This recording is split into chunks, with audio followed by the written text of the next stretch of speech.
Section Prologue. The Demon King and his sister someone was dreaming of a forest bathed in moonlight. The piercing cries of a dragon filled the air as a small girl ran for her life. She was a demon around 6 or 7 years of age, and while her magic was strong for a child, she was 10 years too young to be facing a dragon. The girl sobbed audibly as she darted between the trees. The dragon pursuing her felled them one after another while baring its fangs. And no, the girl's shoes had come off while she'd been running. Her limbs were streaked with blood. She was so absorbed in running away that she failed to notice a large tree root and tripped, slamming heavily against the ground. Ugh! Enduring the pain, the girl picked herself up. She heard a ferocious growl from behind her and turned to see the dragon's head. Eek! The girl's knees gave out and she fell back against the ground. Though she inched slowly away, the dragon's eyes were fixed on her. Help. Its huge jaws opened wide. Help me, big brother. With an ear-splitting roar, the dragon lunged towards the girl.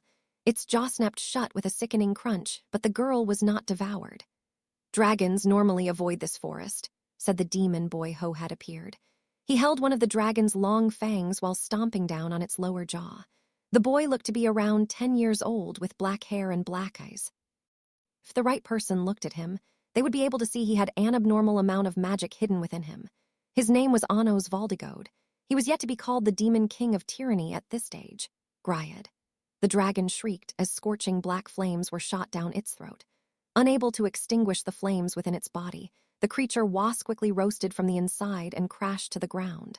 That should do it. Anos used Jigil to tie up the dead dragon and stored it away in a magic circle. He then turned towards the young girl. Tears were streaming down her face as she sobbed in relief. Cry, he said. I've eliminated the dragon that was picking on you. Anos placed his hand on his little sister's head and smiled gently. There's no need to worry. Little girl clung to Anos and cried even louder. Big Brothier. It was so scared. Big Brothier. Anos rubbed her back reassuringly, but her tears showed no signs of letting up. Unable to stand the sight any longer, Anos drew a magic circle in his palm.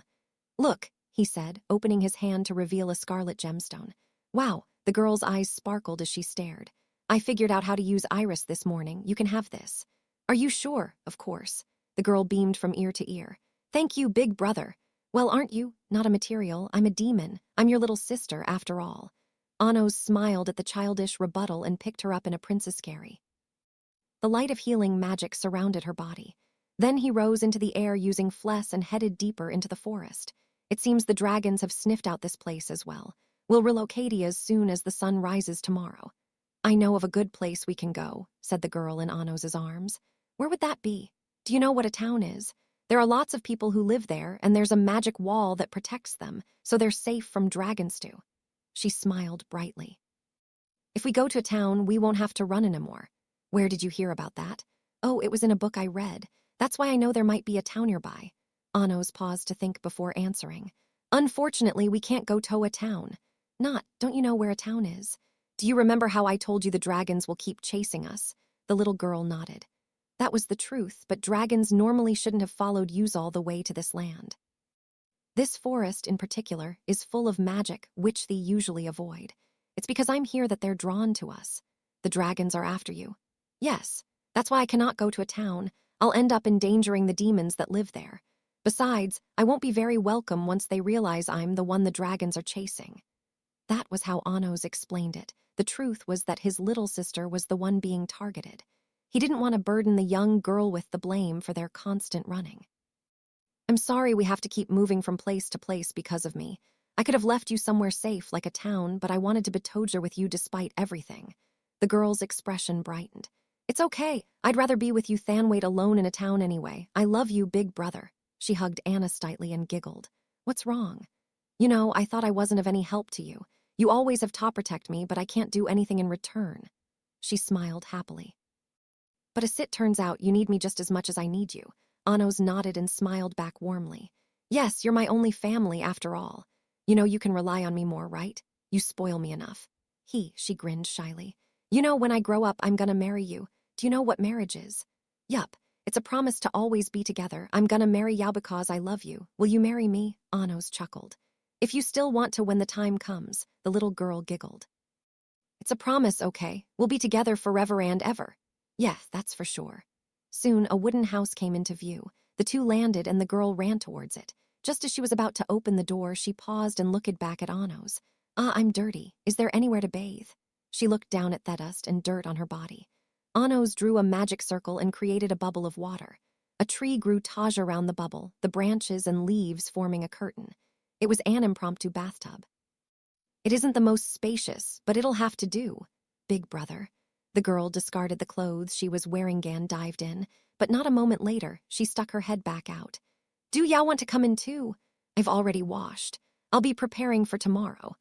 Anos went into the house and started throwing all their furniture and belongings into a storage circle until only their bedding remained.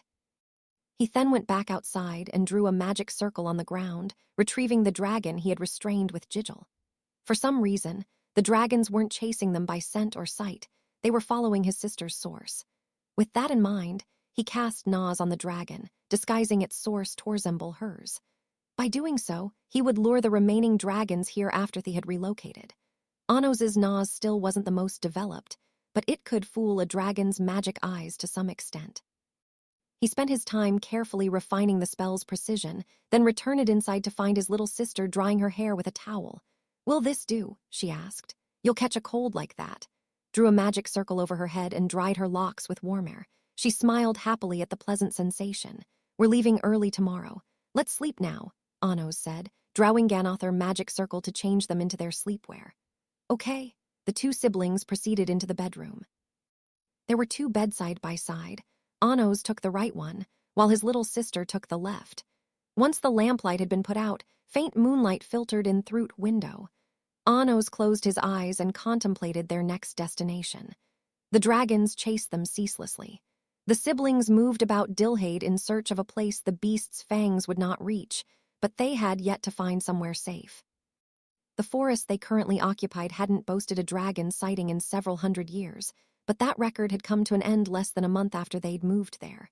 It felt like the only choice left was to exterminate all dragons, but the young Anos lacked the power to achieve that. Roughly an hour later, a voice called out from the bed beside his. "Hey, are you still awake?" Anos's little sister rolled over to face him. "Yeah, could you not fall asleep?" "No," she mumbled feebly. "I sleep next to you. Very well." Anos's reply, his sister dived into his bed. She happily tangled her feet with his and rubbed her cheek against his. "Where are we going next, big bro? Somewhere hot, somewhere cold." "Thinking of heading north. It may get a little cold." "That means we'll get to wear our winter clothes," she said happily. She peered closely at Anos's face and grinned. "You know, big brother, I'm not scared of dragons at all. After all, my big brother is the strongest." Anos smiled. "And my little sister is a liar." "Not lying, I'm not. There's no need to put on a brave front after crying so much earlier." The girl couldn't argue with that. "It was just a little lie. I'm not always a liar. You said you'd stay inside, but you sneaked out right away, even after I told you not to walk around at night." "I'm sorry." Girl slumped dejectedly. Anos placed his hand on her head. "There's no need to feel down about it. Your lies are cute." Girl hugged Anos happily. "Big brother, what is it? I love you. I see. Dragons aren't scary when you're around, and I can sleep at night. As long as you're here, I don't need anything else." She clung tightly to Anos. "I couldn't ask for more in a little sister." "Is that a compliment? Am I a good sister?" "Yeah, you'd be even better if you went to sleep faster." "I normally fall asleep fast." "I can fall asleep right away if you cast that sleep charm on me." The young girl grinned at him. What a hopeless little sister. Anos gently held his little sister's head and planted a kiss on her forehead. She happily closed her eyes. "Hee. Good night, big brother." Anos patted her head and whispered, "Good night, Arcana." Section 1. Mystery of the magic eye sunlight streamed through the window, returning me to the whacking world. It felt like I'd been dreaming of when I was young. Just then there was a knock at the door. "We're coming in, okay?" Sasha called. I opened my eyes to a face full of silver hair. The selection god Arcana was sound asleep before me, her forehead pressed against mine. "Arcana," I said. She opened her eyes and stared at me. "When did Yao sneak into my bed?" "After you fell asleep." Door to my room clicked open. 2 sets of footsteps approached me bed. "Are you still asleep?" Misha asked. "Wake up, Anos," Sasha said, shaking me impatiently. "You said Yao had something important to talk to us about. I stayed up all night so it didn't oversleep." Stirred and sat up. "Huh." The sheet covering Arcana slid off her. The god was stark naked, practically glowing with purity. Wah. Sasha's eyes widened in shock. Why are Yao sleeping with Anos? Arcana looked somberly back at her. Is it a sin for God to lie with demon in this nation? Why you slept together? Sasha yelled, upset by the answer to her question. It must be pretty late if you two are here. My bad. It seems I've slept in later than usual. That was my fault. I placed too much of a burden on you. Arcana turned to me. How was it? How was what? It was my first time, so I don't know if it went well. Sasha paled and clung to Misha. She seemed to be extremely shaken. Jay, just because Anos is kind doesn't mean you should take advantage of him. Being a god doesn't give you a free pass to do whatever you want. Take advantage.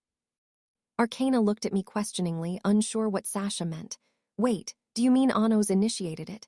Sasha asked fearfully. Arcana shook her head.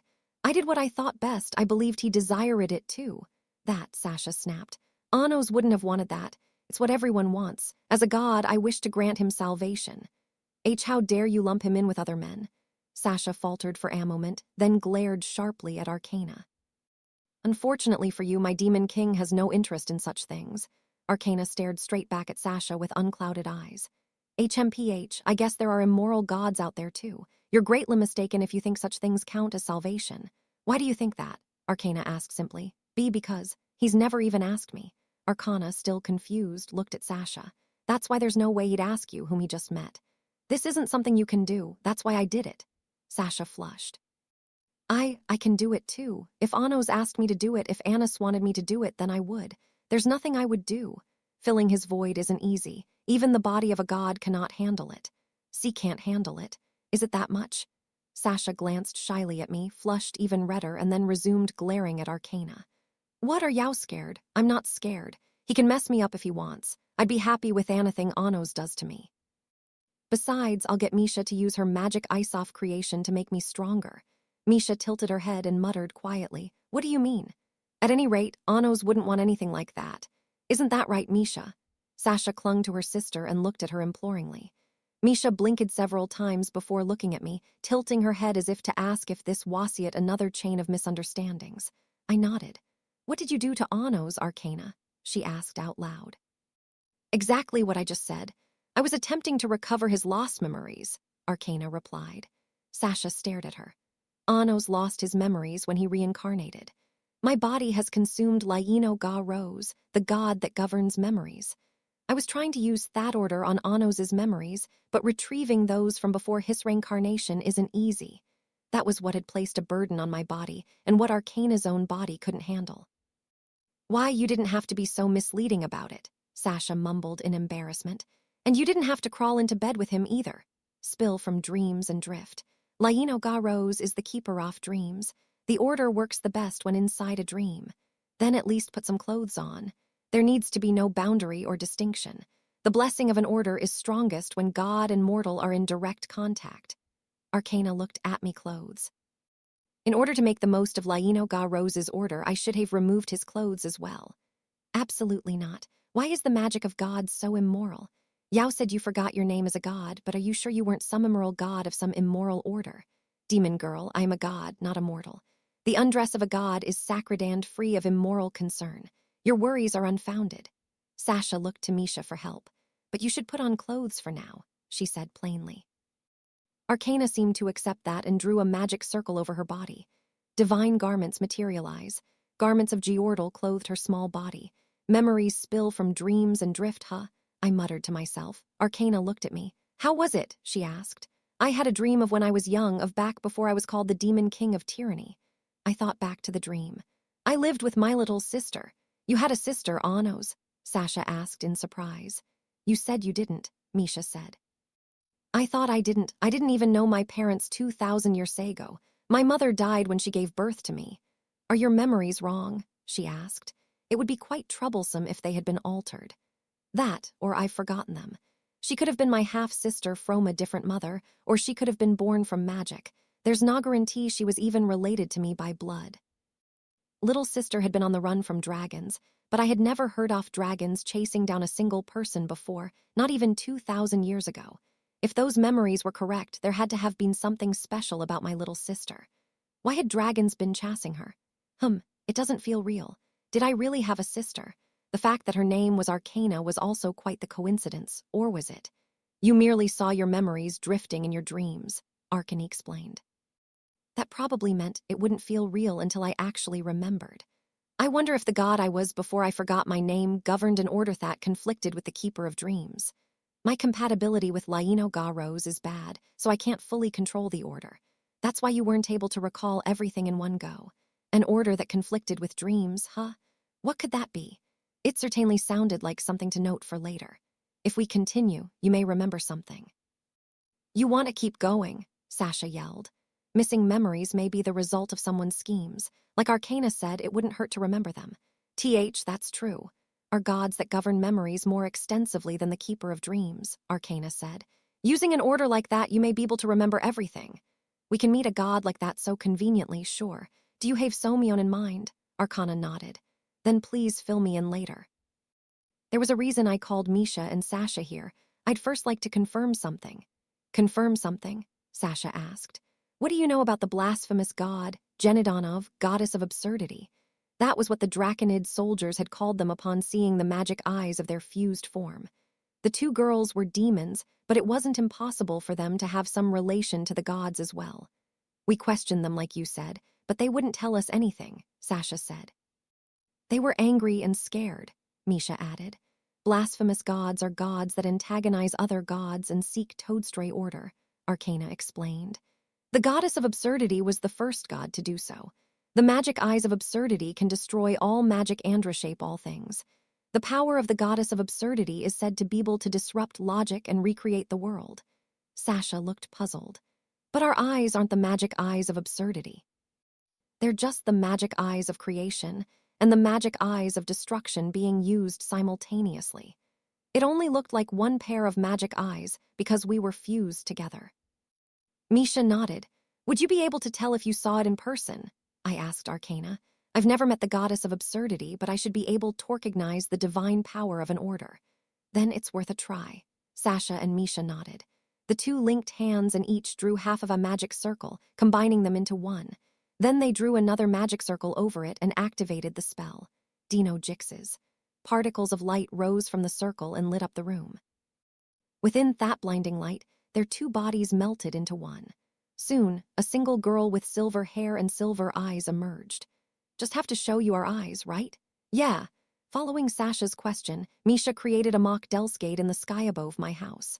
The silver-haired girl then used the magic eyes of destruction and the magic eyes of creation at the same time. Arcana stared at the magic circle within their combined magic eyes, but she didn't say anything. Something the matter. It looks familiar, she mumbled, still staring. She seemed to be surprised at her own recollection. I think I saw these eyes somewhere before I forgot my name. Section 2. 3 memories, That's strange. Sasha wasn't the only one who could use the magic eyes of destruction. The same went for Misha and the magic eyes of creation. Militia, too, had possessed those eyes. After all, she was the god that governed the order of creation. It only made sense for her to possess every power related to creation magic. At any rate, while the twins' eyes might not have been unique in and of themselves, Dino Jix's was another matter. It would be extremely rare to find two people capable of combining themselves with fusion magic who just so happened to possess the magic eyes of both destruction and creation. Besides, Dino Jix's is the secret art of the Necron family. Wasn't common magic. When did you lose your memory, Arcana? I asked. 1,000 years ago. Dino Jix's succeeded for the first time on Misha and Sasha, and that was 15 years ago. There was no record of the magic eyes of destruction and creation fusing before then, at least not in the world above ground. Arcana had seen it somewhere, then it had probably been well underground. The goddess of absurdity is said to have silver hair and possess the magic eyes of absurdity, Arcana said. I might have once met the god that destroys order. In other words, the fused form of Sasha and Misha. Not having a name sure is inconvenient. How about we call you Aisha, or would you prefer something else? I asked. The silver-haired girl nodded. Aisha's fine, it's a good name, I like it. Let's call the fused form of the magic eyes of creation and destruction the magic eyes of Omnady. What you're trying to say is that Aisha could be Genidonov, the goddess of absurdity. Is that right, Arcana? Yes, the goddess of absurdity continuously defied order. Gods remain gods when they reincarnate, but Genidonov might have resisted that as well. She could have reincarnated after her death, becoming a demon. As a subordinate of the demon king of tyranny, she could continue destroying order. It was only a conjecture. It was a possibility we couldn't deny. The magic eyes of Omnady are the magic eyes of absurdity. They merely became the magic eyes of creation and destruction because they were split with dino jixes. Other words, the magic eyes of Omnady hadn't formed through the fusing of Sasha and Misha. It was the magic eyes of destruction and creation that had been formed through the original eyes' separation. If dino jixes hadn't been used on Sasha, would she have had the magic eyes of Omnady? Misha's voice asked. One source was split into two, but instead of the source's power being split evenly, it was split into the powers of creation and destruction. That's one possible explanation, I said. It certainly wasn't out of the question. Aisha tilted her head in thought. We're a god. That doesn't seem right at all. It's not like we're missing any memories. Are times when no memories are retained after reincarnation. If Arcana says she's seen those magic eyes before, whether you're the goddess of absurdity or not, it's possible that you once lived underground. As a draconid, oh, I get it. We could have been a draconid before we're incarnated into a demon. I have one question for you, Arcana, I said. You said you discarded your name as a god, but do you recall how you managed that? I have lost those memories. She didn't remember, and the Keeper of Dreams was of no use. That's right. This was certainly curious. How did a god go about discarding their name and obtaining a heart? Did you reincarnate? Arcana mulled over my words for a moment. Gods remain gods when they reincarnate. Even if they forget their memories, they retain the order they govern. They don't gain hearts. However, Goddess of Absurdity would have been able to do that. A god capable of reincarnating into a demon would have easily been able to take your name and grant you a heart, I concluded. If Arcana's theory was true, this was another possibility. That's correct. There's a possibility that you've met the Goddess of Absurdity before you saw the magic eyes of absurdity. Perhaps that was when you were reincarnated into a nameless god. I looked over at Aisha and continued. Furthermore, the Goddess of Absurdity might have been Aisha. Genadonov reincarnated into the demon named Sasha in order to become a subordinate of the demon king of tyranny in this era. Aisha forgot her memories as Genadonov and split into Misha and Sasha through dino jixes. Aisha blinked. It was possible that she had lost her memories because Sesh hadn't expected her source to be split upon her reincarnation. Which case, I might have met the Goddess of Absurdity before too, I said. You met us. 2,000 years ago. Misha, do you remember when you first saw the city I'd made beneath Midhaze? You said it looked familiar. That underground city had been a recreation of Midhaze 2,000 years ago. That could be proof you still have some vague memories left. Aisha tried to recall her distant past. On top of that, I too forgot about the Goddess of Absurdity when I reincarnated. Thus, when I met the two of you in this era, I was unable to realize that we'd met before. Perhaps I was connected to Arcana somehow too. In the dream I'd had that morning, my little sister's name had been Arcana. That might not have been a coincidence, but even if that were true, I had no idea how a god could end up becoming my little sister. The three of us might have met somewhere 2,000 years ago. Perhaps we've just forgotten that through our respective reincarnations. That's why not one of us had recognized each other back when we'd first met. Could all this really be a coincidence? If Arcana had reincarnated to discard her name, then it made sense for her to have no memories. Genadonov had reincarnated into a demon. Gods normally reincarnated into gods, so the price she had paid might have been her memories. However, my lack of memories was inexplicable. Did that mean Arcana and Aisha's cases could be dismissed as coincidences? I don't think so. Someone might have taken our memories, I said. A god, when it comes to enemies of mine, gods would probably be the top contenders, but there isn't enough evidence to say for sure. If someone truly has stolen my memories, they would have taken everything related to themselves as well.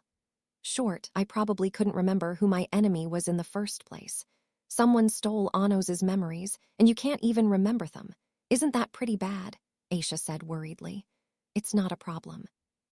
If the culprit erased all my memories of them, I'll eventually find them by following my missing memories. Blanks in my head were my biggest clues to their identity. We'll be underground for the selection trial anyway, so we might as well investigate while we're down there. Speaking of which, you said you were going to do something about the selection trial. What exactly are you gonna do? Sasha's voice asked. The selection trial is said to be held by the Order of Judgment, Arcana answered. We just have to destroy the God of Judgment. That's right. But the god that possesses the Order of Judgment has never appeared before the gods. They are a god no one has seen. Aisha tilted her head. How will you find them? I don't know. There's no God, but the order of judgment exists. Dutathais, the people of the underground, and a number of gods too, deduced the existence of a being called Equis, the almighty radiance. That is, they believe that everything is the work of this almighty God, and that the selection trial is an order personally carried out by Equis, which is why no one has ever seen them. So, in short, this almighty radiance isn't a real god, but a concept the Draconids came up with, Sasha asked. Arcana nodded. In a way, that is correct. The almighty radiance may or may not exist. It all depends on what you choose to believe. It would be pretty simple if this almighty radiance was Theana who stole my memories. I could settle everything in one go. Aisha shot me a dumbfounded look. Settle everything. But if this Equis really does exist, they'll be able to use all the powers of the gods atones. What will you do then? It'd be like going up against the world itself. Good point, I said, laughing fearlessly. I guess I'll just have Toad destroy the world. Aisha recoiled in disgust. It seemed my expression was a little more sadistic than I'd thought. I'm joking. Even I can't do something like that, but I'll think of something else. It didn't sound like a joke. Fiend. I looked over at Arcana. You said before that there's a god that governs memories more broadly than the Keeper of Dreams. If we use that god's order, we may be able to recover all our memories. For now, all this was mere speculation, but if our memories returned, the truth would become clear. That god is Revalshund, god of traces, who governs the order that carves the footsteps of the world. It's believed that Revalshund sleeps in Geordal, the kingdom of the divine dragon. Geordal, huh? That was Ahid's home country. Then let's head there. Oh, I guess that means this isn't the time to be going to class, right? Do we call in absent? Sasha and Misha asked. That's not necessarily true. Now that the underground world has been discovered, I need to keep a close eye on the future demon lords of Dilhade. I have a bad feeling about this. Agreed. You two can head to the academy first. I have something to discuss with Eldamd and Shin before class. Aisha nodded and drew a magic circle over herself. With a flash-off light, Dino Jix's was released, splitting Aisha back into Misha and Sasha. See you later, Sasha said. Misha waved, and the two left the room. Roughly half an hour later, the bell for the start of class rang. The door to the second lecture hall opened, and the Conflagration King Eldmid skipped up to the podium. Shin, the right-hand man of the Demon King, quietly closed the classroom door behind him and moved to stand beside Eldamd. BWA haha. Good news. Good news, everyone. The Conflagration King cried, raising his arms and clenching his fists. Today, we'll be holding a special class that has been in the works for a while now. He took a running leap, landing before the blackboard and twirling his cane before tapping out a magic circle on its surface. The circle glowed, releasing streamers, confetti, and a dozen doves into the air. And that lesson is called. Eldamd spun rapidly on the spot before dramatically pointing his cane at the students. Greater Demon King Training. A Gaddam magic circle appeared on the teacher's podium. I emerged from the circle as Anos Valdigode, wearing my white uniform. Shine immediately knelt. Eldamd copied him soon after. Chairs scraped noisily across the floor as the students scampered to kneel as fast as they could, nearly smacking their heads against the floor in the process. On the teacher's podium, I opened my mouth coolly. I, Anos Valdigode, the Demon King of Tyranny, will be your provisional instructor for classes starting from today, but there's no need to turn this into a formal occasion. I smiled warmly, like I was greeting old friends. Long time no see, everyone. Over half the students pulled faces filled with despair. Section 3, Demon King Training. The classroom fell silent. Normally, this would be when the class burst into chatter, but everyone remained stiff. What's wrong? You're all awfully quiet today. I thought this class would be noisier than this. Students all opened their mouths at once. The class started stirring like usual. We've offended him. Quick, everyone, make some noise. Murmur at a volume low enough hat Lord Anos can't understand what we're saying. Isn't this bad? We're gonna be in so much trouble. A student in black uniform mumbled at the back of the room. I don't know how many times I called the Demon King by his name. Dumbess, at least that's all you called him. I called him a misfit the entire time. Even worse. I kept telling him his blood was worth nothing. Say, do you think he's here to use this class as an excuse to end us? If he wanted us dead, he could just ask Mr. Shin to finish us off. The only reason he'd come here himself would be to watch us suffer in person. But he's the Demon King of Tyranny, that Demon King of Tyranny. Surely he doesn't care about demons like us. Right, good point. He's probably forgotten us already. Please tell me he's forgotten us. They seemed rather nervous. "Raise your heads. Be at ease." Shin and Eldamed raised their heads and got to their feet. The students followed their lead, hesitantly returning to their seats. "There's no need for formalities. Just because you now know I'm the Demon King doesn't mean I've changed. I still clearly remember the time I spent in this classroom with all of you." In order to refresh their memories of me as a fellow classmate, I flashed them a smile. "I remember every single moment, who said what, who did what, everything." They're precious memories of the fun I had with you all. Wouldn't you agree? The students in black flinched. "Oh no, we're doomed. He said he remembers everything." That face. He must be imagining how he's gonna torture us. He's the Demon King of tyranny, after all, the perfect existence that's both merciful and savage. The legends say he's the most terrifying when he's smiling. What a cheerful smile it is, too. Just what kind of horrors is he thinking of? It seemed there was a rather severe misunderstanding going on. There was no helping it. I'd have to deny things directly. "If I could say one thing," I said quietly, looking at each student's face one by one. "In the past, some of you might have spoken to me rudely because of my status as a misfit, but I'm not bothered by that in the least. We were fellow classmates. That means our statuses were equal, and you were free to speak as you wished. I'm not so petty as to blame you all for something so trivial." Royalist students continued whispering. "He said he's not bothered by it. That must mean he's holding a grudge against us. We're too late. If he truly wasn't bothered by it, he wouldn't have mentioned it in the first place. Being of equal status means he won't have to hold back against us. He's going to do whatever he wants to us. It's over. I just hope he'll spare my life."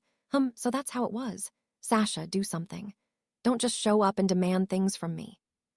"Put yourself." The students in black froze and gulped. Even Lady Sasha hesitating. What in the world does he want her to do? "I don't know, but one thing for sure, this is the start of our personnel hell." Sasha stared at them with an exasperated look. I snorted. "Sasha, you're making it worse. What are you laughing at?" she snapped. "You're the one creating this mess. It's all your fault." "Well then, Misha, can you do something in the place of your pitiful sister?" Sasha fumed as Misha got to her feet. "Please listen," Misha said, capturing the attention of the students. "Anos may not look like it, but he likes mushroom gratin. Emphasizing my love for common food could invoke a sense of familiarity, reducing their fear of the Demon King of tyranny. I often make mushroom gratin for him. I practiced with all my might. I messed up before too, but he always ate it and told me it was delicious. That's the sort of person he is. He's kind." An anecdote of my daily life was sure to ease the students' fear of the Demon King of tyranny. They would even see me as a Demon King of the people. With this, they would finally understand. Mushroom gratin. The royalist students looked more terrified than ever. "WH, what's that? Is it some kind of torture method?" "Hey, don't tell me he intends to cook us alive." "What? But we'll melt. Does he mean to disfigure us?" "Hold on. If she's made it for him often, has he been making her practice how to torture us?" "Oh, the tyranny. And he ate it and said it was delicious. Does he plan on cooking Uzaliv in mushroom gratin and eating us too? That's not even the biggest problem. Listen." The students gulped nervously. "The biggest problem is that she still considers him kind. Happen if he truly gets mad. We shouldn't have opposed him. There was no way for us to know his identity, but what have we done?" The students paled and pressed their foreheads to their desks, trembling in fear. Misha blinked at them, then looked at me. "I made it worse." "It's fine. It happens." Looking discouraged, she quietly sat back down. "It was a good effort, Misha," Eleanor said to reassure her. Zeshia patted Misha's head from behind. "It's okay." Well, it was fine either way. The Demon King of tyranny name had created needless fear 2,000 years ago, too. This level of misunderstanding was tame compared to back then. If I remained composed, it would eventually realize the truth. "Allow me to give you the rundown on Demon King training," I said. Eldamed pointed his cane at the blackboard. A cross-sectional map of the world magically appeared there. The map showed the surface and the underground world. Just the other day, an underground world was discovered below us. It's roughly the same size as our world and is inhabited by descendants of dragons. The Draconid people's culture has been built around worshipping, making pacts with, and summoning gods. The students listened closely. Sure, you all remember the recent dragon attacks on Asian and Dilhade. Those attacks were the work of the Draconid people. During this class, we will be visiting the Draconid nation in the underground world. The students' eyes widened. Lord Anos," Ellen said, hesitantly raising her hand. "Does that mean we're going to a country that tried to invade us?" "That's right. That being said, there's still no telling if every draconid considers Dilhade an enemy. There could be good and bad draconids, just like how there are good and bad humans and demons. Your task will be to head to this unknown nation and judge them for yourselves. The worried students looked even more uneasy. There'll be a risk of death. There's even a chance that you cannot bear resurrected, but that's what makes this a worthy learning experience. But we'll be fine if you're there, right? I'll have other business to attend to during your training. I may not be able to tend to you the entire time. You must work together with your classmates to survive. Of course, I would make sure they were sufficiently prepared, but they wouldn't make any progress if they assumed I would always save them. A bit of scare would do them no harm. However, the students looked like they didn't want to go at all. Well, I won't force anyone to go. It's an unknown nation in an unknown world. There will be many dangers, and it's just as vital to beware of your own strength. If you think you can't do it, you may ask to be excused. The fan union girls exchanged looks with each other. What should we do? We can't defeat a dragon ourselves yet. Won't it be tough for us? Maybe it'd be better to sit this one out. Yeah, I don't want to cause trouble for anyone. Hold it, I just thought of something. Something to do with Lord Anos. Do you think he's testing us? No, that's not it. If it's an unknown nation, Lord Anos hasn't been there either, right? All right, maybe. Then if we go together, we'd be sharing an indirect first time with him. Eek, they all screamed. Besides, if we die while we're there, we'll be dying at Lord Anaswill. An indirect first-time trip that ends in want to be destroyed, they shrieked. The fan union girls continued squealing, all thoughts of the underground world gone from their heads. As usual, their unwavering resolution was a sight to behold. Those who didn't fear death were the least likely to die. Also, as the girls were among the weakest in the class, the other students found themselves unable to ask to remain absent. In fact, the only person worse at magic than the fan union was Nea. Their pride wouldn't allow them to ask to stay behind. Well, let me know if you change your minds. We depart tomorrow. The students seemed relieved to know they still had some time. Now, have any of you heard of this story before? I said, changing the topic. There was once a demon castle in a disastrous situation, surrounded by humans and spirits on the verge of attack. There were 2,000 enemies and 500 allies, but those allies were all newly recruited soldiers with no fighting experience. Even so, it was the demons who emerged victorious. One man led them all to victory. What do you think he did? I looked over at Ellen, who scratched her head in thought. Did Heck come up with an amazing strategy to defeat them? You could call it a strategy, but that's not quite it. Ellen pondered further. It seemed she couldn't think of anything. What about the rest of you? I asked. Miss A raised her hand. I don't know how exactly, but did he use Thelen to his advantage? No, the geography was irrelevant.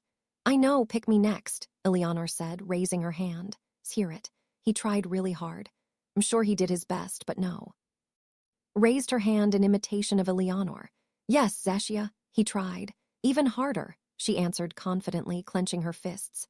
A way that is correct. Zeshia's correct. Really? You're too soft on Zeshia Anos, Eleanor whined, pouting. No one else raised their hand, so I looked over at the smiling man Howes listening to the class like it wasn't his business. Hear the answer from you, Lay. His reply was immediate. He trained the demon soldiers in a single day until they were each capable of taking on 4 people at once. Then he repelled the human and spirit army. Wait, Lay, are you serious? Sasha asked, frowning. He's correct. No way, really? Lay smiled wryly. If I hadn't been on the losing side myself, he wouldn't have believed it either. That's kind of unfair, Sasha mumbled, slumping over her desk. The castle was protected because of that urgently dispatched lone demon, your very own teacher, the conflagration king. Burst out laughing. What an old story to bring up. And Thatman over there conquered the castle in the end anyway. Lay smiled cheekily. He had defeated Eldamd and his impromptu army repeatedly exceeding his own limits in the midst of battle. His first retreat had been in order to regroup the agitated human army. The outcome might have been different if you hadn't abandoned the castle and retreated, he said. The conflagration king grinned back. I turned to the students watching in amazement. A devastating glipperful enemy could attack us tomorrow. At such a time, it's imperative that we think of this as having a full day to our advantage, not that we have only a day left. A single mindset can be the difference between victory and defeat. If you have no reinforcements, then increase your own strength. That way, you can win even if you're outnumbered. This was what happened during the besieging of 2,000 years ago. No, during the besieging of the conflagration king. The students stared at me in disbelief. Of course, seeing is believing. The class you are about to partake in will be much more dangerous than the Conflagration King's training back then. If all goes well, your abilities will improve dramatically, but if you slip up, you'll perish in an instant. Proceed with caution. Section 4. The Demon King's class is Pandemonium, the enchanted forest behind the Demon King Academy. Magic circles appeared one after another, followed by the students teleporting in via Gatum. Everyone's here. Let's begin. I drew a magic circle over each student's body. My target was their source. Ruminate, I said, sending magic into the sources through a magic link. Look deep, deep into the abyss of the future you must aim for, the future you will arrive at. I will wake the future sleeping deep within your sources and manifest your ideal selves. The students peered into their abysses as told, picturing their ideal forms. One after another, their bodies were bathed in light. If the futurests they were aiming for were being pictured clearly in their minds, those images would take shape. The outlines of the glowing students blurred and distorted, slowly splitting into two. The more they thought and the deeper they stared into the abyss, the more the separation would progress. Eventually, another body and source before each successful student, Adonica. An even brighter flash of light, each body turned into an adult version of the student. What's with this guy? He looks exactly like me, Ramon yelped, leaping back. Before him was another Ramon who'd been created with Adonica. The Adonica Ramon stood taller than the original and wore armor over a toned body. His face was also far rougher than the real thing. Adonica reveals the future self you should strive to become. Using Thamage you came up with, a part of your source, and a portion of your magic, I manifested your potential. Adonicas before them were just one possible destination point for each of them. Fight, learn their moves, and steal their strength. Then ruminate again. If your ideal shape changes, Adonica will change accordingly and evolve. However, that shape should never be unachievable. Use your magic Isto, look into the depths of your Adonica double, and determine your own limits. Experience firsthand what you're suited for and what you don't need. The students' doppelgangers started running as though to lead the way. Hey, where are you going? Ramon yelled, giving chase. Normally, Adonica can only give shape to your ideal strength and skills. No matter how much magic you use, it won't gain any intelligence or wisdom. The copies are merely masses of fighting instincts. However, I held my hand out over the ground. An enormous mass of magic particles rose from Delscade behind me and gathered at my feet, forming the shadow of a sword. The shadow floated into the air and presented Itchilt to me. As my hand grasped the shadow hilt, and the sword transformed into Venusdenoa, I thrust the Abolisher of Reason into the ground and poured my magic into it. I will destroy that reason. Layers of shadows extended from Venusdenoa and connected to the doubles. The Adonica copies began to think for themselves. Hey, Ramon, Ramon's doppelganger said. WH what? You think you're smart, don't you? Just so we're clear, you're an idiot and you'll always be an idiot. What did you say? You don't know that for sure. I'm teaching you a lesson that idiots have their own idiotic ways of fighting. Adonica Ramon drew a magic circle. A black sun emerged from the center. Hey, are you serious? I can use Geograze. Ramon retreated, hiding behind a tree. That won't defend you from anything. You're not even hidden. You need to do everything you can to block it since you're too stupid to do anything else. Geograze incinerated the tree and struck Ramon directly. Jaya. Ramon was burned to ashes and immediately revived through Ingal. You can die as many times as you want, I said. Get used to the sensation of revival. Once you get the hang of it, you can try using Ingal yourself. If you can't, I'll revive you in 3 seconds. Ramon looked at the double walking up to him. Go on. This is how you cast Geograze. If you don't get it, learn it with your body. Damn it, who the hell are you? You're definitely not me. He charged at his double, ready to die. Across the enchanted forest, students were fighting their Adonica selves, just like Ramon. Their opponents clearly outclassed them and were thoroughly familiar with their techniques. There was no way for them to win against such enemies, and they all died one after the next. The source burned stronger and brighter the closer it came to the brink of destruction, but that didn't make it okay to cause suffering for no reason. The experience had to result in worthy development. By experiencing how much of a difference there was between their current and ideal selves, they could train to become closer to their ideals. Their ideals could also be reforged through Adonica. The students would gain strength and skills through the advice and guidance of their ideal selves, at heck cost of being repeatedly pushed to the brink of destruction. Then, when the part of their source being used in Adonica returned to them, it would become their flesh and blood, leading to an exponential increase in their abilities. The class quickly became a hellish scene as pandemonium spread across the forest as planned.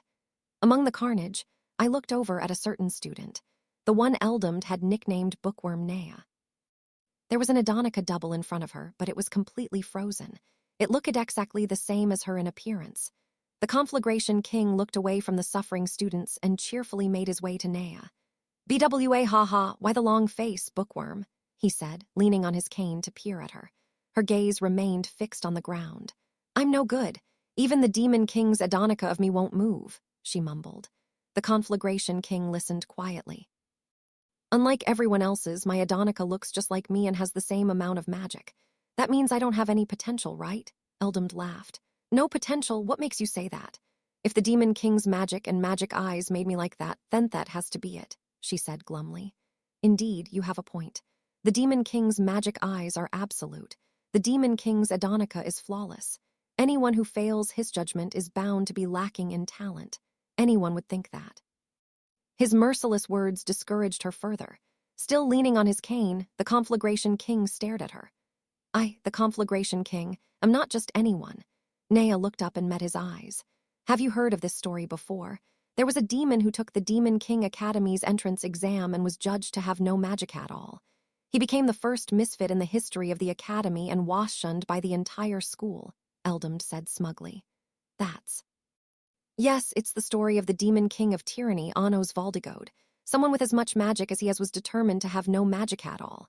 Nea thought for a moment. "But that was because the method of measuring was wrong, wasn't it? Lord Anos had too much magic for it to be measured by modern means," she argued hesitantly. Indeed. That is correct, Bookworm Nea. Isn't that exactly like you right now?" "Like what?" Eldamd grinned. "In other words, the Demon King is wrong.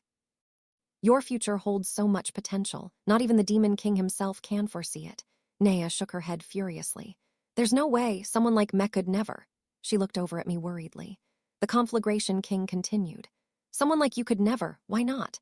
The Demon King would be delighted to see someone from this academy surpass him.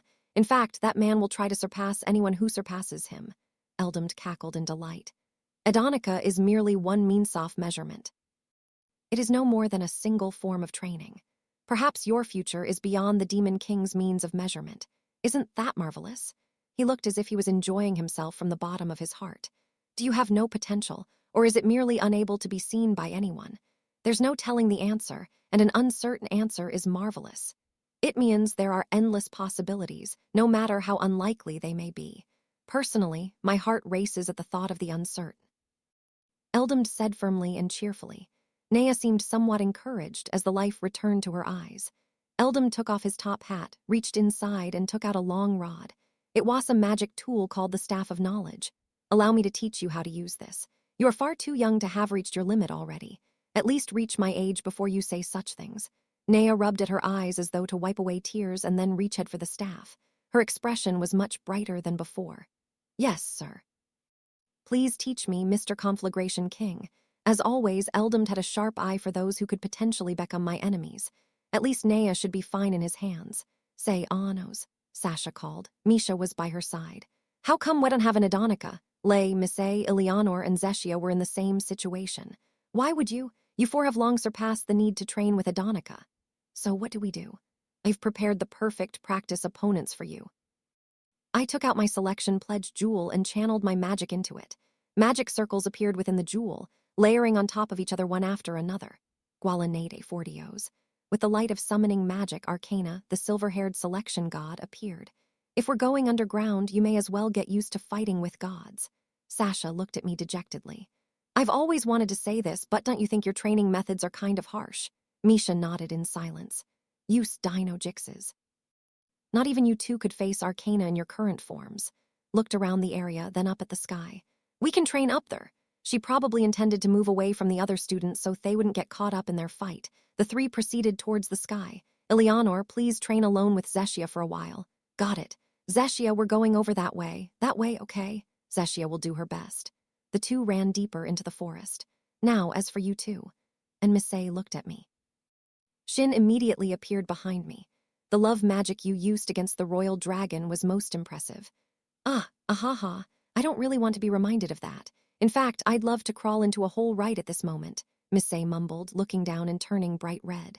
The sound of grinding teeth reached my ears. What about our love magic? Lei asked.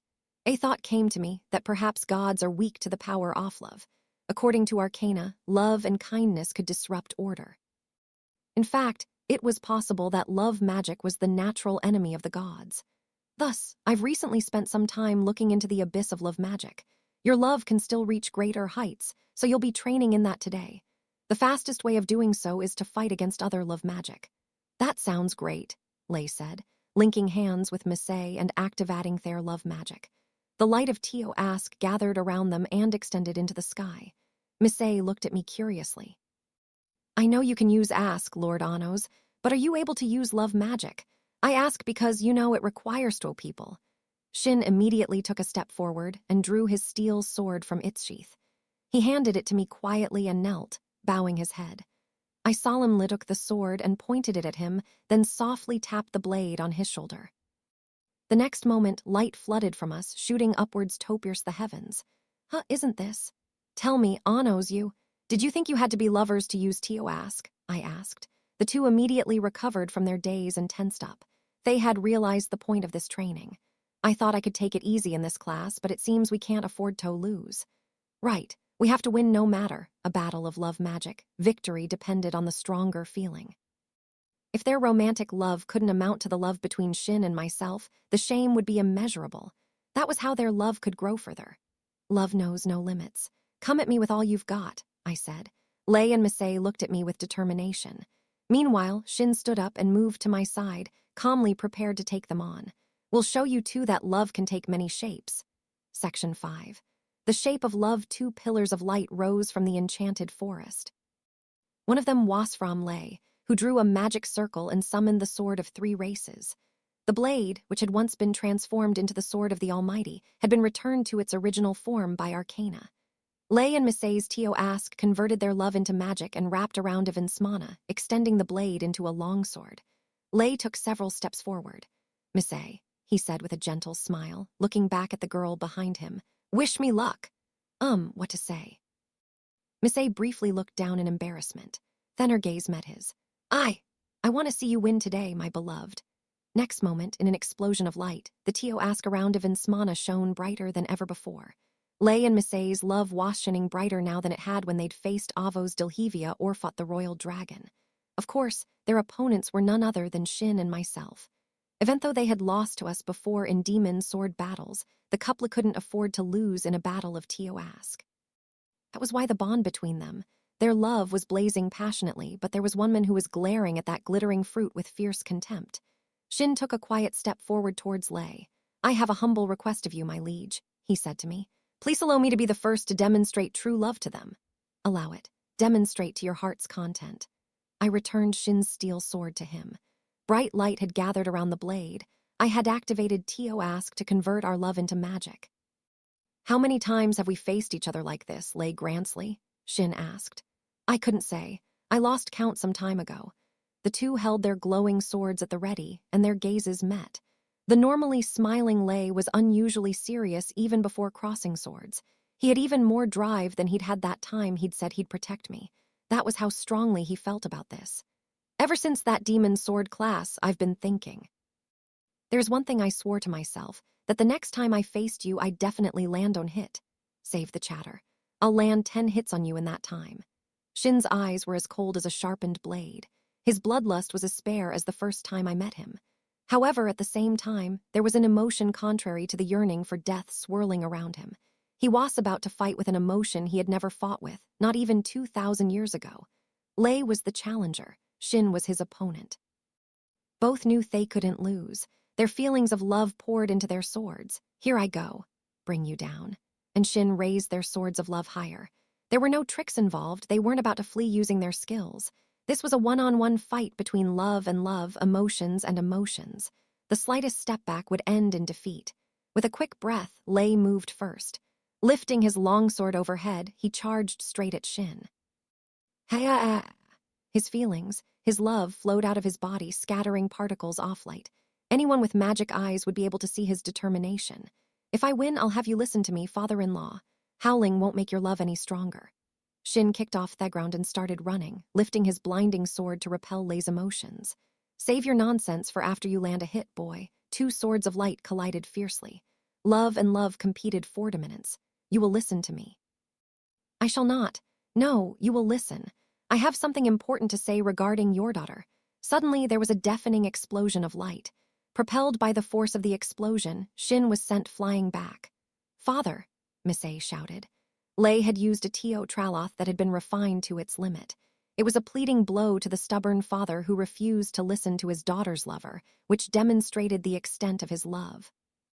Believing Shin wouldn't be able to withstand such a blow, Miss A stared into the explosion with her magic eyes. As the light gradually faded, a figure came into view. Shin was alive. Not only that, but he had blocked their wholehearted Traloth with his sword of love alone. That the extent of your love. Not over yet. Lifting his sword of emotions and swinging down his love, Lei slammed Traloth into Shin multiple times. However, Shin blocked Theblos with ease. It's something very important. I will make you listen.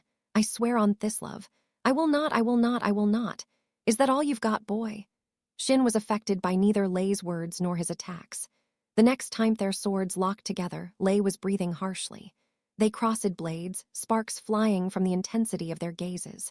Do you get it yet, Lei? The reason Shin's sword can block your Traloth so thoroughly is because this is another shape of love.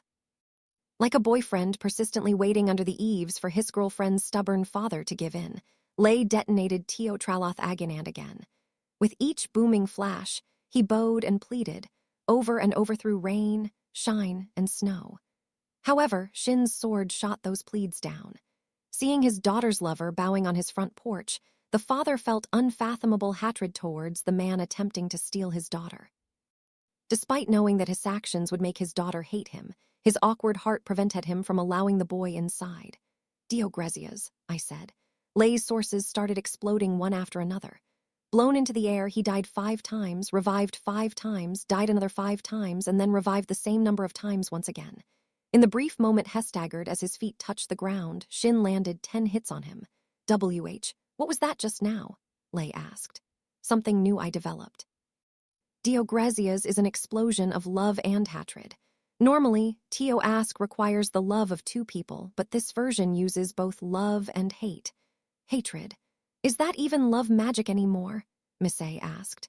Not if it were regular hatred, but sometimes love that crosses the line turns into hate. That is the love and hatred our Tio Ask thrives upon. Shin's parental love. His feelings towards his daughter's lover, the awkward love that refuses to move out of the way, is the Dio Grezis capable of shattering Tio Traloth. Shin's great love for his daughter was what stoked the flames of his hatred for Lei, who was trying to take her from him. However, that hatred wasn't true loathing from the bottom of his heart. If I peered into the abyss of his hatred, I could see love at the very root. His hatred was another form of love. The only flaw to the spell that could easily suppress Lei's Tio Traloth was that to activate it, Shin had to face Lei. In other words, it couldn't be used against enemies. Now do you understand? The shape of your love is still no match for the love of a parent. There's no need to hold back. Come at us with Ligero Tur Traloth. Miss A helped Lei up into a sitting position and looked at him for support. This may be pathetic of me, but will you lend me your strength? Hissed. Okay, Miss A mumbled weakly, averting her gaze. She quietly raised her hand above her head. Blackness spread from her fingertips, enshrouding her entire body with darkness. But there's no need to ask like we're strangers. Lightning bolts shot through the darkness surrounding her, tearing it apart. Miss A emerged in her midnight gown with 6 spirit winks in her back. When she turned her head, her ocean blue hair flowed like the deep sea. This was her true form, the great spirit born from the legend of the demon king of tyranny. You know, this body and heart are already yours, she said. Lei took the hand she gracefully held out and then turned to face forward. The two looked upon the huge obstacle to their love. Father! Shin's gaze wavered from Miss A, briefly. Please listen, Father. Won't you please look me in the eyes? We're in the middle of class. It's not Father. Shin snapped, shutting her down. I understand. Then we'll make you listen by force. Lei stored the sword of 3 races away in a circle and summoned the sword of intent in its place. The pair grasped the sword together. With this love, we will defeat you, father. Even if we have to tie Yao up, today will be the day you listen. With their breaths in perfect sync, the couple pointed the tip of their sword at Shin. Their hearts and bodies moved as one, making their Tio ask far more powerful than before. The spell blazed with dazzling light. I accept your challenge. Tio ask of love and hatred flowed from Shin's body, swirling upwards in a vortex of light. Lei, I'll take the lead today. Will you follow me? I love you. Misei blushed furiously. She turned her face away and mumbled. Y'all don't have to say it out loud, I know. Tio ask shone brighter and brighter, the light rising like a tornado. Lei was completely in sync with Misei's movements. Acting as one, the couple stood face to face with the mighty father. Ligero Tur Traloth, the sword they thrust forward overflowed with love. Shin planted his feet firmly on the ground, clenched his jaw, and used Dio Grezias to stop the blow. Light collided with light. Love clashed against love. I know you will leave the nest one day, Misei, but for now you are still a child. I shall teach you that your infatuation is just a game in the face of a parent's love. Shin forced back their Ligero Tur Traloth by a fraction. Lei gritted his teeth. Against a spell this powerful, even the slightest advantage would be the key to victory. Suddenly, Misei murmured, Ah, mother. Shin whipped around rapidly, but of course there was no one there. Now, blues to you too, Misei. For just a moment, Shin's guard was down. Looking away in the midst of a battle was unheard of for the Demon King's right-hand man. But the words that had brought about that inconceivable mistake had come from an admirable heart desperate to be acknowledged, no matter the means had to take. No man would fail to respond to that. The sword of love rose into Thyr, burning hot and bright. I love you. I love you too. With an overwhelming explosion of light, the heat of their love swallowed up Shin, sword and all. Section 6. The abyss of love, crossing the line enough light to illuminate the entirety of the forest, gathered around Shin's body, swelling fiercely with each passing moment. After catching him off guard, the true love of the couple was forcefully prying open Thedor to his heart. However, just as his sword was about to snap, that's quite the love magic, but I cannot give you a passing grade yet. I created a demon sword with Iris and pointed it alongside Shin's sword-off love. The light of Tio Ask emitted by the two swords tripled in sizing forced Ligero Tur Traloth back. Can't believe it. With looks of shock on their faces, Lei and Misei stood their ground. Putting their backs into defending, they focused their feelings on their sword of love. The clashing swords were equally matched. No, we had the slightest edge. What is that? How can Lord Anos and Father be capable of casting a Tio Ask more powerful than our own? Do you still not get it, Misei? Love is not exclusive to lovers. There's parental love, fraternal love, the love between master and retainer. This platonic love and respect, the shape of the love between Shin and myself, is another form of Ligero Tur Traloth. With our swords outstretched, Shin and I thrust the blades forward. Pushed back by the colossal surge of light, Misei and Lei found their feet sinking into the ground. You truly are incredible, Anos, Lei said. Not only did you cast Tio Ask using platonic love and respect, you refined it to equal the heights of romantic love and unleashed Ligero Tur Traloth. Such a thing would never have been possible with the logic of hero magic.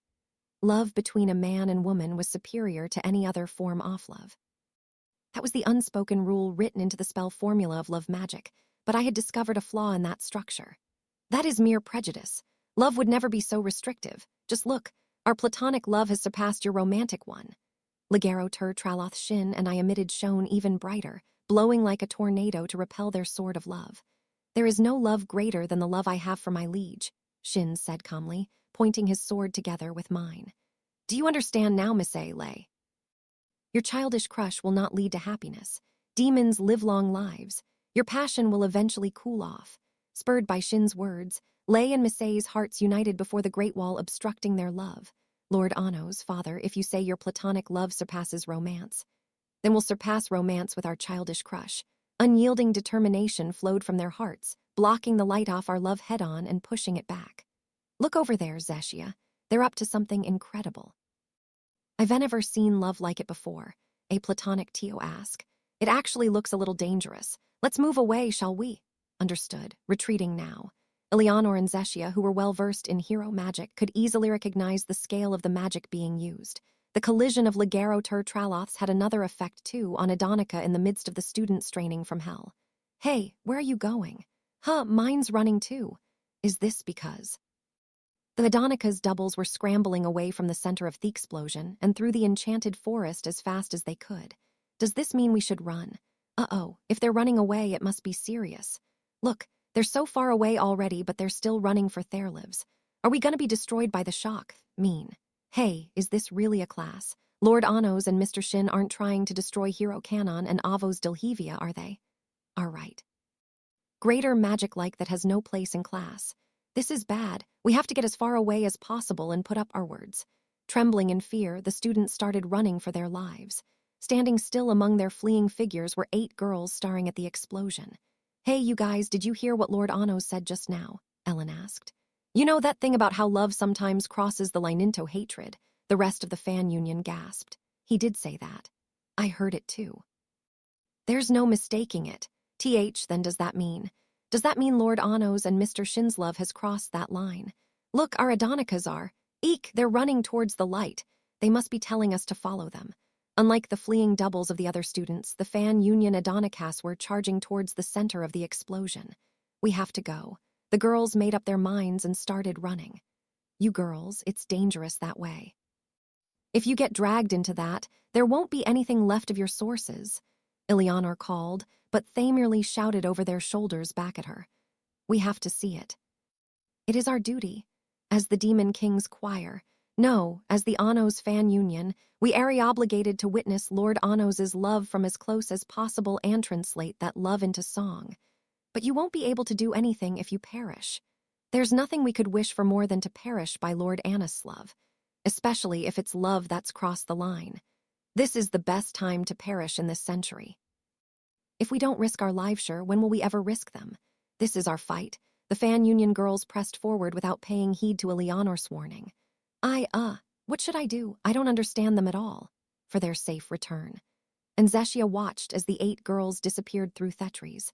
Aisha, who had accompanied Arcana up above, found her gaze fixed on Ligero Tur Traloth.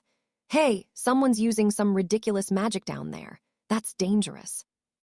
A number of demon students are headed towards the epicenter, Arcana said, pointing at the fan union. What are those girls doing? Aren't they brave? Protect those girls. That will be your training, Aisha. Arcana quietly raised her arms and held her palms towards the sky.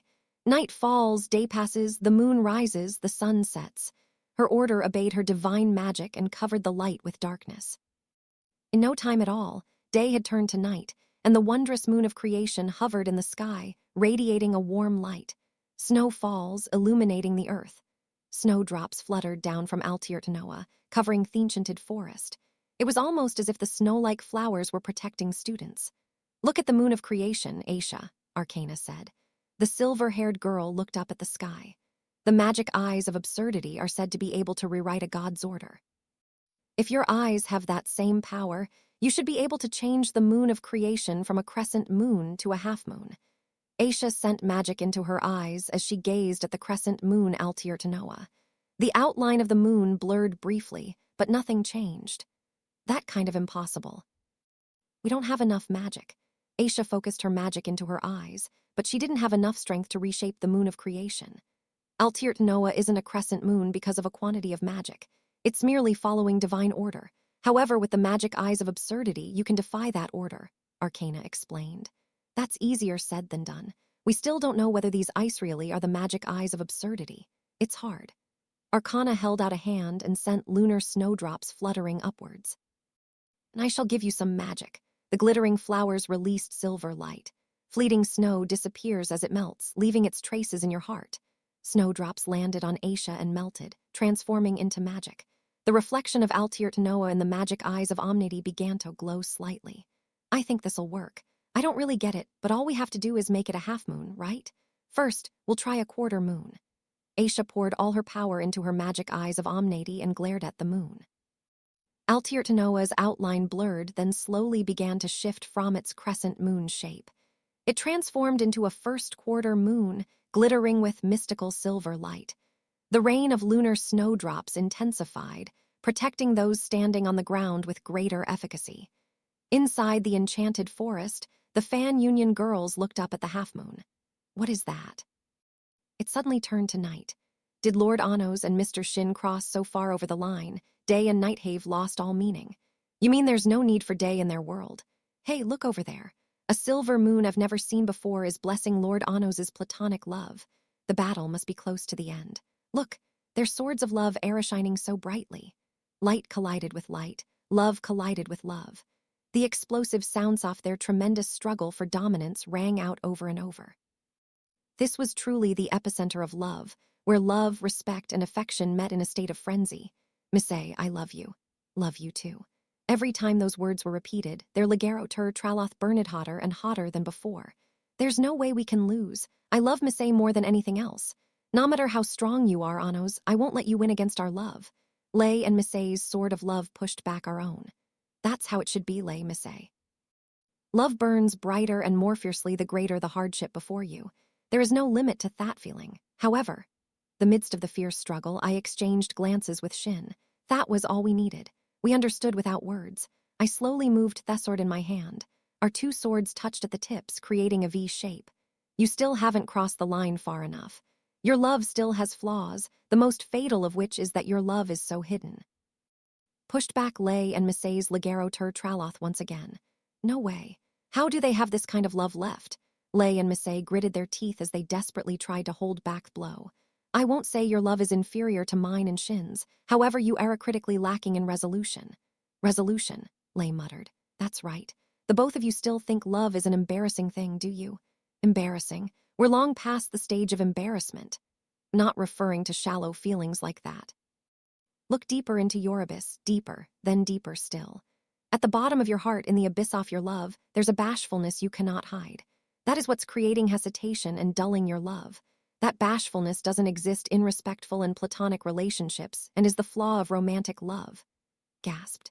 Now do you understand? That is the very depth of love magic. Only when you overcome that shyness will your love reach its full capabilities. And so, there is only one thing to do. I addressed my friend with love. Bare yourself. Expose your true love. Imagine there is no one but the two of you in the world, no matter where you go or who you're with.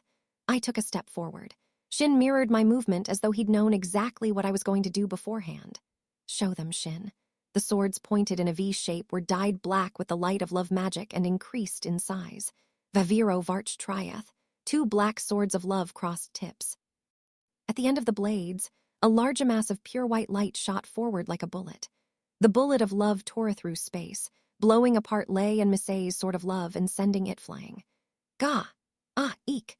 The explosion of light swallowed Lay and Missy like a flood, flinging them back like bullets. Propelled by the blast, they knocked down tree after tree until they struck a large boulder and came to a stop. Thanks to Arcana and Aisha's lunar snowdrops, their lives would be safe from harm. This is the shape of our love laid bare. Section 7. Nation of Dragon cry the next day. The first-year students of Demon King Academy Class 2 had gathered at the Ledaner Plain to the east of Midhaze. Thanks to the Adonica combat training that had continued right up until dawn, they had grown in astounding ways unique to their own individual needs and differences.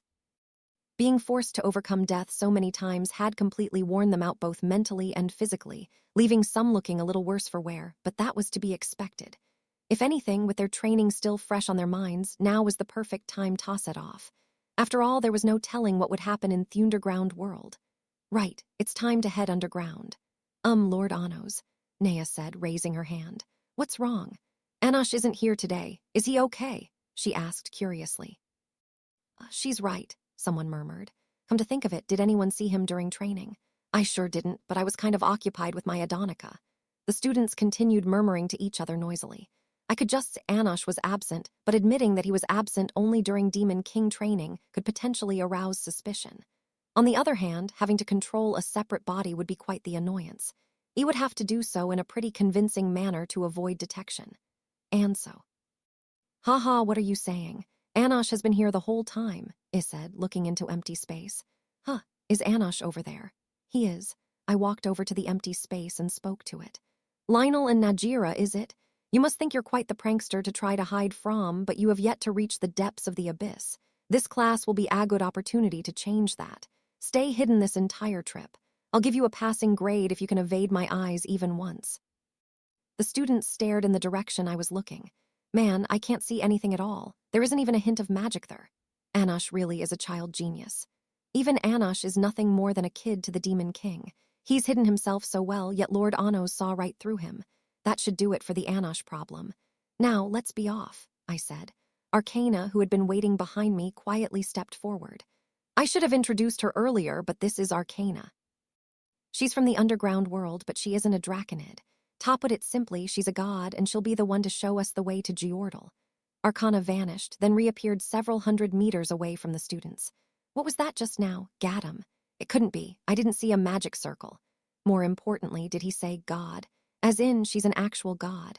I don't want to believe it, but since it's Lord Anos claiming it, not Mr. Eldamd, it must be true. I mean, she did change day to night earlier just by holding up her hand. What was that anyway? That was some crazy magic. It was on a completely different level to what we've seen in classes until now. Are we gonna make it home alive? While the students chattered, the crescent moon Altiert Noah rose in Thesky. Earth freezes, ice melts. The moon of creation's silver light poured down on Arcana, its radiance instantly freezing the ground beneath her. The next moment, that thin sheet of ice shattered to reveal a large hole. It was a tunnel leading underground. Snow falls and becomes wings. Lunar snowdrops rain down from Altiert Noah, transforming Ginto dragons made of snow. Scattering glittering silver light, the snow dragons move towards the students. The underground world is quite a distance away. Those who struggle with flesh should get on, I said. The majority of the students climbed onto the snow dragons. Let's go. Arcana led the way down the hole. I used Fles to fly beside her and was followed by Eldamd and Shin. Wow, it's so fun. Look, Zeshia, we're flying. Super, comfy, and Zeshia were riding a snow dragon together. Misha and Sasha flew independently beside them. Hey, shouldn't you two be able to keep up using Fles? Sasha grumbled. Misha tilted her head. Is this cheating? That's not it. We just wanted to ride on a snow dragon, Eleanor said. Misha stared at her without saying anything. Besides, I might be able to use this snow dragon as a reference for a new... She paused for a moment and gasped. That's right, I could create a new spell. A great discovery. Zeshia clapped her hands enthusiastically. Misha blinked. So it's not cheating. No, they're obviously cheating. You heard the crappy excuse she gave at first, Sasha said. Eleanor pointed her index finger upwards and Zeshia mimicked her. It's not about the journey, but about the destination, Sasha. Destination. Sasha shot them an unimpressed look. Misha, do you know how Torg with that? Misha tilted her head in thought. Did you really think reaching the destination meant the journey was over? Good one. Everyone chatted among themselves as we made our way down. Before long, land came into view. As we emerged from the tunnel, our field of view widened. Above our heads was the dome of Earth, and the underground world spread out down below. We've almost reached the airspace above Geordle, Arcana said. I'll add us to Georhaze, the capital. I flew after Arcana. Shin and the students using Fles flew behind us, followed by the students on the snow dragons. Say, I was wondering, Sasha said as she caught up to me. Geordle's the place that set those dragons on Asian and Dilhade, right? Should where ally be arriving so openly? According to Arcana, that was all Ahid's work. That's right. The royal dragon also contradicts the teachings of Geordle. It actually originated from Agatha, kingdom of the royal dragon, Arcana said. Is Geordle hostile towards Dilhade? Misha asked. I don't know. Geordle is ruled by Pope Galrona de lo Geordle. He's one of the selected 8, a draconid bestowed with the title of savior. Even if he isn't an enemy of Dilhade, he is hostile towards Anos. It's also possible that hostility was Ahid's work, I added. Misha looked at Arcana blankly, then asked, and what about Revalshant, god of traces? It is said that certain scriptures are only passed down orally from Papito Pope. It's possible that the whereabouts of the god of traces were also passed down that way. Sasha brought a hand to her head. It sounds like we have to meet this Pope either way. I can feel a headache coming on. Don't fret. Since we're already planning on putting an end to the selection trial, we would have had to encounter him eventually. A greeting won't hurt. Better just be a greeting. That depends on how the other side responds. The Pope could just so happen to be thinking of destroying the selection trial himself and offer us his assistance. Sasha glared at me. Hey, Arcana, could you give Anos a little bit off your divine advice? She asked. He is correct. Aren't gods allowed to lie? Arcana looked back over her shoulder as she flew. The hearts of mankind drift away from order all the time. Not even the gods can predict their destinations. Sure, it might be possible, but there have to be probabilities you can consider. If you had to pick the more likely outcome, what would Yao say? Considering the hearts of mankind, I would say it's impossible. Then say that from the beginning. Arcana smiled slightly. A demon child who doesn't cower before God. She doesn't even cower before me. She's an interesting one, I said. It feels like I'm being made fun of, Sasha muttered, frowning. Shethen pulled herself together and looked back at Arcana. So will it be Aki or not? At this time of year, Giorhaze becomes a place of pilgrimage for people across Giordal. We can blend in with them. So even if the Pope notices us, other people will think we're pilgrims, so he won't be able to lay a hand on us in public. Is that it? That's right. Going in boldly is the safest bet. Hiding ourselves somewhere secluded would be giving them a chancito dispose of us in secret. However, we still didn't know what the Pope was thinking. Huh, what's wrong, Ellen? Can you hear something? Well, now that you mention it, the fan union girls riding a snow dragon together strained their ears to listen. That music. I don't think so. I've never heard this kind of sound before. Is it some kind of instrument? But where could it be being played if we can hear it from this high up? Hey, isn't this a song? I can't say for sure, but it sounds like singing, Ellen said. Jessica listened to the sound once more. When you put it like that, it does sound like it. Other girls listened to the tune curiously. You are correct, demon of the choir. We have entered Giordal's airspace. That sound is the song of the divine dragon, Arcana said. The girls raised their voices in surprise. It is a song. Wow, Ellen, how could you tell? Does that mean a dragon's singing, Ms. Arcana? Arcana nodded. The three underground kingdoms, Giordal, Gadesiola, and Agatha, each have their own dragon that they worship as a messenger of the gods. Giordal worships the divine dragon, the Dragonoff sound. Its song has resounded throughout the kingdom since its founding. There's a dragon singing somewhere, Misha said, tilting her head. The people believe. The divine dragon has been seen only by the popes of each era and the gods they form pacts with. I haven't seen either. Arcana began to descend. A large city could be seen below us. This is Giorhaze, the capital of Giordal. We will descend on the dragon-lending site. Arcana landed in a vast field in the middle of the city. The field was surrounded by walls, and there were several dragons in the area. They seemed to be accustomed to people, as they showed no sign of attacking. They must have been the dragons pilgrims had ridden to reach Giorhaze. The snow dragons landed in the field and let the students down. But at his same moment, the loud rumble of earth cracking rang out from overhead. Hey, what's that sound? Sasha asked. Look, Misha pointed at the dome far above. Another tremor rumbled over our heads. You know we can't see as well as you, Misha. The dome is falling. What? One particularly loud rumble later, chunks of earth came crumbling down. It was almost like watching the sky fall with our own eyes. Section 8. Giordal, kingdom of the divine dragon, the rumbling from overhead quieted, and the dome stopped falling. Only the sounds of subtle aftershocks remained. The sky here can shake and cry. It's called a sky tremor, Arcana explained, looking up at the dome.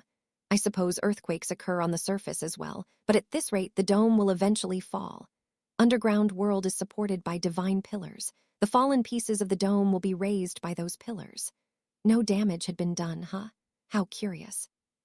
But the sky doesn't fall above ground. I'd love to see those pillars if the chance arises. The divine pillars are the pillars of order. Ordinary people cannot see them, but you may be able to. Pillars of order. That meant the cavern the underground world existed in was completely supported by magic. Which god created those pillars? The underground was created before the birth of the first dragonborn. The name of the god has since been lost, but that god would have governed the order of creation. It was the goddess of creation. Then that would have been Militia. Never heard that name. Arcana, too, could call upon the moon of creation. It was also possible that she was that god, and that she simply didn't know because she'd forgotten her own name. However, in the selection trial, gods were able to consume the orders of other gods. It was unclear whether Arcana had participated before she had forgotten her name, but there was a possibility that she had consumed the order of creation from another god. It was also possible that there was another creation god somewhere in the underground world. Well, that would all have to wait until I'd regained my memories. Let's get going, I said. Following Arcana's lead, we made our way towards the bustling city. Other than the odd buildings made of dragon bone and the unfamiliar style-off clothing, the landscape was that different from Asian or Dilhade. There were streets, shops, and stalls. Churches dedicated to the gods they worshipped stood at regular intervals, and figures clad in blue robes could be spotted near them. This kingdom is ruled by the Pope. That is, by the Church of Giordal in the name of the gods. Arcana explained as we walked. All those wearing robes are clergymen of the church. Those in armor are Holic Knights. The students were all looking around curiously. While we walked, the faint hum of the Divine Dragon's song echoed steadily in our ears. It was quiet enough to be unnoticeable unless one focused on it. To the people of Geordle, the sound was probably akin to the murmur of a creek. Hey, do you guys hear a song coming from over there? I can. That's the sound of people singing.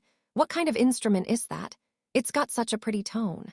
The fan union girls looked into the distance and listened carefully. Here we go listen to that music, Lord Anos, Ellen asked. I looked over at Arcana, who replied, Georhaze is a safe city. Harsh rules are imposed on the people living here, but that's not so much the case for travelers. As long as you don't disrespect their god, breaking those rules will lead only to detainment. There's plenty of leeway before being treated for heresy. That sounded fine to me. Then let's allow for 3 hours of free time, I said to the students via leaks. Go and broaden your horizons. You may do whatever you wish, but I recommend staying away from me. I may be targeted by the Pope off thy's place. You very much, Ellen said. Catha nodded enthusiastically. I'll go learn a new song. I shall look forward to hearing it later. Eek, what a reward. Okay, let's do this. She started running while pumping her fists happily. Wait, no fair, Catha, share the reward. Indirect reward, indirect reward. Catha pulled a serious expression and turned to Nano. I shall look forward to hearing it later, she said. With the same expression, Nano turned to Maya. I shall look forward to hearing it later. I shall look forward to hearing it later, Maya said, repeating the same words with a cool expression. This was repeated by a few more people until every member of the fan union had adopted the expression of a demon king. I shall look forward to hearing it later, they said, harmonizing their voices. Then they ran off, squealing happily and singing as though in a musical. The draconids on the street glanced curiously at the singing girls as they passed. Our song that Lord Anos' ears will receive. Oh, what kind of emotion will that conceive? Will it be possible to conceive? Conceive Emodiuan. The fan union girls left for the source of the song while singing their own impromptu tune with vibrato. Why don't they have any sense of danger? Sasha muttered. Right, miss. Misha was munching away on a fried dragon skewer that she had just bought from a stall. She had paid with the pocket money that had been handed out to everyone earlier. You're right, she said, her voice muffled as she struggled with the piping hot meat. We need to be careful. What are you eating for? It's a fried dragon skewer. I can see that. I'm asking why you're eating. The man at the stall said it was good. In the middle of enemy territory, you know, enemy territory. What are you going to do if it's poisoned? Misha swallowed the meat and replied, I checked. With her magic eyes, Misha was able to detect most poisons with ease. I even left some for you. She held out the remaining dragon skewer. I wasn't mad because you didn't leave me any. Do you not want it? Misha tilted her head. Fine, I'll take it, Sasha said, accepting the skewer and munching happily on the fried dragon meat. BWA haha, what a fascinating city. Surviving on the power of the dragons and gods is an interesting concept. I suspect there will be some exciting encounters to be had here.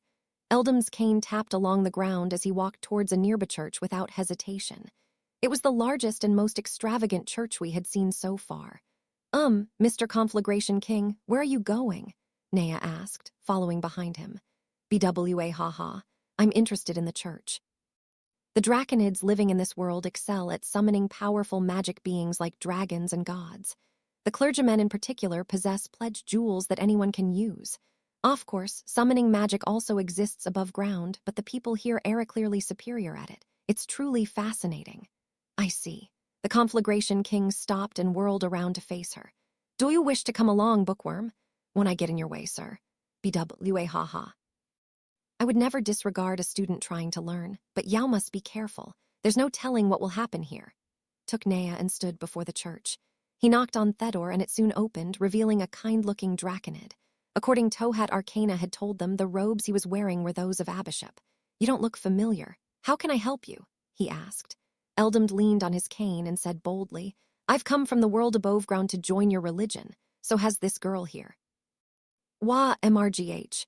Eldam's hand covered Nea's mouth, stopping her mid-yelp. MMPH.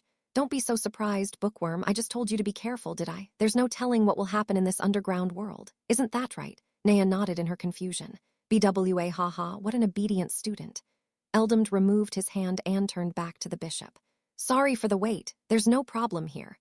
Afraid joining our religion won't be easy. There are many strict rules to follow and the training will be harsh. Eldamd maintained a composed smile. He seemed to have expected that. I have one question for you, the bishop said. The road before Yao branches into a thorny path and a tranquil path. Which path will Yao choose? BWA haha. The path I choose is the one down which scorpions crawl between the thorns, savage beasts prowl, and the wicked toy with the righteous. It's the path with the possibility of all kinds of danger, the path of carnage. Bishop stood there gaping for a moment, but he soon pulled himself together and turned to Nea. And which path would Yao choose? I'd choose the Tran. BWA ha ha ha ha ha ha ha ha. The sound of Eldam's laughter drowned out Nea's decision. The Tranqui. BWA ha ha ha ha ha ha. Nea fell silent and looked at Eldamd. Will you choose the thorny path together with the Conflagration King, or the tranquil path alone? The choice is yours, Bookworm. Nea looked down and mumbled. The thorny path? The bishop nodded with a solemn expression.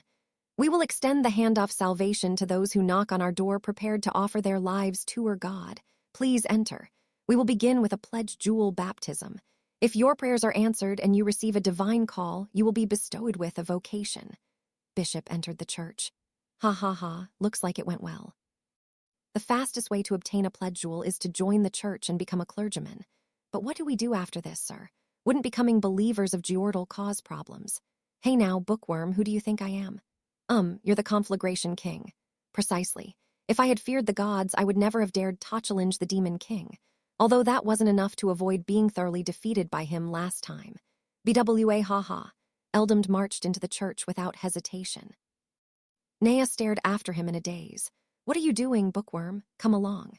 She followed the grinning Conflagration King into the church. What was he up to? Although Eldamd hadn't made any odd movements until now, one could never let their guard down when it camito him. He had the potential to be far more annoying than the Pope if Hettried. Of course, knowing him, he could just be acting on his curiosity, but I decided it best to give him a warning just in case. Is something wrong, Anos? Sasha asked. Sasha, Misha, come with me. Misha nodded. I mean, sure, Sasha replied, and we started walking. Eleanor and Zeshia immediately caught up to us. Where are you all going? Can we come too, if you want? I stood before the church Eldamd had entered and knocked on the door. After a brief wait, the bishop from earlier appeared. How can I help you, travelers? We'd like to join the church. We'll take the thorny path. Section 9. Using the pledged jewel, we were led to a circular room beneath the church.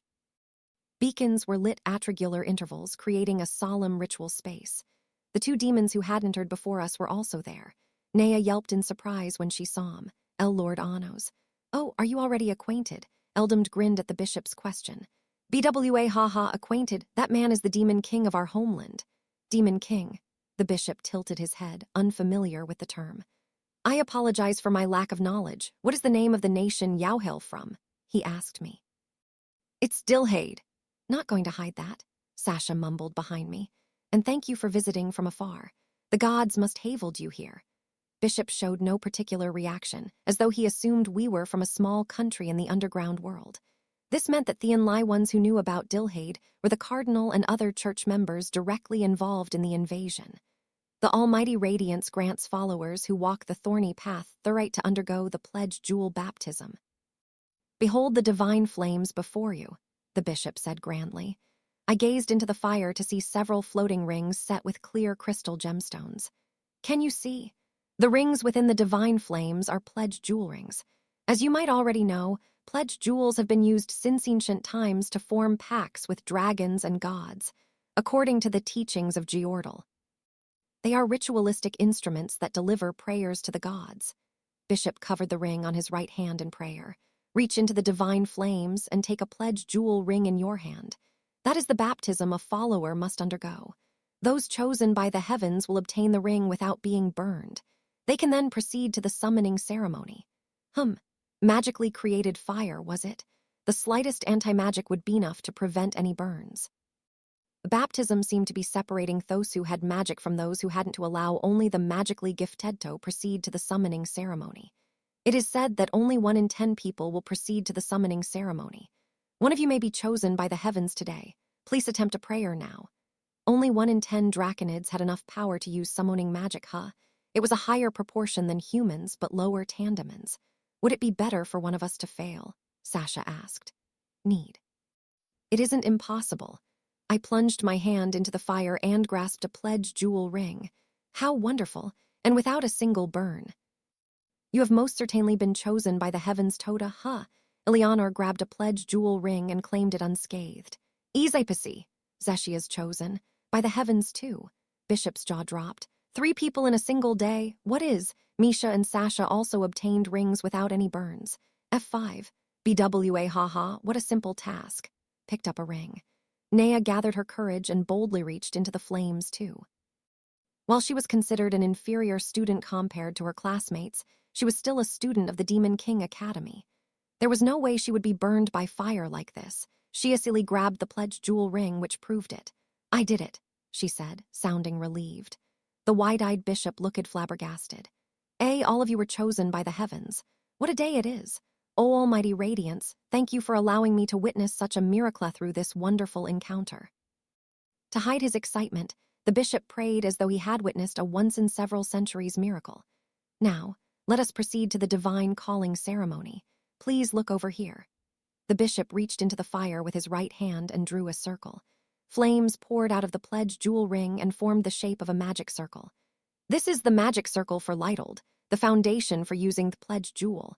With this spell, faithful followers can summon dragons or gods and have them do their bidding. However, gods are the hands of the almighty radiance, so they do not form pacts so easily. The spell was similar to a summoning spell of the world above. There were fundamental differences in how it worked. Lytold's spell formula alone wasn't able to summon anything. The spell relied on the existence of the pledged jewel. Now, come this way. First, I will tell you all about dragons, the messengers of the gods. Bishop stood on a magic circle on the floor.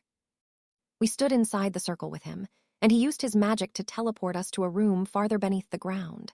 This room was immense in size, the ceiling reaching high above. This is the ceremonial hall used for conducting the divine calling ceremony. If you can successfully use your pledged jewels to cast Lytold, you will be able to receive a summons. In other words, you will obtain a duty to fulfill for the gods. Seemed this vast space was used for summoning magic. After all, there was no fitting a dragon in a tiny room. The bishop continued his explanation courteously. The pledged jewel, which was brought to this underground world in ancient times, has the power to summon 6 dragons by the order of the gods. These dragons are Darrow, superior in fire and strength, Sita of flight and teleportation, Garen of strength and durability, Fran of healing and grace, Vista of stealth and concealment, and Dagu of binding and restraints.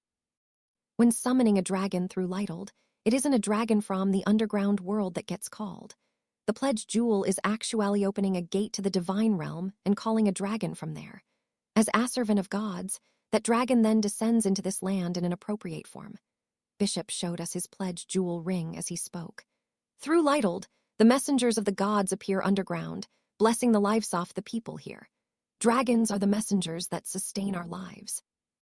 They are the house that shelters us, the flesh that feeds us, the feet that carry us. The followers who have received a divine calling are the keys to the Gadath that brings them to this land. Seemed that, rather than the dragon itself, it was the source of the dragon being summoned. That explained why Azept allowed the direct use of the dragon's power, while using Lytold made the pledge ring create a physical body for the source. Pledge rings were apparently assigned by the first proxy of the gods, in other words, someone who could use the orders of the gods, so it wasn't impossible. This was probably the reason dragons, who had been on the verge of extinction, had increased in number again.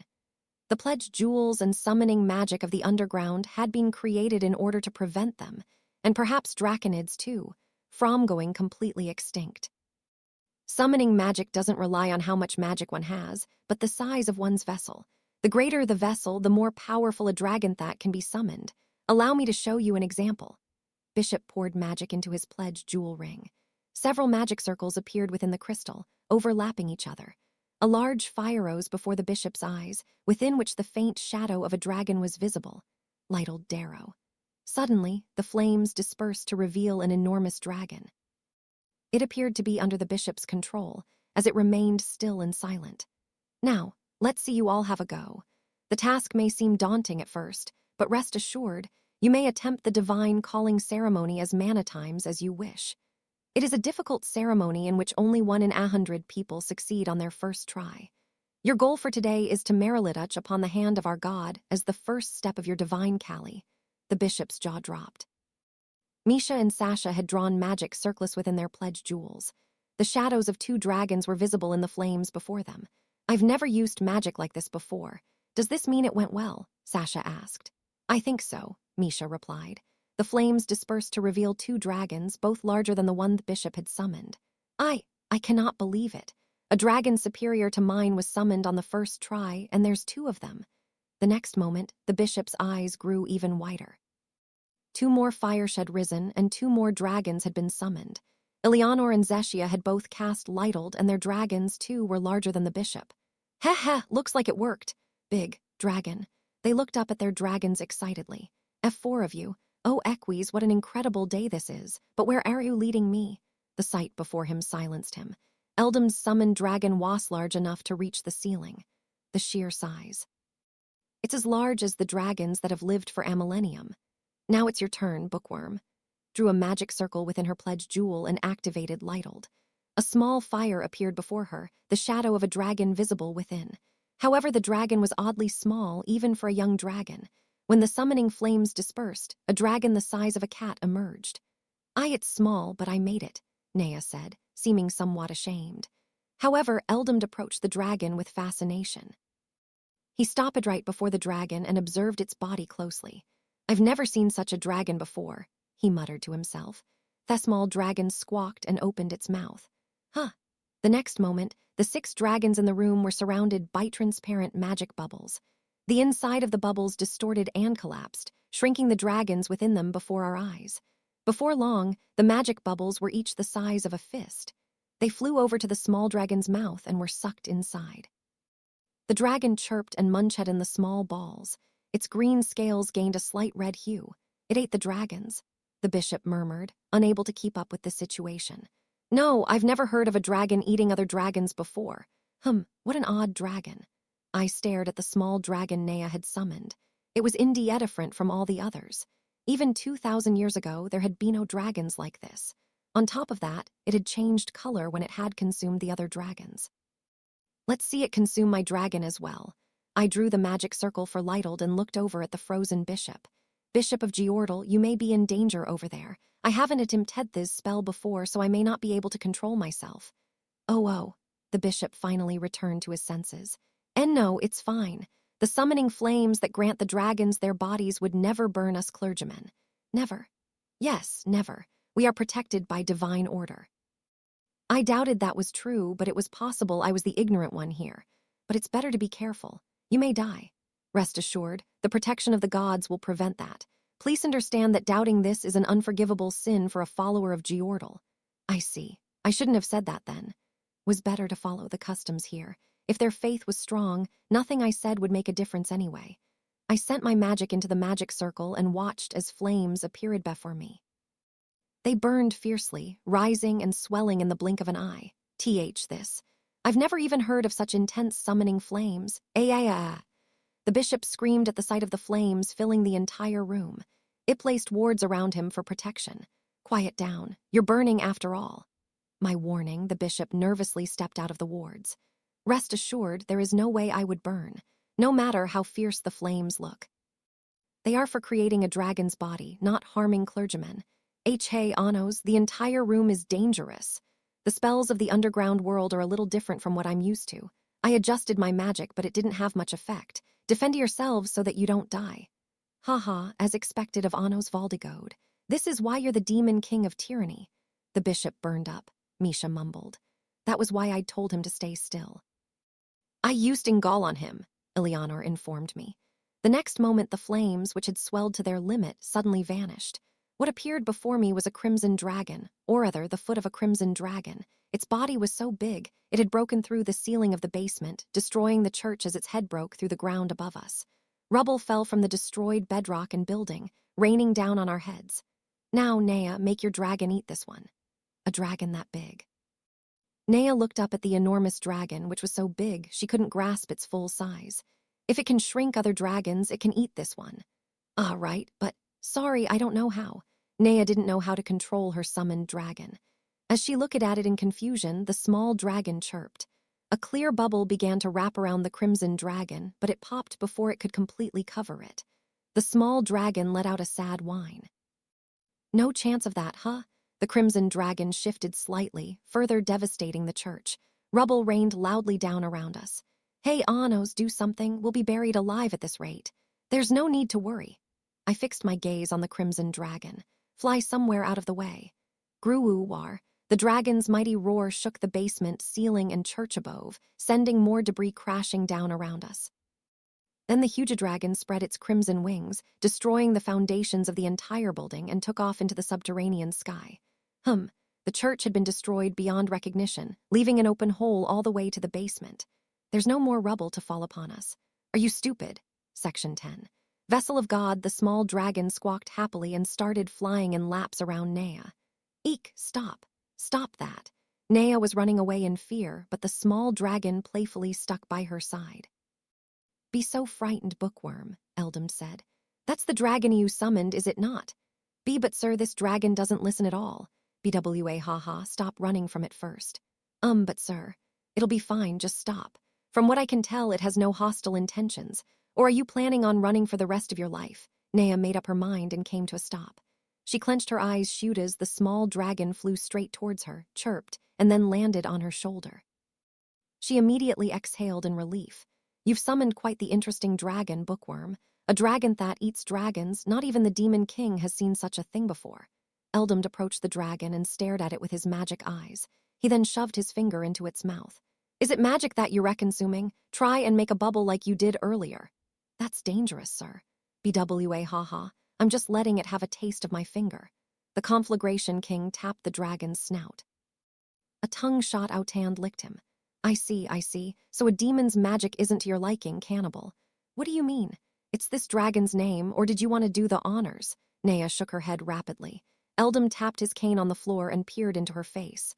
Well, this has become interesting indeed. How about trying to summon a god next, bookworm? Okay. A god. As in a god. Nea stared at him in confusion. Please wait a moment, the bishop said, interrupting Eldam and Ahuri. He was still dazed from dying earlier, but he began to explain in order to fulfill his duty. Your divine callings have all been granted. Yao have indeed gained the right to obtain a vocation in Geordal, but that doesn't mean that summoning a god will be easy. After joining the church, you must learn our various doctrines and overcome many trials before Yao may learn the Lightold spell formula to summon gods. Even if you make it to the pact ceremony, only a handful of followers will ever be able to summon a god. It is far too early for you to obtain that knowledge. The bishop held his hands in a praying gesture. I can see that you are all blessed by the gods. If you continue to develop your faith, you will eventually be allowed to attempt the pact ceremony. Let us learn and walk the path of faith together.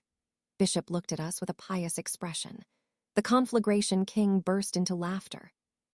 No matter. Now that we've received our pledge jewels, we'll be able to figure out the rest ourselves. If you refuse to teach us the spell formula to summon gods, we'll just have to create one ourselves. That's impossible, the bishop exclaimed. Of course, I agree. Not even I, the Conflagration King, could do such a thing. Bishop exhaled in relief. Eldam smirked. But it's a different matter for the Demon King, Hess said, turning to me. Well, aren't you curious? He shot a sidelong glance at Nea. Indeed, the Conflagration King was right, I was curious. That cannibalistic dragon was clearly different from regular dragons, which meant it was highly likely Nea had some kind of gift that allowed her to excel at summoning magic. Very well, let's give it a go. I drew a magic circle in the air. This is the variant of Lightold used for summoning gods. Bishop's jaw dropped and his eyes widened. It couldn't be, he squeaked. Where did you learn that spell formula? No, you couldn't have learned it from anywhere else. Does that mean? Did you truly write it just now? Is such a thing possible? It was no big deal. I simply took the Lightold for summoning Dragonsand, the pledge jewel, and adjusted the formula for use with a pact instead. That naturally led me to the optimal spell formula for summoning gods.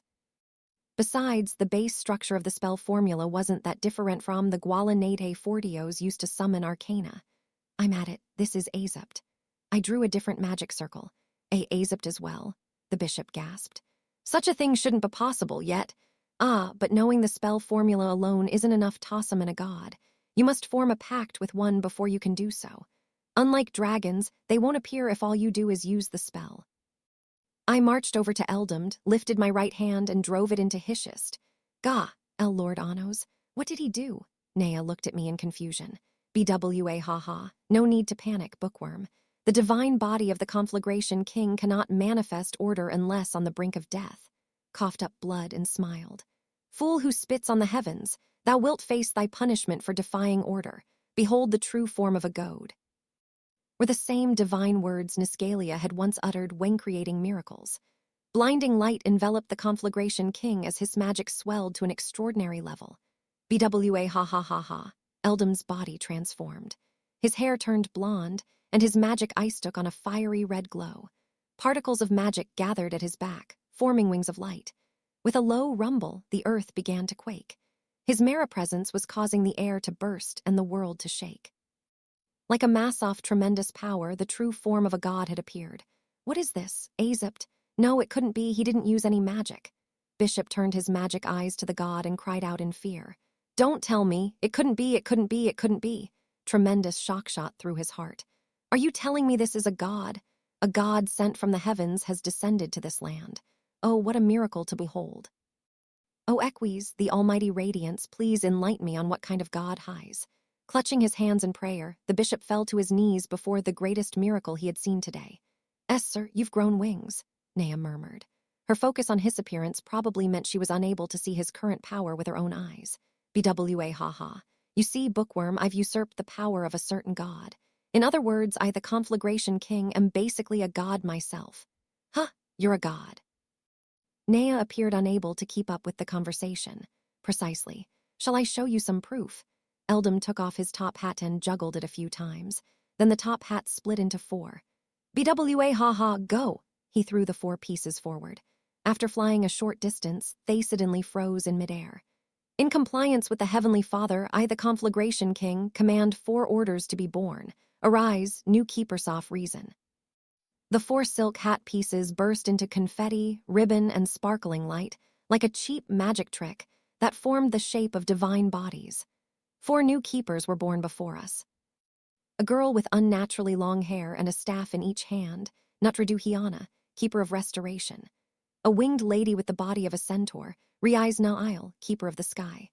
A mountain of a man with an enormous shield on his back, Ziola Opt, keeper of protection. A black shadow holding a dozen weapons including a spear, axe, sword, and bow, Atrozi Sestava, keeper of death. The bishop was struck with so much awe and reverence he couldn't even speak properly anymore. Go, God. Huh. The order that creates order.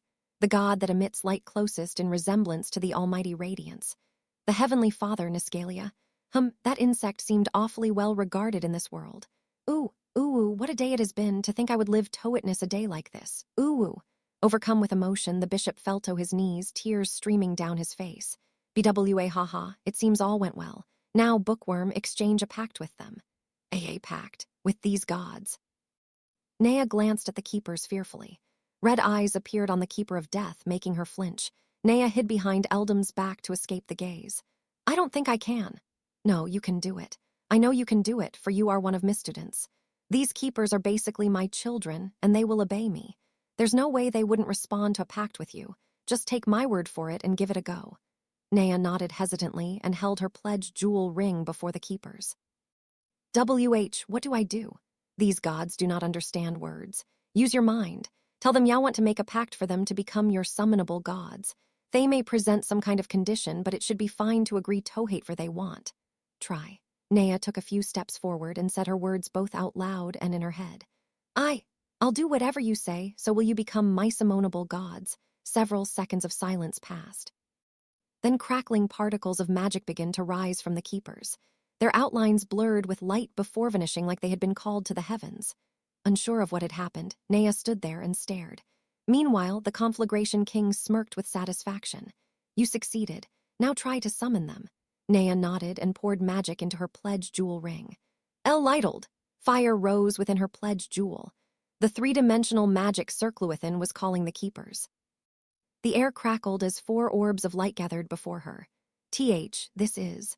The bishop reeled with shock. as though trying to use up a lifetime of surprise in a single day. How? Not only did Yao exchange a pact with 4 gods, but you summoned them all at once. Such a thing shouldn't be possible for anyone other than one of the selected 8. In the first place, a pledged jewel can handle 1 god at once. The jewel will shatter if you exceed that limit. Contrary to the bishop's expectations, the 4 lights materialized in tabadis, the bodies of the 4 keepers with whom Nea had exchanged a pact. It's a miracle.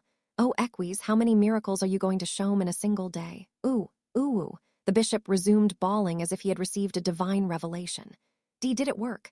I see. I've got it, bookworm. Eldamd pointed Hiscain at Nea in a more lively manner than ever before. What have you got? Your potential. You indeed lack magic. If your source was a container and your magic was water, then your container would be practically empty. The water that should be flowing out of your source is nowhere to be seen. Right.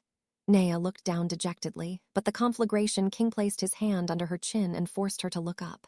BWA haha, what are you feeling down for? You don't get it, do you? I'm praising you. Your source may be devoid of magic, but that's what makes your vessel so vast and fine. Enough for you to still have space left after summoning 4 keepers. Saying you're suited to summoning magic. You lack your own pour, but that just makes your vessel perfect for exterior powers to fill. The conflagration king described. It seemed that performing the summoning magic of the underground world required space in the source. That was why adjusting my magic hadn't had much effect when I'd summoned my dragon, because the capacity of my vessel hadn't changed. Using Lytold and Azept filled the empty space of a source, the unfilled void, not with magic, but with the pact made with a deity and the spell formula used to summon them. Most people didn't have such space in their source, so they used the pledged jewel ring as a vessel instead. The more pacts formed and the more summonings made, the less space there was in the vessel. When the limit of the vessel was reached, a gemstone would shatter, but Nea was capable of summoning by using the space in her source instead. Make a pact with me, Nea. If you become my subordinate, I will become your god and grant you your wish. That's an interesting idea, Conflagration King, I said, stepping in front of him. You would indeed be able to evade my Zect that way. His power became Nea. Through Lytold or Azept, the order of the Heavenly Father would be free for her to control. Our Zect didn't aplido Nea, so he would be free to defy me through her. BWA haha. Is there a problem, Demon King of Tyranny? Even if Mypor were to become Nea, she'd still remain a student of the Demon King Academy, no. As long as Nea didn't betray me or Dilhade, I had no problem with allowing her to summon the Heavenly Father's order. The Conflagration King was constantly insisting that the Demon King needed an enemy. He was probably planning on raising Nea into my enemy so that he could avoid infringing our Zect. However, Nea, I said. She straightened up nervously. Yes, what do you think of the Conflagration King? She thought for a moment before replying. I think he's a very good teacher, and I feel like if I keep up with his lessons, I'll become useful to Dilhade one day. I nodded. That's right. There is no better teacher in Dilhade than the Conflagration King. Follow in his footsteps with all your might. I have no doubt he will lead you to where you need to go. She beamed happily. Believe in him and work your hardest as his student. If you ever feel indebted to him for it, you can repay him with your own growth. I will, Nea replied brightly. The Conflagration King burst into laughter. Ha ha! Ha ha ha! BWAHA ha ha ha ha ha! That laughter echoed far into the subterranean sky, as expected of the Demon King of Tyranny. Not only do you overlook me, you support me in my endeavors. Yes, this is why your words easily surpass the power of the gods. This is what makes you the king of this world. He clenched his fists and yelled triumphantly. Never ceding, never faltering, crushing everything from head on and always emerging victorious. That is what true tyranny should be, what the Demon King of Tyranny, Anos Valdigode, should be. Yes, this is what makes you the best. The wings of light on Eldam's back glittered as he sang his praises of me. And so I, the Conflagration King, will meet those expectations with all my strength. He leaned on his cane and looked at Nea. Now, Nea, put those keepers away. Come on. Not even you will be able to keep them summoned while making a pact with me. Go back, Nea said, but the keepers didn't budge. Please go back. Although she had the vessel to summon the gods, it seemed she was lacking the magic to control them. Allow me to grant you the words of a god, Bookworm. You can do it. There is no way you won't be able to do it. The Conflagration King's words were laced with magic that transformed them into a blessing for Nea. The next moment, the pledge jewel began to glow. The keepers were swallowed by the light, fulfilling the earlier command. Very good, that will do. Now state your wish. Let us make our pact. What kind of wish? Naya asked, looking down awkwardly. BWA ha. There's no need to hold back. I will grant your every wish. Then. Naya looked up and addressed the conflagration king. Will you be my teacher forever, sir? Eldamd grinned. I accept, Naya, he said with an exaggerated gesture as light enveloped his body. I, the conflagration king, will droom everything from the truths of the world to utterly useless trivia, into that brain, body, and tender heart of yours. When the light surrounding him eventually faded, Eldamd had returned to his regular form. The pact between Naya and the conflagration king was complete. Section 11. Ceremonial hymn. Incidentally, I'd like to ask you something, I said to the bishop, gazing at Eldamd and Naya with his mouth open. What do I need to do to omit the Pope of Geordle? However, the bishop passed in front of me as if he hadn't heard. Heck knelt before Naya and Eldamd and started praying. O great heavenly Father, and the holy saint chosen to form a pact with him, I offer mightiest gratitude to the heavens for this encounter. Will you have the mercy to lend an ear to the woes of this pitiful but devout follower? Naya looked over at Eldamd worriedly. He replied in his usual tone. Hey now, don't get the wrong idea. We're not the ones to be lowering your head to. Bishop stared at the conflagration king in shock. Our ruler is the demon king over there. I am just one demon who serves him. Is it the etiquette of this place to ignore one's master and Bodo, their subordinate? But gods are superior existences that stand above kings, the bishop argued, clearly confused. If he is the king as you claim, then his royal authority must have been granted by you. As a follower, I believed it was me duty to first express my respect to the god and the young lady who haste exchanged a pact with them. Then you'd better remember this. The demon king stands above all gods. In the first place, the Heavenly Father's order was stolen from Niscalia by the demon king Annos Valdigode over there.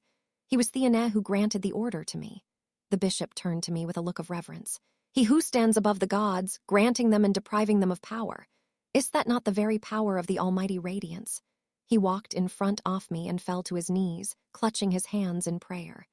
In my ignorance, iffled to see the truth. Thus I will believe the words of a god. He who stands above the gods, Demon King Annos Valdigode, please forgive me for my belated introduction. I am Morano M. Cicerad, Bishop of Geordle. Please forgive me for my earlier impoliteness. You are forgiven. You may also stand at ease, for I am not Equis. I am merely a demon from the world above ground, unworthy of your worship. Morano nodded quietly. I understand. However, even if you are not the almighty radiance, you still stand above the gods. I cannot doubt the words of a god. Then do as you wish. Demon King Annos, for you, I will arrange an audience with the Pope of Geordle. I am sure his holiness will readily accept when he hears that you can control the gods without a pledged jewel. However, before I do so, I ask that you lend your ears to the words of this pitiful follower. Speak freely. Bishop started praying while speaking. In this pious nation of Geordle, we worship the gods, revere them, and offer our songs to them. Yet there is a fool among us who has fallen to heresy. He utters obscenities about the Pope, mocks the faithful, and denies the existence of the almighty radiance Equis, all to desecrate the name of our God. There is no one in this city impious enough to believe his words, but he has become such a nuisance to our festivals that we can no longer ignore him. What is the name of this fallen one? Ahidalovo Agartsi, the former cardinal of Geordle. After his falling to heresy, the Pope stripped him of his baptismal name, so he is currently known only as Ahid. Was as I'd thought. If he had been stripped of his baptismal name, then he must have been exiled from the church. He appears during every festival to desecrate the name of our God. He was caught once and sent to jail. Merely recalling his state at that time brings me fear. Morano shuddered. What happened? It was like he was possessed. He deliriously repeated something about being unable to wake from a dream, and his face was like that of a crazed devil. His behavior was so eerie and abhorrent, the congregation hesitated to even look at him.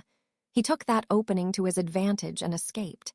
Even with less supervision, he shouldn't have been able to escape by himself. Bishop nodded. You assume correctly. It seems the foolish Ahid has joined the Church of Gadesiola, the church of heretics that worship a blasphemous god. There is no telling what they are up to. How interesting. So he had joined hands with a heretic church in order to spread the word that the almighty radiance didn't exist. That shouldn't have been possible in the short time since I had collared him, so they've been colluding with them for a while now. The Church of Geordle is currently pursuing Ahid. It will be difficult for him to appear in public, much less leave the city. Starving on the streets will be his punishment. That being said, the city will be hosting a particularly large festival tomorrow. They were capable of hunting down Ahid and arresting him, but they didn't want to disturb the festivities, huh? And you're asking for my help. I wouldn't dare to do such a thing. This is merely a prayer, a wish for God to turn this way. Whether this prayer is fulfilled depends on the almighty radiance. That aside, they were struggling more over a single man than I'd thought. If the Pope was one of the selected 8, he should have been able to deal with the now godless Ahid in no time at all. Were the Gadesialan Draconids that troublesome? Or was there Arius and the Pope couldn't move? What's the festival for? Every 100 days, Geordle holds a festival called the Rite of Sacred Song. It is one of the most sacred rituals in Geordle, during which Ahali hymn is offered to the gods in prayer for prosperity in the underground world. Holding this ritual is extremely important to us, but that fool obsessed with desecrating our god is heedless of danger and he should show up again. Will the festival be? The festival is held across Georges, but the hymn is sung on the sacred grounds of the divine dragon. It's a very short distance from here. Would you like me to show you? Arcana probably knew where it was. That won't be necessary. I trust you'll arrange an audience with the Pope for us. Saying that, I drew a magic circle that covered the entirety of the destroyed church, above ground and below. I recreated the building using Iris, completely restoring it to its former glory. Ooh, what a miracle. This must be the work of the gods. The bishop started praying again. As the almighty radiance wishes.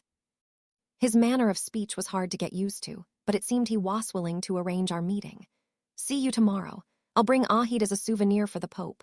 It earned to leave the church and then stopped. Come to think of it, are there any good inns nearby? The bishop answered nervously. The rite of sacred song is tomorrow, so there are many pilgrims here in Georges. Most churches and inns are at full capacity, but I can arrange some rooms to be cleared for you and your party. How many beds are you in need of? It seemed he was suggesting driving other clergymen and pilgrims out of their rooms. There'll be no need for that. Is there any open space we can frequent? It can be underground. Nearby Dragon Landing site is under my management. Feel free to house the space there as you wish. That would be great. We'll do just that. The almighty radiance wishes. The bishop lowered his head and offered a prayer. After that, we left the church to find a girl waiting for us outside. Arcana, I called. She turned to me. Where are the sacred grounds of the divine dragon? Follow me. As we walked behind her, the faint sound of draconids singing grew louder. We eventually arrived at a raised square. At the center was a large but shallow hole where a bonfire was burning. The flames, which reached dozens of meters high, were burning around a tall pillar reaching into Thesky. It must have been made of dragon bone. People were gathered around the bonfire, singing an unfamiliar hymn. It's Ellen and the others, Eleanor said, pointing to them. Sasha looked confused. You're right, what are they doing? The Fan Union girls were among the Geordle choir before the altar, singing their hymn. They couldn't have known the song before today, yet they were singing along perfectly. The song eventually ended, and the girls shook hands with the members of the other choir. Your voice is wonderful, Ellen. You mentioned that you girls are a Chouar as well. Where are you from? We're from Dilhade. It's a nation beyond the dome, Ellen said, pointing upwards. The woman from the choir looked at her curiously. Beyond the dome? Stupid Ellen, are you allowed to say that? Oh, right, ha, Ellen laughed. The woman from the Geordle choir smiled at her. What an interesting person. I am Irina Als Amina, leader of the Geordle choir. Ellen Mihace of the Demon King's choir. The other girls introduced themselves and shook hands. If you'd arrived in Georges a little earlier, we would have asked you for a sojourner's psalm. Sojourner's psalm? Are you unfamiliar with the term? At the rite of sacred song held in the Holy Land of Georges, there is a ceremony in which pilgrims from a fair are invited to dedicate a new song to this land. That song is a sojourner's psalm. Ellen and the girls nodded, prompting Irina to continue explaining. Once upon a time, the song of a saint who visited this land became a god, who cleared the land of calamity. The event became the beginning of the most important ceremony of the rite of sacred song. The unceasing flow of new songs from outside the city is the God that continues to protect all of us. This is the will of the almighty radiance, Equis. I don't really get it, but I think it's lovely that a song can be a god. Smiled, pleased with Ellen's response. I know the song will reach the city, but please stop by tomorrow and watch our hymn from here. May the almighty radiance always protect you, she said, holding her hand together in a prayer. The fan union girls accepted the gesture by bowing, then descended from the stage. You look like you're up to something fun, I called. They shrank back nervously. Please forgive us, Lord Anos, we went off on our own. I have nothing to say about how you choose to spend your free time, but I'm impressed. That was your first time hearing that song, wasn't it? Yes, but it was an easy song to sing. Irina and the others are part of the choir of this city. We were watching them because they sang so beautifully, then they invited us to sing along. That's how they had ended up singing together. Singing is popular in Georges, Arcana explained. Draconids connect to each other through their songs. Will there be free time tomorrow? Do you want to watch the rite of sacred song? The girls of the fan union nodded. Oh, but it's okay if there are other things we need to do. It's totally fine. There's no better chance to experience Giordal's culture firsthand. We can all come back together tomorrow. Ellen beamed from ear to ear. Yay, thank you so much. The girls exchanged high fives with each other in excitement. There is one thing to keep in mind. Ellen looked back at me worriedly. There's an evil villain scheduled to disturb the festival. Section 12. Drifting memories, overlapping dreams, rising to the surface after their free time was over, the students of the Demon King Academy toured the city of Georges together. Aside from the sacred grounds, there were several locations that had bonfires going and where hymns were being offered to the gods. There were so many pilgrims visiting from outside the city. No one treated us with any suspicion. If anything, we were warmly welcomed.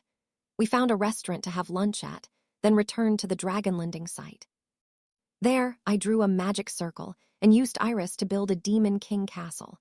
Although the bishop had given us permission to frequent the Ria, I made sure to construct most of the floors underground to avoid attracting too much attention during the festival. Only the entrance and first floor were visible from the surface. The lowest floor is for teachers. Allocate the rest among yourselves. I opened the front door to let the students inside. Georges seems like a safe place, but there'll be fewer people around at night. Stay inside. I won't be coming to anyone's rescue. If you still wish to go out despite that, I won't stop you. With that warning, I proceeded inside to the magic circle set up on the first floor. Shin, Eldamd, and Arcana stepped into the circle with me.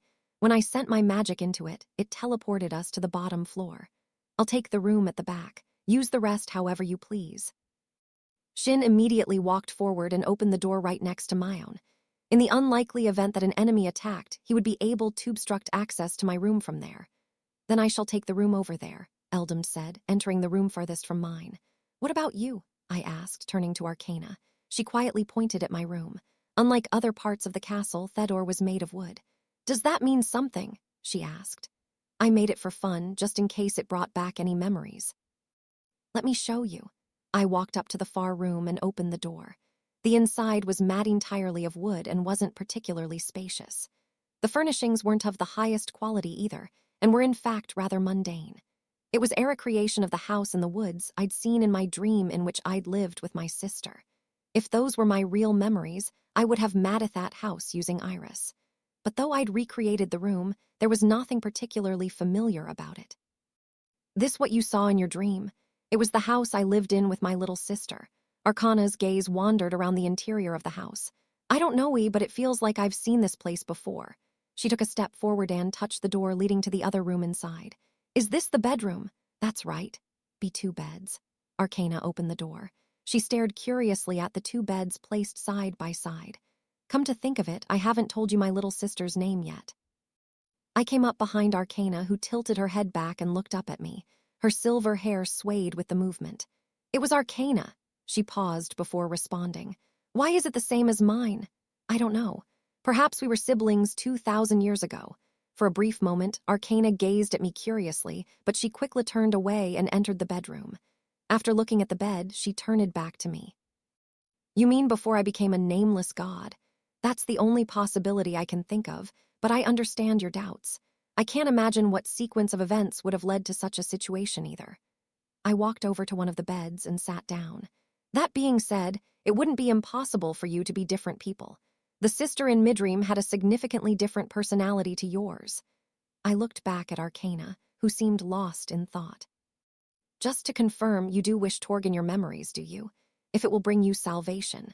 So that was the condition. You truly are a god through and through. I lay back on the bed and looked up at the ceiling. You discarded your name of your own will. Yao might have discarded your memories along with it. If you recall them, Yao may not be able to return to being a nameless god. Discarding my name was my sin. I was the cause of that man's despair. She was referring to the man she had failed to save after becoming a nameless god. Matter what happened in my past, I shouldn't have forgotten it. You hadn't discarded your name. You wouldn't have obtained Ahart. That is correct, but now that I have emotions, I wish to regain my name and memories. They weren't things I should have forgotten. Because Arcana had lacked emotions, she'd been able to discard her name and memories. The emotions she'd gained in exchange had then made her desire the name and memories she lacked. It was a hopeless loop. You're the one who said it, that there has to be a way to regain my name and memories without losing my emotions. I could atone by continuing to save people, she said. If you've made up your mind, then it's fine. Approached me and climbed onto my bed. Drifting memories, overlapping dreams, rising to the surface. What does that mean? If I was your little sister, we might be able to recall more if we dreamed together. That made sense. The burden on you will be greater, she said. That's fine. If it could help to retrieve our memories, then it's worth dreaming. You. Arcana straddled my body and placed her hands on my chest. Leaning down, she pressed her forehead against mine, and a magic circle appeared around her body. Her clothes started glowing and fading away. Just then the door slammed open. Hold it right there. Arcana turned around. Sasha and Misha were standing in the doorway. I knew I had a bad feeling for a reason. This lewd god. I won't allow your inexcusable behavior anymore. Demon child, this is a necessary process to regain our memories. It is not lewd, but holy. It is not inexcusable, but pure. I know that, but Anos would have said, do you really think we have to sleep together to regain our memories? He definitely would have said that. Sasha yelled, her face bright red. Well, it wouldn't be impossible, I said, but using magic in the proper way results in a substantial reduction of both accuracy and efficiency. There's no reason to avoid sleeping together. I looked at Sasha, who remained silent. Don't look at me like that. I won't ignore the well-intentioned advice of a subordinate. If there's a problem, just say it. Sasha looked down. It's just. She was blushing fiercely, her voice barely audible. I don't like it. Why? She closed her mouth, unsure of how to answer, so Misha helpfully chimed in instead. Sasha's worried about you. Does she think Arcana will do something to me? Misha shook her head. Arcana is a good girl, but Sasha can't help but worry. Well, I could see her point. It was only natural for a subordinate to worry about their master. That case, you may as well join in. The Order of Dreams can show you your pasts as well, I said. Sasha stared at me blankly. If you're worried, stand guard beside me. Watch the dream while you are at it. If you're in direct contact with the Order of Dreams, you'll be able to detect any suspicious activity. But doesn't that mean? Sasha fidgeted restlessly and looked up at me in question. We'll be sleeping together, Misha asked for her. I don't see a problem with that. And no problem, Sasha mumbled. Are you unhappy with something? Oh no, it's nothing. Sasha looked away again, her cheeks glowing fiercely. Then come here, I'd also feel reassured with you by my side. Really, really. I see, okay. Sasha nodded to herself slowly, gathering her thoughts. If you insist, then it can't be helped. Walking awkwardly, she made her way towards the bed. Misha followed behind her. What am I meant to do? Lie on either side of Anos, Arcana answered. Misha obediently sat to my left and flopped backwards. Sasha took a seat to my right and lay down stiffly. Misha turned to me and smiled softly. What is it? I asked. We're like a family. Is that so? Yeah. Arcana returned her forehead to mine. No distinction, no borders. She drew a magic circle around us. Our clothes shone bright. Wait, isn't this undressing us? Cancel your anti-magic. I'm merely storing them in your storage circle. That's not what I meant. What about a blanket? Would it be Akado put on a blanket? Sasha asked. Arcana nodded. Warm snow becomes a bed. Snowdrops appeared, transforming the blanket we were lying on into a thin sheet. The sheet was draped over us, and then, in a flash-off light, Arcana activated her magic to remove all our clothes. Misha blinked a few times, and the light of the room disappeared. She used her magic to light a small lamp hanging on the wall. I turned to look at her. Look, she whispered. It was rare to see her normally unshaken self so shy. Right. I looked back at Arcana, who was sitting on top of me, but Miss Hack continued to stare at me while lying on her side. Sasha, meanwhile, stubbornly turned away, her body stiff. Demon child, Arcana called to Sasha. What? Relax. You won't be able to enter the dream like that. Even if you say that, what am I meant to do? Sasha tried to assume a natural position, but the more she shifted, the more her body tensed up. Calm down, it'll be fine, I said, reaching over to turn her head towards me. You Look into my eyes, she stared at me. Okay. You came here for my sake, right? Sasha nodded. I'm glad to hear that, but there's no need to get so worked up. Just be your usual self. Nothing will happen, we're just watching a dream. Right. Sasha rested her forehead against my body as if to protect me. She was still a little stiff, but it was much better than before. Will this do? I asked Arcana. She nodded and leaned forward again. Night falls, inviting sleep, drifting memories, overlapping dreams rising to the surface. Our bodies were enveloped in a faint light. I surrendered myself to the sleepiness that beckoned me, and my consciousness faded away. Section 13. Dora the Liar, the dream continued. Arcana staggered towards the fireplace with heavy firewood in her arms. What would have been an easy task for an adult was a huge challenge for the body of a 6- or 7-year-old. Heave-ho, she said, tossing the wood into the burning fire. The cold of the billowing snow outside was seeping into the house. Arcana wrapped herself in a blanket and held her hands out over the fire.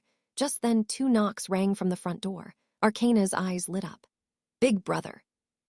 She called happily, hurrying to unlock the door. But when she opened it and saw the man on the other side, she took a step back. Huh, who are you? The middle-aged man was dressed in blue robes. His expression was-haggard, and there was a look of madness in his eyes as he stared at Arcana. I found you, the sacrifice, he murmured. 2 more men in the same blue robes appeared behind him. They looked like evil apparitions. She must be offered. The sacrifice to the gods. Now give yourself up as an offering. Arcana backed away. The men followed her into the house. And no, go away, she shrieked. But the men reached for her without a care until, gah, firewood went flying through the house, slicing the air and striking Themen on the back of their heads. They crumpled over and fell to their knees. What do you want with my sister? A black-haired, black-eyed boy of around 10 years of age appeared in the doorway. It was Arcana's older brother, Anos. Brother. Arcana dived into Anos's arms and clung to him tightly. Stand back, Arcana. I struck them with enough force to render Thieveridge demon unconscious, but it seems these aren't average demons.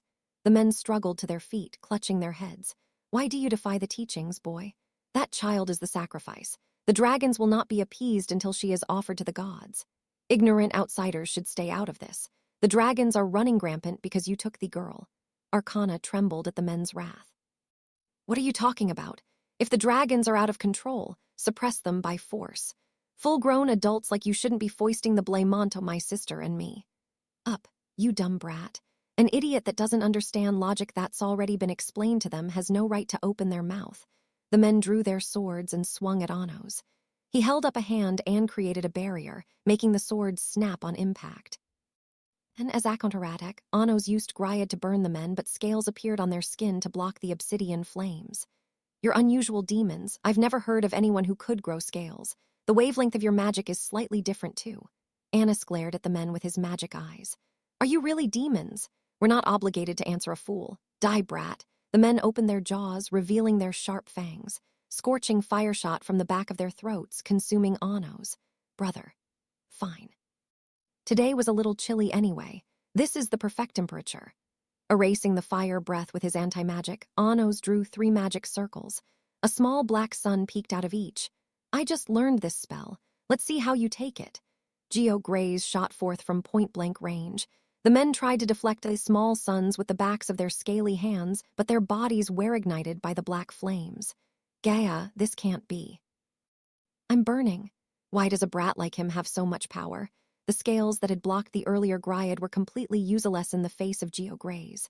The black suns swallowed them, turning them tosh. Anos gently hugged Arcana's trembling shoulders. I'm sorry for scaring you, it's okay now.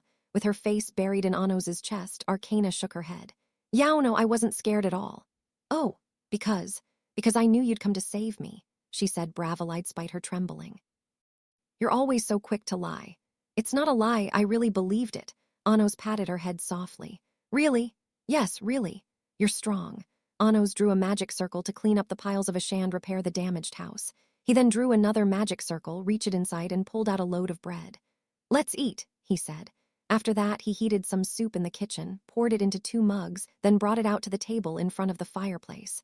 "This cold spell has destroyed a lot of crops. I went to the nearby village, but this was all the food I could get." "It's okay. I can't eat a lot anyway," Arcana said, holding the mug in both hands to sip the soup. "I'll try somewhere farther away later." "Leaving again?" Arcana looked at him sadly. She didn't want to be separated from her brother. "I'll be back soon." "Okay," she sighed in relief, then picked up her bread and soup and brought them closer to the fireplace. She then patted the floor beside her. What a spoiled little sister. "I can't help how cold it is." Anos took his food and sat down beside Arcana. She leaned towards him so that they were touching. "If it's okay with you, big brother, could you read to me again? I thought you said you could read by yourself now." "No, I want you to read to me." She peered up at her brother's face. "Usual book." "Yup, the usual one." Anos made a beckoning gesture with his finger, and a book flew off the bookshelf and into his hand. The title of the book was Dora the Liar. The cover and binding were worn out and peeling from how many times it had been read. Anos began reading the book aloud to his sister. The story was set in a fictional kingdom unrelated to Dilhade.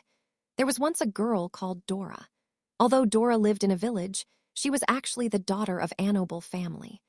Her astounding talent for magic had driven her to a secluded location to avoid being targeted by bad guys. However, every once in a while, famous sorcerers would visit and ask to be her disciple. She cured incurable illnesses when no one was watching. Her noble parents often came to visit her in secret, as they both loved their daughter dearly and dreamed of the day they could live together again. Of course, this was all a lie made up by Dora.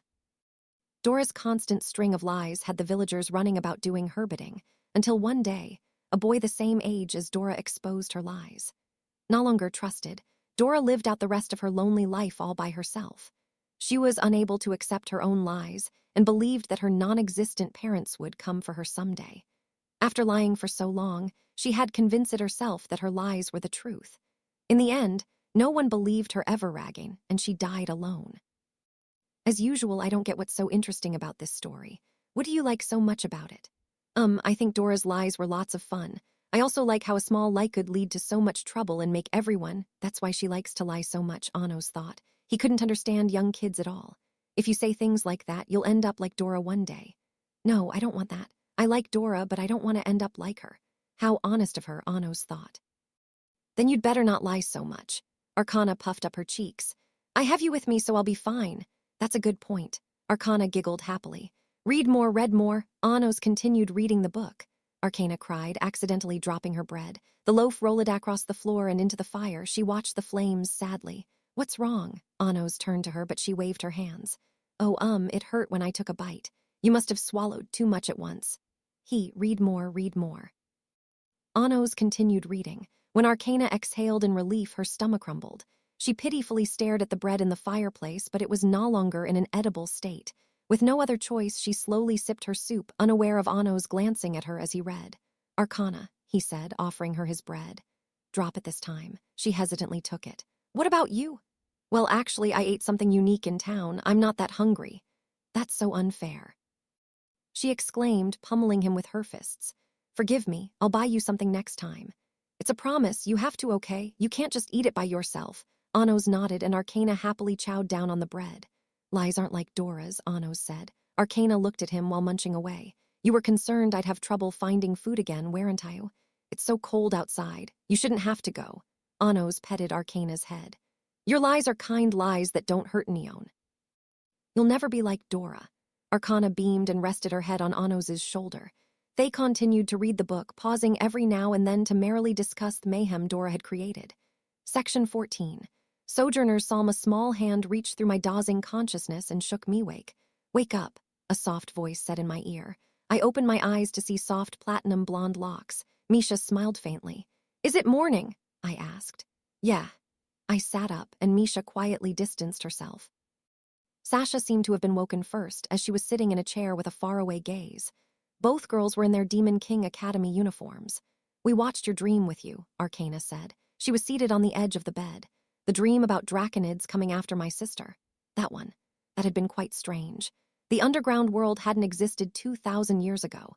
Draconids shouldn't have existed yet either, or had their ancestors lived above ground. Did you recall anything?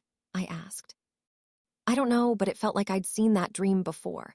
I wonder she mumbled, frowning slightly. Is it because I really was your little sister? If that dream had been the combination of our memories, it would be reasonable to believe so. I'd like to see what happened next.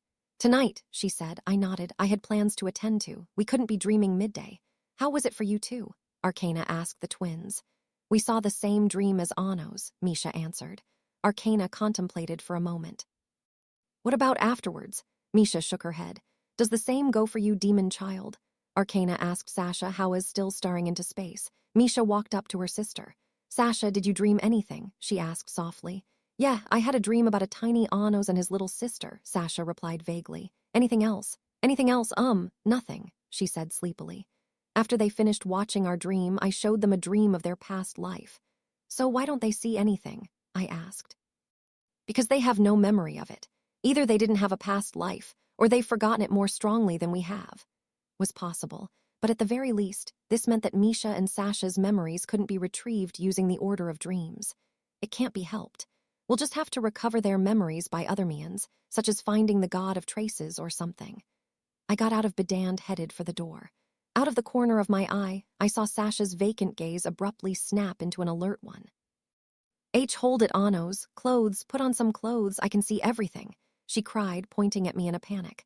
I was still wrapped in the sheet, so She shouldn't have been able to see everything. That being said, it wouldn't be dignified of me to appear before the students while half naked. Worry yourself. I had no intention of going upstairs like this. I drew a magic circle and changed into my white uniform. That aside, you're rather energetic this morning. Sasha blushed and turned away. It's not like that, it's just, see Kamito, think of it, why are you still wearing your school uniform? She asked, abruptly changing the topic. To remind everyone of how they treated the Demon King as a misfit. I see. That is a pretty big warning. It's just an excuse, though. Excuse me. Sasha looked at me blankly. I got sick of tailors incessantly offering to make me new clothes. Sending a message like this saves me the trouble of rejecting them all the time. If you do that, won't you have to wear your uniform all the time? I don't mind. You two do the same, do you? That's true, but... Sasha curled up on her chair and mumbled something to herself. It'll be breakfast soon. Get yourselves ready, I said before leaving Thurum. We soon met up with the students of the academy and headed into town for breakfast. After a short break, it was time for the rite of sacred song to begin. We made our way to the sacred grounds. The area was packed with pilgrims offering their prayers to the large bonfire at the center. Following what Arcana had taught me about praying, I covered my right hand with my left while facing the bonfire. Beside me, Sasha looked surprised. What's that look for? What happened to you not having faith in the gods? Don't you had them? I won't deny that. However, people are free to put their faith in what they want as long as they're not harming others. This is a festival for those who have faith. If we're attending, it's only polite to offer a prayer. So the Demon King has common sense after all, Sasha muttered, praying beside me. Annos is concerned, Misha said. About what? Sasha asked. About Ahid trying to disturb the festival. But it is Annos's fault, is it? I mean, if it hadn't been for Nednalia's, Ahid might not have gone around saying their god didn't exist, but what he was doing before that was way worse. He lied about the god saying things and tried to control the faithful. He had also tricked many draconids into sacrificing themselves in order to strengthen the moon of creation. If he hadn't met Annos, he could have been doing even more terrible things right now. I burst out laughing. What's so funny? Just touched to have such a kind-hearted subordinate. Indeed, I'm not at fault. I'm under no obligation to deal with Ahid for the sake of this nation. If anything, they should be grateful to me for exposing his connection to Gadesiola. As long as you know that. Sasha looked down in embarrassment. The responsibility for creating a fool lies with the nation that raised him. There was no guarantee that they wouldn't resent me for defeating a devout follower, even if it was for the selection trial. Arcana from Ahid had been enough of a blow to his power. The only thing I hadn't expected was for him to be able to escape after being arrested. I suppose I could have shackled him to make him a little easier to catch. Misha looked at me with her unreadable gaze. Do you feel guilty? Who, me? Just a little, I mean. As I just said, if they choose to carry a spark, I'm under no obligation to put out their fires for them. Render unto the gods the things that are thegods, and unto Geordle the fools that are Geordles. Misha giggled. Sasha was right, she said, seeing right through me. It's not your fault. You always think too much of me. I'm not as kind as you say. Misha shook her head. You're kind. Hey, what are you two whispering about? Is it something you can't tell me? It's just idle talk, I responded, accompanied by Misha, who answered at the same time. Idle talk. Sasha narrowed her eyes in suspicion. Oh, look, something's starting. Eleanor, who was in front of us, turned around and pointed at the stage. Followers clad in blue robes were appearing from behind the altar. They were the members of the Giordal choir. As soon as they stepped out onto the stage, they faced the large bonfire and began praying. The melody off a dragon bone harp accompanied their prayer. O Equis, the almighty radiance, we thank you for another 100 days of safety, Irina said grandly. As the leader of the choir, she washily ranked and respected among the clergy. Her robes were of a higher quality than those of the other members of the choir. She began to address the congregation. Since ancient times, the winds of new songs have blown through Giorges thanks to the will of Equis. Those winds have eliminated all kinds of disasters, blessing the citizens of Giordal. This is proof that our God is always watching over us. Irina raised her hands high into the air. This is the Sojourner's Psalm. The almighty radiance will dwell in our song today and become one with the sacred tune. Close your eyes and pray. Listen closely to the word of Equis. The choir turned around and exited the stage the way they'd come.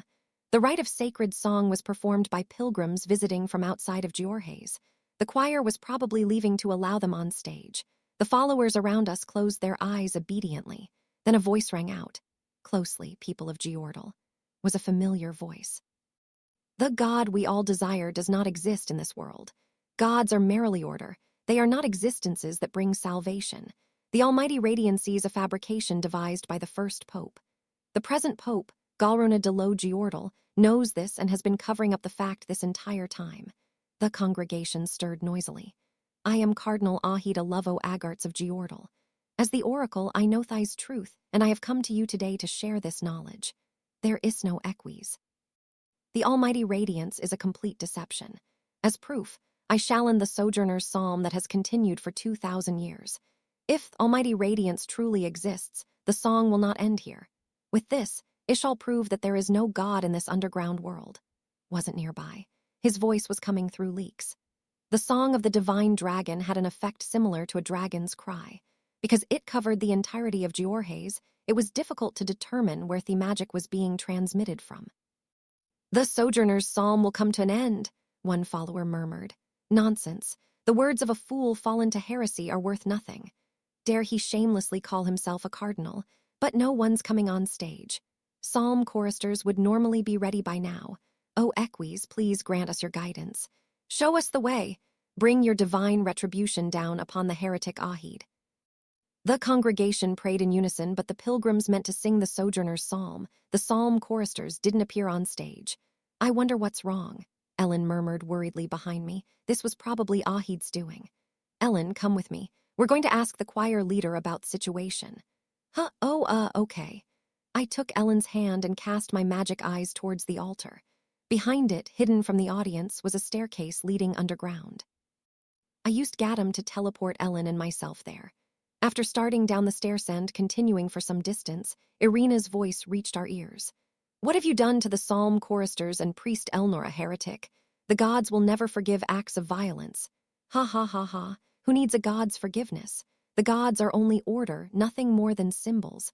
When will you understand that? The one arguing back was Ahid. His rather dramatic change in personality was probably due to the never-ending nightmare he felt he was trapped in. That, or this was his true self. Quit this nonsense. We will never be fooled by such words.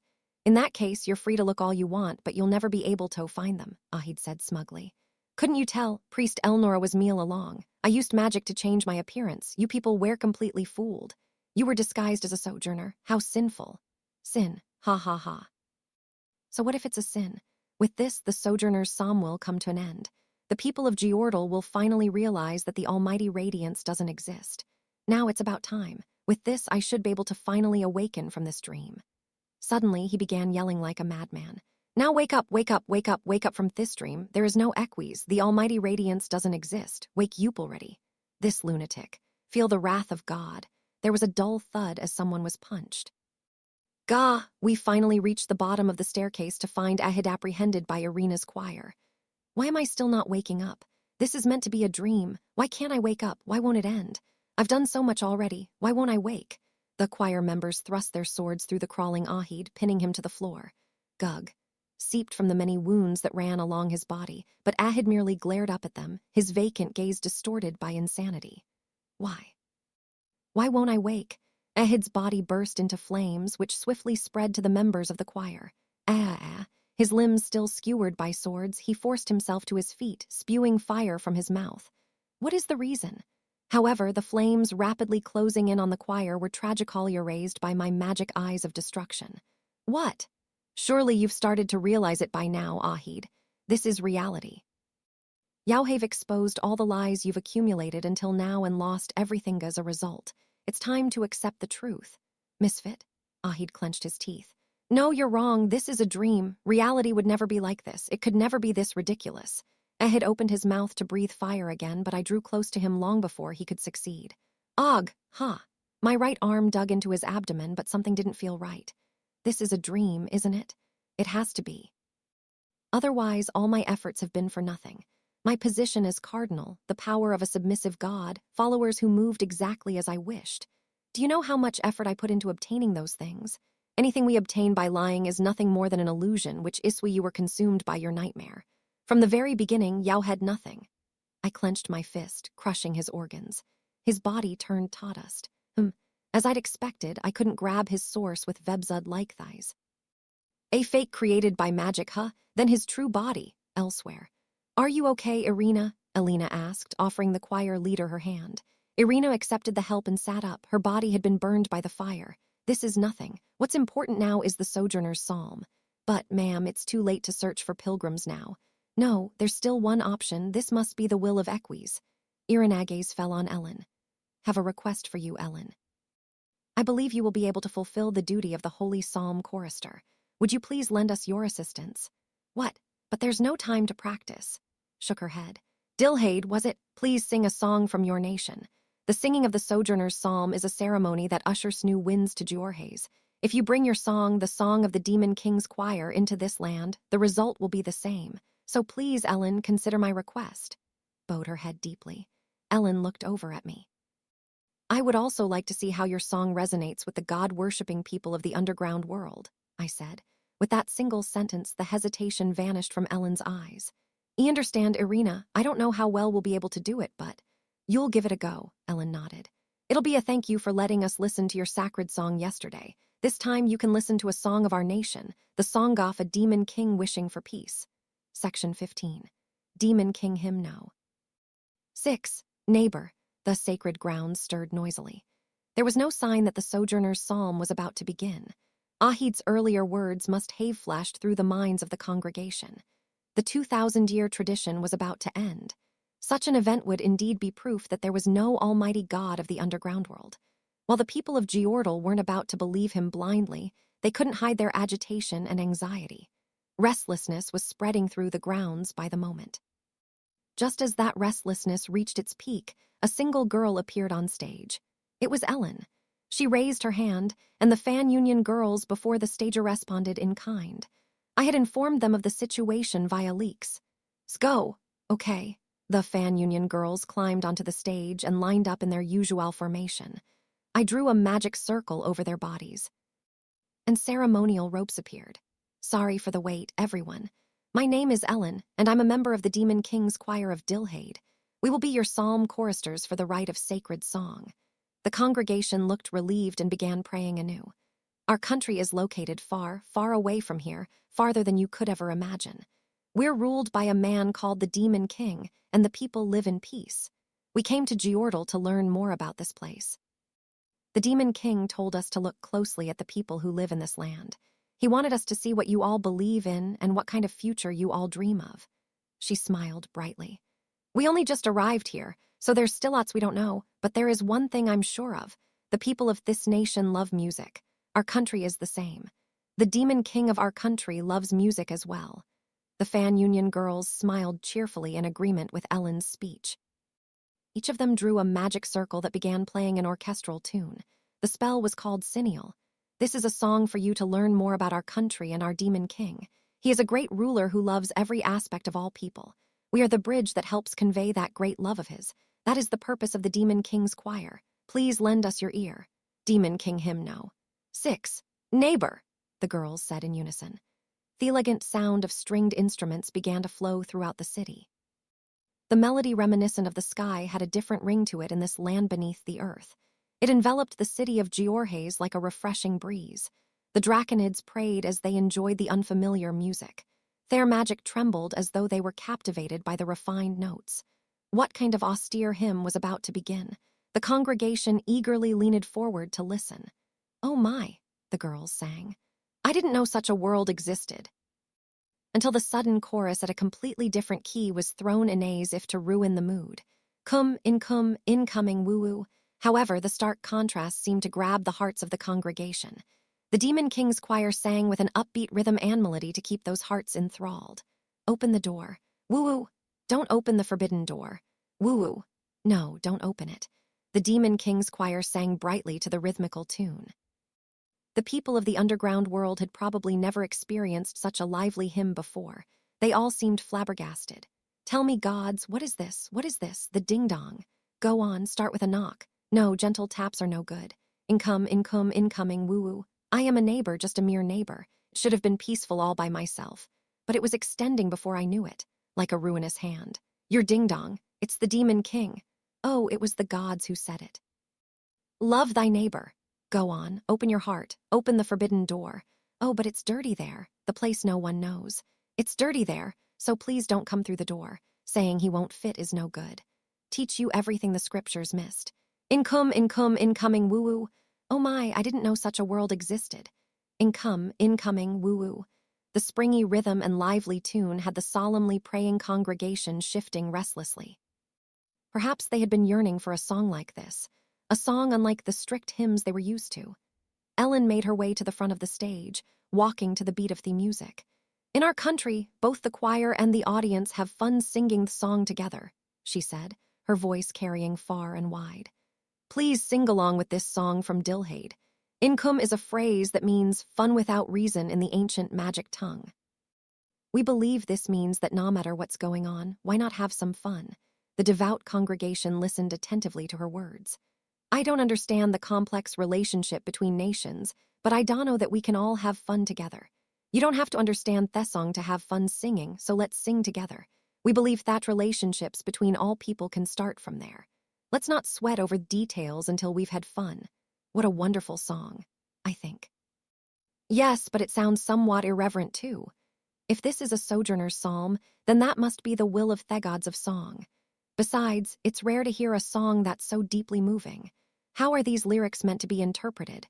What do they mean? I can listen to it as a sojourner's psalm, but singing along is a bit. The differences in values among the congregation seem to be causing them confusion. So remain calm. The 8 song sages, Georges experts on sojourner's psalms, are here for this purpose. Yes, that's right. What's their reaction? The congregation turned to the special seats reserved in the front row. The sages, dressed in navy robes, all had mysterious expressions. It doesn't look good. No, look at their fingers. They're bouncing slightly to the rhythm. Never heard of the 8 song sages moving to the rhythm before. Eventually, one of the 8 sages broke the silence. The ancient magic tongue is said to be a language created by the gods. Sage spoke up. "Inkum, what a wonderful and profound word we have learned from these foreign visitors today. Our people cannot help but think with reason. However, reason means nothing before the gods. Reason is merely decided by people. This song reminds us of our starting point." And there were other profound words used in the lyrics. Neighbor, this is a word that denotes not only the connection between people, but the connection between nations. I agree. We have always hesitated to open the forbidden door between ourselves and nations we know nothing about, nations we have never interacted with before. Ruinous hand was merely the hand of a demon. Our misguided judgment and the fear in our hearts made that hand appear ruinous to us. But they opened the forbidden door and entered without fear of impurity to reach the other side, passing through the door they shouldn't have fit through. That is when the exchange between nations began. In other words, love thy neighbor. It's the dawn of a new world. That courage, The courage to open the forbidden door is not taught in scriptures, and the Demon King is the one who wanted to convey that. This song alone, I can see what kind of nation he seeks to lead and what a wonderful person he must be. Yes, how blessed we are to hear this song. Listening to it makes just emotions overflow from the bottom of my heart. The gods reside in this song. They're telling my heart to dance. Was a rave review. As expected of the 8 song sages, what profound observations. I knew this song was wonderful. It received such high praise from them. With the 8 song sages' seal of approval, the congregation began to move their bodies to the music. Here we go. Incoming, woo-woo. Incoming, woo-woo. When the Demon King's choir sang their line, the 8 song sages immediately echoed them. They repeated the words with the exact same melody, albeit deeper and with much more power. Again, this time the congregation sang along to the 8 song sages. Incoming, woo-woo. In no time at all, the girls of the Demon King's choir had the congregation in a frenzy. Their limited magic meant they couldn't use any impressive spells, but their singing voices touched the hearts of everyone. As the sacred grounds reached the peak of its excitement, the second half began. The 8 song sages turned to face the congregation. Please don't come through the door, the girls called. The sages thrust out their right fists. Please don't enter. Ha! They changed hands, thrusting their left fists out in perfect unison. Enter with that forbidden key.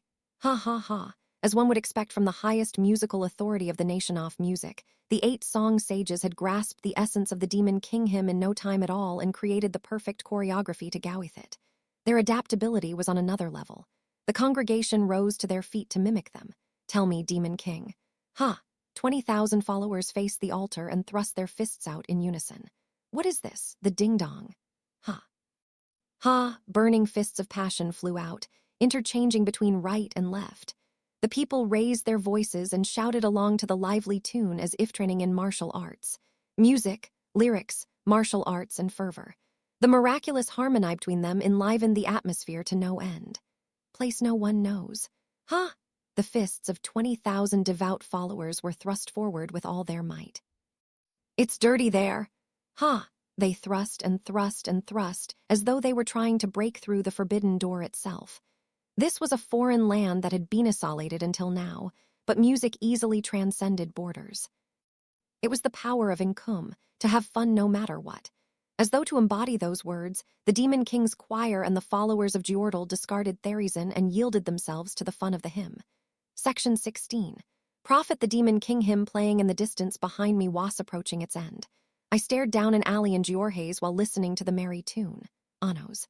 A single lunar snowdrop fell before me and transformed into Arcana. He'd appear? She asked.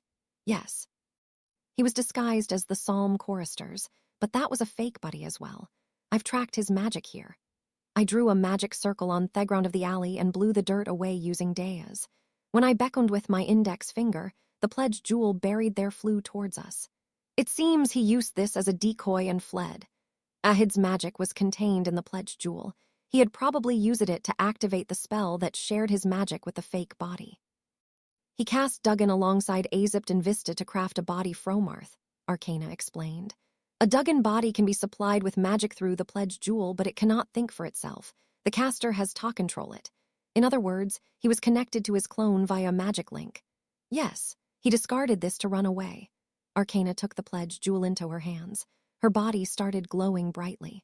Forming a pact creates a deep bond that cannot be severed so easily. Links connect, leading to Therizin. I focused my eyes on the pledge jewel to see a single magic link extend from it.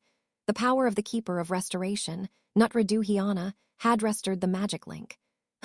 It seems he was prepared for this. As I'd watched, 4 more threads had extended from the pledge jewel. More and more threads followed until there were 33 threads in total. Ahid's magic could be felt at the end of each one. Of those 33 threads, at least 32 of them should link Toa Pledge Jewel. He must have filled them with his magic to shake Ophanion on his tail. Does the last one lead to Ahid? Arcana asked, staring at the magic links. That, or they could all be diversions and the real Ahid has fled on foot without using any magic. The song of the divine dragon that can be heard across Giorhaze has a similar effect to a dragon cry. Even my eyes struggle to see across the entire city. Following each of the 33 threads would be easy enough. Based on that, it would make more sense for the magic links to be further decoys. Now, how should I go about catching him? The singing coming from the sacred grounds was growing louder. The Demon King hymn was reaching its climax. Soon, the group chorus of Incum was echoing through the skis of Giorges. The intense passion behind the voices was proof that the girls' song had been accepted by the people of the underground. What a joyful occasion. Just then, a deep singing voice rang out from the road beside the alley. Incoming. Incoming, woo-woo. I turned to see a large man in the crimson armor of a knight, humming along to the Demon King hymn. Although his hair was on the longer side, his beard was neatly trimmed. On the outside, the man looked to be around 40 years of age. However, the air around him was as heavy as that of Somion, who had lived for an eternity. Man, I can't get enough of that. The man chuckled heartily, then met me gaze. The songs from above ground sure are something else. Say, could you get them to come sing at my place next? What a peculiar individual. Careful, Arcana said, glaring at the middle-aged man. This dragon child is Prophet Diedrich Kreisen Agatha, the Sword Emperor rules over Agatha. He's one of the selected 8. Indeed I am. If you know that much, this should be quick. Diedrich marked up to me and held out his hand. As fellow candidates in the selection trial, we may end up facing off in a holy battle against each other, but let's hold no grudges, Demon King from above. Had a rather dauntless personality. It's Anno's Valdigode, I said, accepting Diedrich's handshake. Hef flashed a toothy grin. If you're here for the selection trial, then this is an unfortunate moment. I'm currently pursuing someone. You're free to challenge me, but I won't have the time to play with you. Nah, I'm not here to face you today. My business is with the Pope of Giordal and Ahid, the man you're chasing. Come to think of it, Ahid brought something called the Royal Dragon with him when he attacked Asian. I heard that it belonged to the kingdom of Agatha. Indeed, the Royal Dragon is the guardian dragon of Agatha. I'm here to settle things with the man who stole it and the Giordal Pope. I suppose I owe you an apology too, I said. My subordinate was Theane who destroyed it. Diedrich burst into laughter. How considerate of you, Demon King, but you're not to blame. The fault lies with the Giordal Cardinal and the Pope who overlooked his scheme. Was no doubt about that. The king himself came all this way to hold the Pope accountable for Ahid's misconduct. Any messenger I sent would have been ignored, but if I let the matter go unaddressed, my citizens could rebel. At worst, they could start a war with Giordal, and that's one thing I'd rather avoid. Stealing Agatha's guardian dragon, Giordal had spat on their teachings. It made sense that the king would wish to avoid confrontation. That case, this is not the time to introduce yourself to me. Yao should be visiting the Pope. While I'd like to do just that, the Pope of Giordal is immersed in his prayers right now. He's got no intention of seeing me anytime soon, so I figured it was best to greet you first. I'm not seeing your point.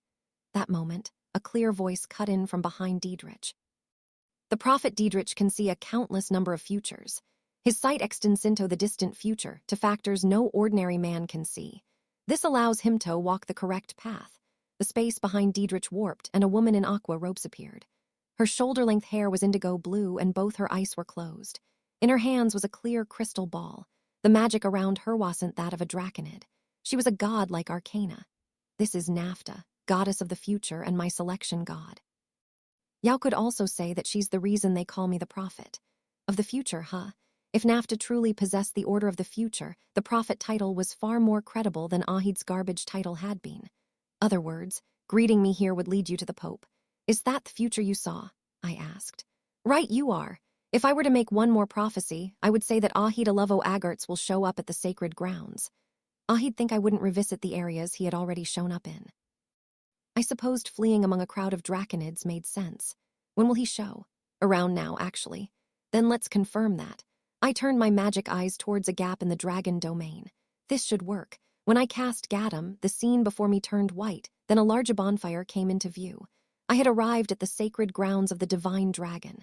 The Giordal choir was singing before the altar. I shot a glance across the crowd of praying followers and spotted a suspicious figure. It was Ahid. He was pushing his way through the crowd, intending to flee as quickly as possible. He marched briskly away from the sacred grounds, doing his best to leave Giorges. As soon as the crowds thinned, someone grabbed at his shoulder. It was Diedrich. He must have teleported just like I had.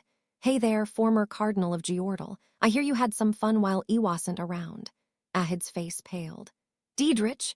You'll be paying for what you did to the royal dragon. Magic circles accumulated inside the pledged jewel in Ahid's hand. Azept Darrow activated. Ahid, endowed with the powers of a dragon, grabbed Diedrich's arm and tried to pull him off, but the man didn't budge. Ahid opened his mouth to spit fire, but Diedrich grabbed Ahid's jaw as though he knew it was coming and held it shut. Then he cast anti-magic. The flames surged backwards, burning the fool's insides. GRRRGH. Diedrich hummed calmly as Ahid faltered. He used that brief opening toe pin him to the ground. Cum, incoming, woo-woo. That should do it. Now quiet down. The humiliated look on his face, Ahid started yelling. There is no Almighty One. Wake up, all of you. The Almighty Radiance is a lie devised by the Pope. Just think about it. The divine dragon's voice can be heard, but no one has ever seen it. That's because it never existed in the first place. Equis does not exi biwa. I had teleported over to Ahid and stepped on his head to seal his mouth. Stop making a ruckus. You're disturbing everyone's prayers. With his mouth pressed against the ground, he groaned. WHY, I've done so much already. Why? Go and ask the Pope for that answer. I kicked Ahid's face up and grabbed the back of his head. The draconids around us were starting to stare and murmur among themselves. Sorry for bothering you. Go back to your festival, I said. I then set off towards the church, dragging Ahid along behind me. Diedrich matched me pace as we walked. I'll be handing this man over to the church. They've agreed to arrange a meeting with the Pope for me already, but would you like to come along? As thanks for the assistance. That would be excellent. I will gratefully accept the Demon King's generosity, Diedrich said, laughing heartily. The ability to see the future sure is an odd one. If I wanted to cause some mischief and deviate from the future you saw, couldn't I just say he wouldn't bring you along? Oh, the goddess of the future made her prophecy while accounting for your knowledge of her. That means you're a man that prioritizes honor over mischief.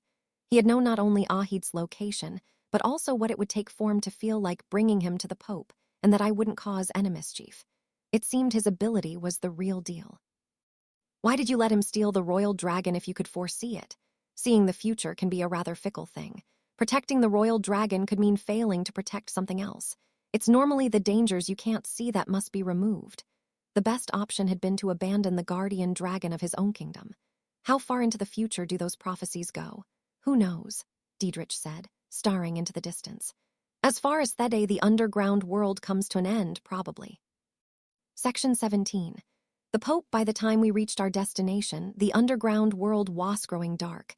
Before us stood Giordal Cathedral, the residence of Pope Galrona and a prominent place of prayer. Arcana and I stood at the entrance with Diedrich, the sword emperor of Agatha, Nafta, the goddess of the future, and Murano, the bishop who had shown us the way her. This way, please. With Murano taking the lead, we entered the cathedral. The interior was lined with torches, and great pillars supported the high ceiling. We continued towards the back, where we came upon a large door. Beside it, a row of people in blue robes and armor were praying. Murano stopped before the door and slowly turned to us. Behind this sacred door is the shrine of sacred song, a space where the Pope prays for the sake of our kingdom. He turned back to the sacrador and touched it. Your Holiness, I have brought Demon King Anos of Dilhade and Sword Emperor Diedrich of Agatha. The fool who violate their teachings is also here. Murano had been astonished to see Diedrich, Arcana, and Naftatoge there at the same time, but after the prior day's events, he seemed to have become more accustomed to miracles and had promptly sent out a message to the Pope. As promised, he had then shown us here after the rite of sacred song. Good work, Bishop Murano, a voice called from the other side of Thedor. It was an androgynous voice, neither masculine nor feminine. The Almighty Radiance wishes, Murano said, moving away from the door and joining the line of holy knights. He folded his hands in a quiet prayer. Galrona spoke without opening the door. Anos, Demon King of Dilhade, and Diedrich, Sword Emperor of Agatha, I am Pope Galrona de lo Giordal, the savior of the Selected Eight. I was told you requested an audience with me. May I ask your purpose, her? Diedrich turned to me. You can go first, I said. He took a step forward and raised his voice. This is the Sword Emperor of Agatha, Diedrich Kriesen Agatha. Pope Galrona, are you aware that Agatha's royal dragon was stolen by the former Cardinal of Giordal? I am aware. I'm here to settle that matter. Prove that Giordal was not involved with the incident, that Ahid stole the royal dragon of his own volition, and accept how Agatha handles his punishment. Diedrich smiled lightheartedly. If not, we'll have a war on our hands. This man, Ahid, has been stripped of his baptismal name. He is not a clergyman to be protected by the church. You may judge him in accordance with your kingdom's precepts. I pledge by our God that it will not violate Giordal's doctrines. Excellent. Diedrich could see the future. He must have foreseen that Ahid had been stripped of his baptismal name, yet he had come all the way here to hear Galrona's vow anyway. He must have seen a future in which banishing Ahid would have been used against him in some way. That meant the Pope must be more than just a blind follower of the gods. Ahid's head began shaking in my hand. The laughter of Amedman bubbled up from within him.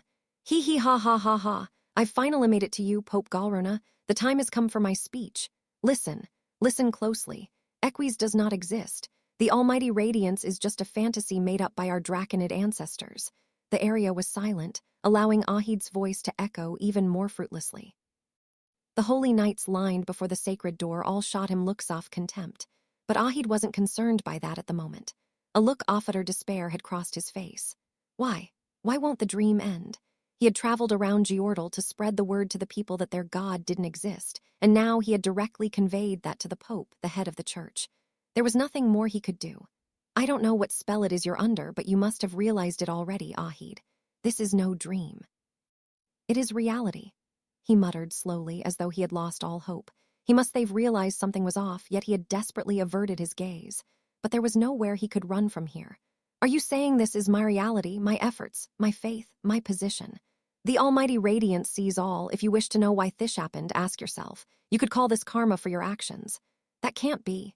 Ahid began struggling fiercely in my grip. I threw him forward, and he clung to the door pleadingly, tears streaming down his face. Please have mercy, Pope Galrona. You might have heard of what is said in jail about not needing my baptismal name, but that was all a lie. Ali, I only did all that because I thought this was a dream. The truth is that I believe in our God. I am but a pitiful lamb, fooled by this demon king of tyranny. Please grant me salvation. I am penitent. It is not for you to decide whether or not you are penitent, Ahid, Galrona said coldly, but I've repented. Even in their dreams, a follower should always remain faithful to Thegods. You should have continued to pray. Am I wrong? It was the demon king of tyranny here who enticed me. This devil. Your heart has always been free to do as it wills, no? Believing in Equus isn't something you do with your mouth. Even we can see your true character, there is no way the Almighty One wouldn't be able to see through your lies. Ahid looked horrified at the Pope's curt remark. Please wait. You are now excommunicated. Never step foot into Giordal again. Ahid remained stunned. Diedrich grabbed him by the head. All right then. As punishment for stealing the royal dragon, you're going to a sacrifice for Agatha. Equus would never forgive you for such inhuman act. Diedrich's fist had sunk into Ahid's abdomen. The powerful magic pact behind the punch jolted his source and knocked him unconscious. Someone who doesn't believe in their own god shouldn't be saying that, Diedrich muttered, tossing Ahid aside before turning back to Thedor. There's one more thing I want with you, Galrona. Since I've Camille the way here already, let me say it. Diedrich's voice was firm and confident. There are scriptures that have been passed down from Pope Topope of Giordal. Would you tell me what they're about? An unsettled air hung over the cathedral. The holy knights of Giordal all wore severe expressions. Do you know what it is you're asking, Sword Emperor of Agatha? Of course. I'm not asking you to tell me for free. I'm similarly prepared to share the scriptures that were passed down through generations of sword emperors. It'll be a trade. What do you say? If I recalled correctly, the three major kingdoms of Giordal, Agatha, and Gadesiola all had certain scriptures that were only passed down orally. But what was there to gain by sharing those scriptures with each other? That is out of the question. The scriptures passed down from Pope Topope are for the salvation of Giordal's followers. Leaking them outside would forsake them. Is that what you really think? Diedrich asked with a heavy tone. Will Giordal's followers truly be saved if you follow those scriptures? That is the teaching of the almighty radiance, Equus. Diedrich held his hand to his chin and grunted in thought. Are you sure about that?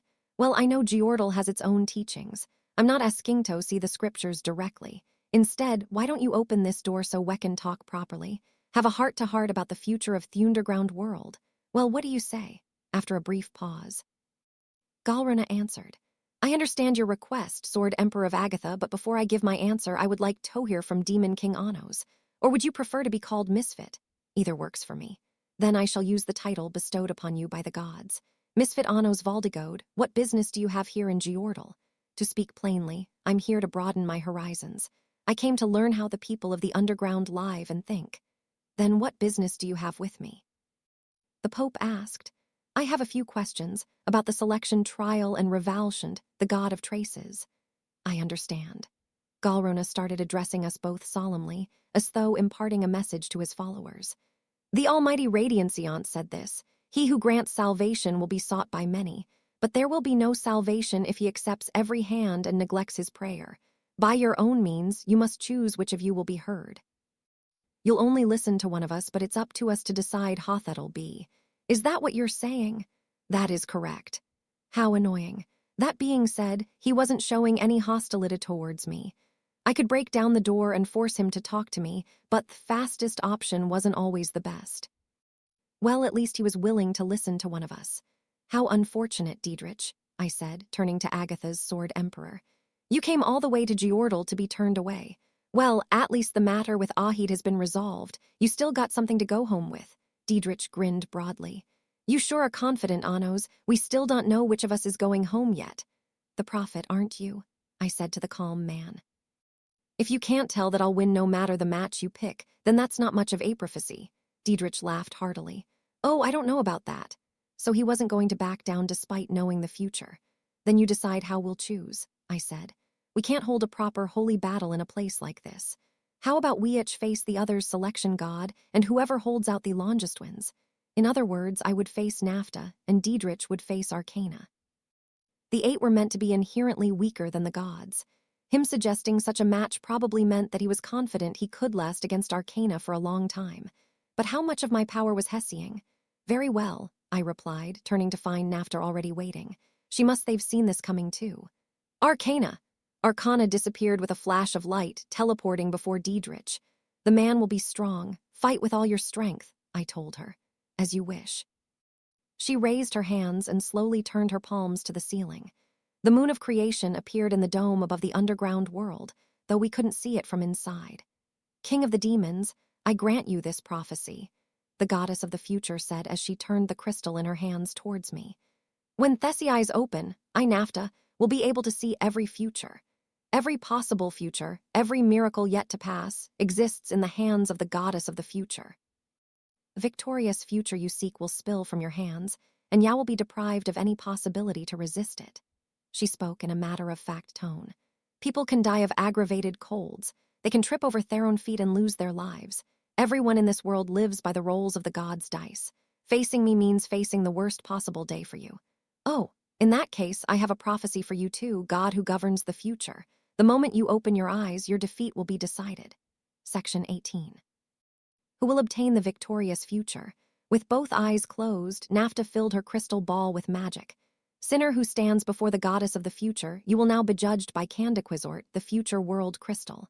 The ball floated out of NAFTA's hands and distorted in shape, transforming into a spear. Your future has been decided.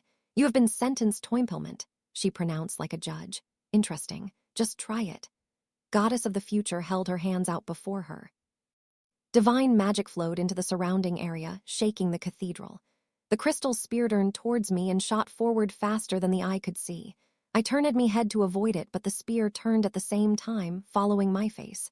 So read the future. The spear came to a stop right before my nose. I had grabbed the shaft. I can restrict the future. You will be unable to grasp the spear. The moment the goddess of the future said that, the crystal spear slipped from my hand. I immediately dived aside, but the future world crystal surpassed my speed by a fraction and bore into my stomach. Restrict, huh, I see. I suppose there could be a 1 in a billion chance of me failing to grasp the spear. You used the future world crystal's power to restrict the future and make that happen. Is the future itself. There is no way for you to touch the future. Oh, I drew a layered magic circle and passed my right hand through it. With my fingertips stained bluish-white with ignes, I gave it another try, but these still failed to grasp the crystal shaft. It seems it won't be so easy to grasp. The order of Candiquizort meant there was no way to touch it, and its power to restrict futures allowed it to slip past my hand. The spear can no longer be withdrawn, NAFTA said, facing me with her eyes still closed. You have 2 options, surrender or let your source pierced by the spear. The choice is yours. Further ahead, goddess of the future, or your crystal will be wasted. Any change in expression, Nafta sent more magic into Thespir. Your source shall be executed by impalement. With a nasty squelch, Candaquizort pierced deep into my abdomen. It stared calmly at the god before me. I did warn you, I said.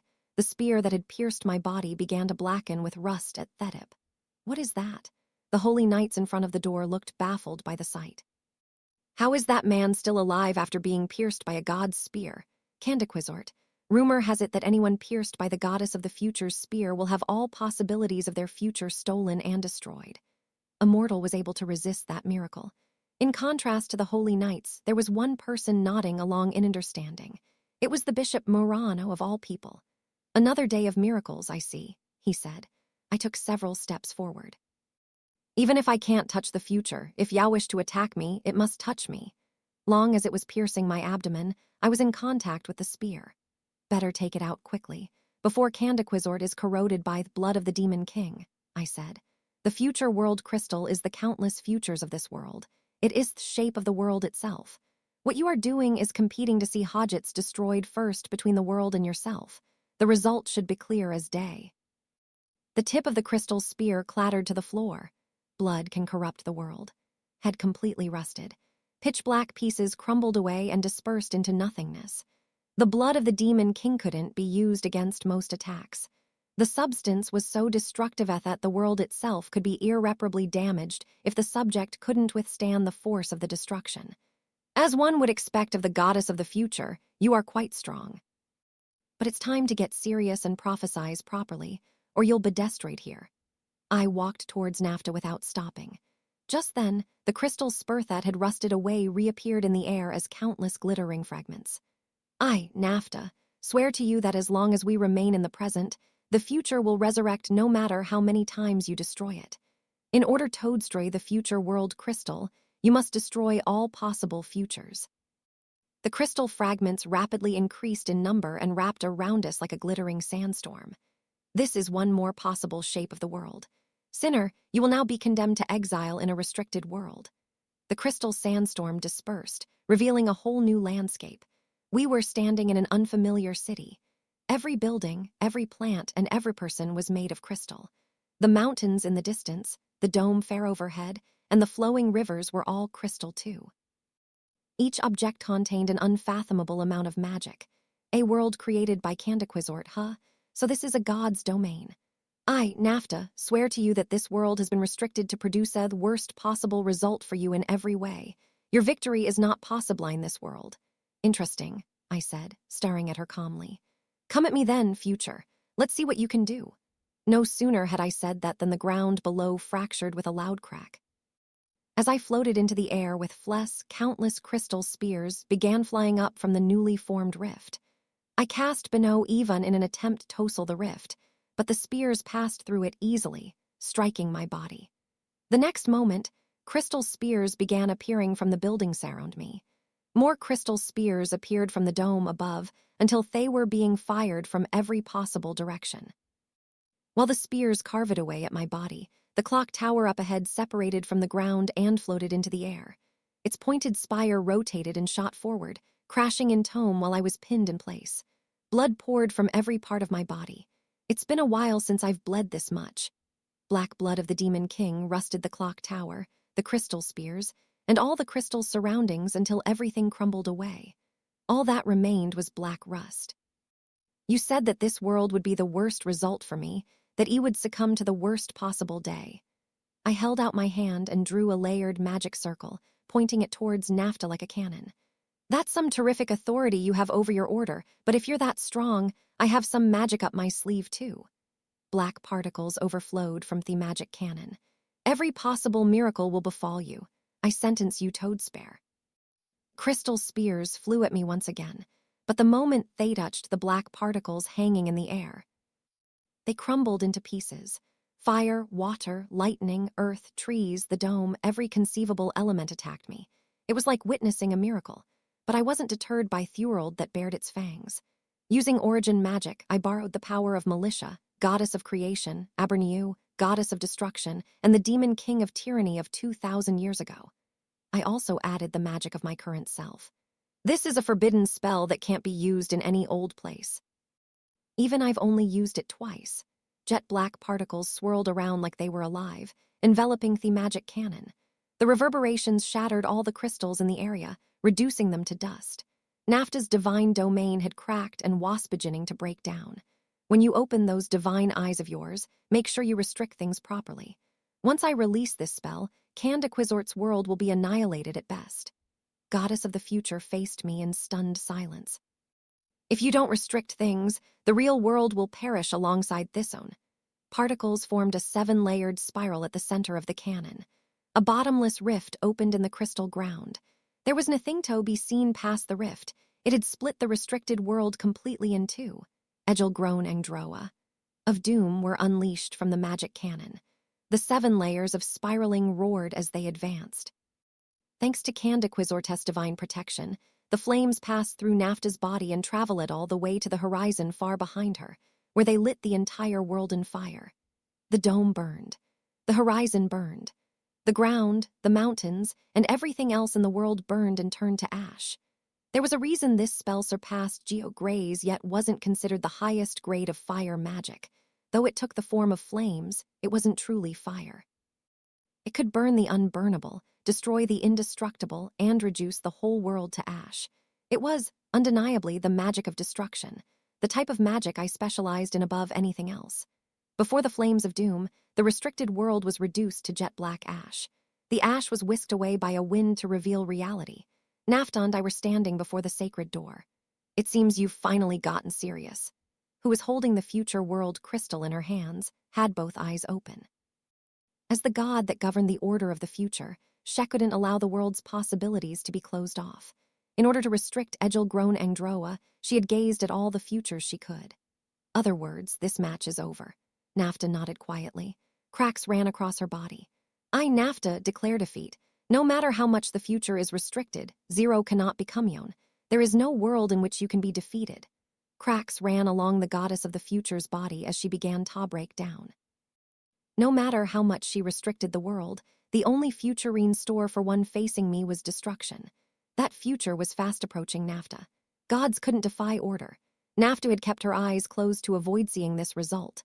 That's why you should have listened to my prophecy from the beginning. With my mauve-stained eyes fixed on Nafta, I slowly walked towards her. I covered her eyes with one hand, shutting out the future. The destruction of her body came to an abrupt halt. It would take more than 1 billion miracles to reach my worst. Section 19. The Sword Emperor of Agatha, what the? An astonished sound spilled from the lips of one of the holy knights. They had all watched the decisive moment with open mouths and astonished expressions. Mortals surpassed the goddess of the future. I can't believe my eyes. Are all of the selected 8 this? They shouldn't be. Ahid and Gazel were both chosen, but they could never pull off such a feat. The Pope has immeasurable power when he summons his god, but even he doesn't have this much power in his normal form. Just who is that man? Murano spoke calmly to the holy knights. There's no reason to be Sashikan, gentlemen. Even without a pledged jewel, that man is capable of subduing even the Heavenly Father. The Heavenly Father, the order that creates orders, the god closest to the almighty radiance, Equis. Yes, didn't you know? Is that true, Bishop Murano? I pledged to the almighty radiance that I saw it with my own eyes. Ah, but if I was the first to learn of him in this underground world, then it would make sense that none of you know of him yet. Just what kind of miracle did you witness? Even so, this is extraordinary. He transcended the norm in every way. Is he truly mortal? Are you sure he isn't a god in a mortal body? Or perhaps he's... Don't tell me. Could he be? Who knows? As the Misfit, he possesses quite the ironic title. Maybe he chose it himself. He could simply be a noble existence beyond our understanding. Sighs of awe could be heard from the knights. Anyway, since the winner of the match was determined by which of us could last longer against the other's selection god, defeating my opponent's selection god meant there was no way for me to lose. That was something else. The guy you chose is nothing short of outstanding if he could defeat Nafta, Diedrich said to Arcana, who was standing before him. I wasn't the first to choose him, but be that as it may, he is more worthy than any other candidate. That is why he strays from the path of the proxy. Arcana fell to one knee as she spoke, her gaze never leaving the Sword Emperor. Seemed she was being pushed back. Even as a draconid that relied on the summoning of gods and dragons, Diedrich possessed extraordinary natural strength. Despite being known as a sword emperor, he had yet to even draw his sword. As I'd suspected, there was something abnormal about his power. Sleep in the cold embrace of ice. Snowdrops blew violently around Diedrich, releasing a sparkling blast of cold air. That air condensed into sharp ice pillars and shot straight towards him. HMPH! Diedrich clenched both fists, making every muscle in his body swell. Tremendous magic began to flow from him, wrapping him in a dull phosphorescent glow. Every pillow of ice was deflected by that phosphorescence before it could even touch his body. Fascinating. What is that? No, Giaz. Simply put, it's magic phosphorescence that's emitted when the wrath of a variant dragon is incurred. Diedrich clenched his right fist, which began to glow slightly. If I throw a punch like this... Diedrich kicked off the ground and sprinted straight for Arcana. Lunar snowdrops gathered in her right hand, forming Lo Coronado, the sword of divine snow. The next moment, Arcana disappeared from before Diedrich at the speed of light, and his armor was slashed apart and frozen. Not even Nogiaz could stop Lo Coronado, it seemed. No, whoa there. I've caught you now, little Miss Selection God. Arcana gritted her teeth. As soon as she had slashed Diedrich's armor, he had grabbed her blade with his left hand. There was a slight phosphorescent glow. Ignoring his frozen palm and the blood dripping to the floor, Diedrich swung his fist. Condensing Nogiaz around his fist, he brought it down on the sword of divine snow with all his might. The blade shattered in a single blow. No one faces the dragon's wrath and gets away unharmed, he said, charging straight at Arcana, who was creating a new sword of divine snow. Disturbed snow becomes a sword. Shone the color of snow, boring into you and freezing you in place. Diedrich was slower than Arcana. Before his fist could reach her, Lo Coronado's blade pierced through the phosphorescence surrounding him and dug into his abdomen. Cold air swiftly spread from the wound, transforming Diedrich into an ice statue. However, if this was all it took, Arcana wouldn't have been pushed back in the first place. As though to prove me right, a faint voice echoed from the other side of the ice. I'll take that too. A dull glow filtered through the ice statue, then Diedrich moved. Nogiaz took the shape of a dragon's jaw, snapping closed around the sword-off snow. When I focused my eyes, I could see that Nogiaz's fangs had broken down the magic of the ice that had frozen Diedrich, and the snow that formed the sword of divine snow to devour it for itself. It's consuming the magic, Arcana murmured, attempting to retreat. That's right. The consumed magic was channeled right back into the spell, allowing Diedrich's Nogiaz-covered fist to move even more rapidly as he struck Arcana's small body. The impact made a thunderous noise and sent her flying into the sacred door. The light of restoration heals wounds. Arcana tried to use the Keeper of Restoration's power, but the wounds she'd received were slow to heal. To be more precise, Nogiaz consumes the source. Even a god will struggle to recover when their source has been torn into. Consuming the source, huh? It almost sounded like a dragon's womb, but he hadn't shown any sign of using Azept. The Sword Emperor of Agatha is said to be a dragonborn. That's right. By some turn of fate, I was born from a dragon. Thanks to that, I ended up with more power than I know what to do with. Diedrich casually approached Arcana, who had fallen to her knees before a door. He stopped before her, cancelled his Nogiaz, and grinned.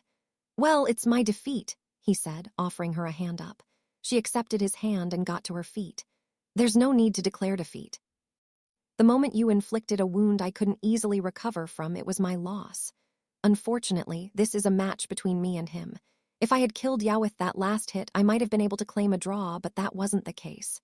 Diedrich looked over at me. The agreement was based on who lasted the longest. You made Arcana surrender, so there's no way to decide. It's a draw, I said. He laughed heartily. Everyone saw how you defeated Nafta first. Asked King of Agatha, I'd be setting a bad example if I insisted we drew on a technicality. Besides, he pointed to the sacred door, he has no intention of speaking to both of us. I chuckled in spite of myself. What an honorable thing to say. Diedrich, you've piqued my interest in your kingdom. Grinned. If you drop by Agatha, I'll prepare you a warm welcome. In return, could I request you bring along that choir of yours? He had mentioned that earlier, too. Have you taken a liking to them? Gah ha ha. I can't get enough. What a refreshing man. I can get behind that, I said. Diedrich grabbed Ahid from where he'd been discarded and tossed him over his shoulder. Nafta made her way back to his side. I have one question for you, Diedrich. Looked back at me. If you can see the future, you must have already been aware of this result. There's the selection trial to consider too. Why would you purposely reveal your own hand? By facing Arcana directly, everyone present had witnessed Nojia's and Nafta's order. However, even without facing us, he should have been able to see my cards using the power of the goddess of the future. If you don't wish to answer, you don't have to. Well, there's this thing called the trial of the goddess of the future, you see, Diedrich said, holding his chin in his hand. Suppose there's a fight you have to win no matter what, but when you look into the future, you find there's no possible way to win it. What do? He answered his own question calmly. It isn't the job of the prophet to turn tail and run. There's no meaning to a prophecy if it cannot be overturned. That was it. To him, I was the symbol of a prophecy that could never be defied. That was why he had challenged me. He was determined to overthrow the future even if doing so would be unfavorable for him. Your resolve is admirable, King of Agatha. Diedrich laughed loudly. I have a prophecy that may be of interest to you. I straightened up and stared straight at him. Let's hear it, Sword Emperor. The smile vanished from Diedrich's face. In a serious tone, he said, Demon King from above, the one who chose you, the Misfit, as their candidate for the selection trial was the goddess of creation, Militia. A whirlwind of conflicting emotions swirled through my chest. Hedda didn't seem like the kind of man who would lie about this. I'll throw in one more thing as a bonus. This one involves my circumstances as well. If you face Galrona, it'll be better to destroy him completely. If you don't want to expose Dilhade to danger, that is. I appreciate the warning, but you know my answer already. Diedrich grinned and turned around. See you in Agatha, Demon King, he said over his shoulder, waving as he left with his god. As he strolled away, he continued humming In cum happily to himself. Section 20. Talks with the Pope. A heavy clang rang out from behind me. I turned to see the sacred door slowly swing open. The dazed holy knights closed their eyes and clasped their hands together in prayer. Enter, Misfit Annos Valdigode. May you find salvation. Pope Galrona's unfiltered voice called from past the doorway. It echoed oddly in my ears. Arcana and I walked through the door and into the Shrine of Sacred. The interior was lined with pillars shaped like tuning forks. Each one was a magic object that contained as much power as an artifact from the mythical age. The sacred door slammed shut behind us. Each step forward, I took a chode loudly through the room. At the very back was a lone draconid clad in blue robes, the Pope. His hair was neither long nor short, and his androgynous face made it difficult to tell his gender at a glance. His well-refined features made him both handsome and beautiful at the same time. He was kneeling at the center of the pillars, his left hand covering the pledge ring on his right as he prayed.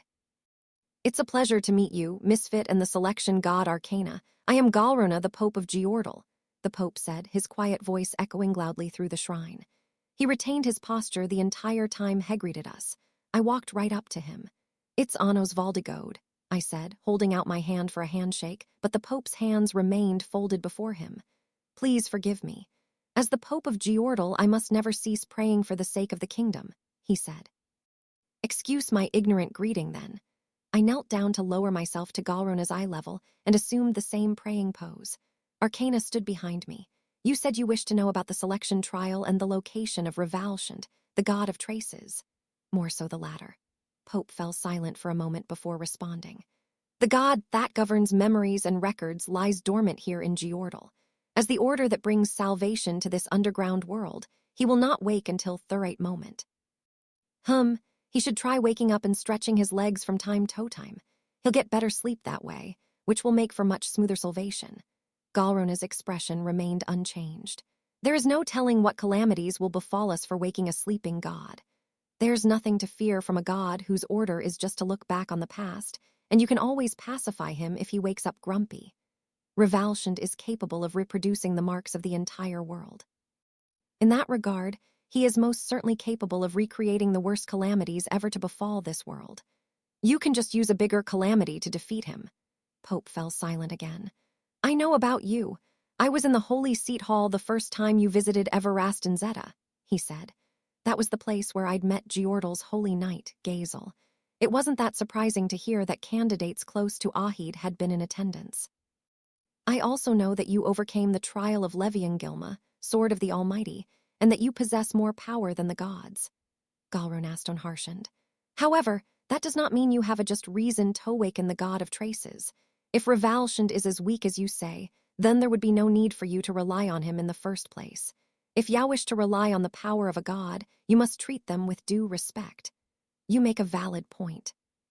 In short, you're telling me that if I awaken Revalshund in an agreeable way, you won't have any complaints.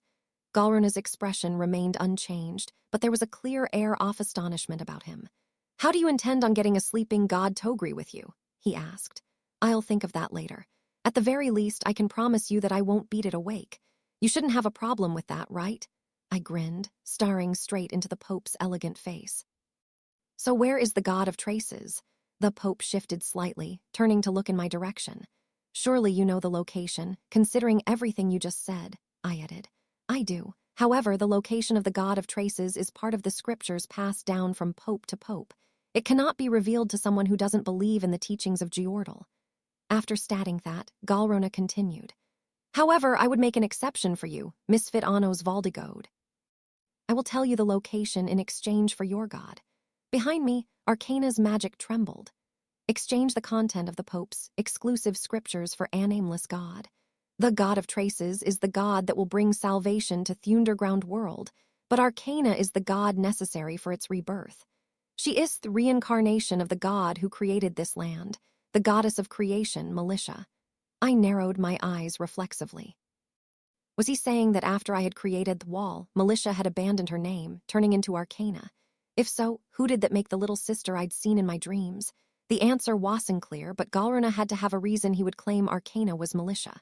Where did you learn that? I asked. From the almighty radiance, Equis.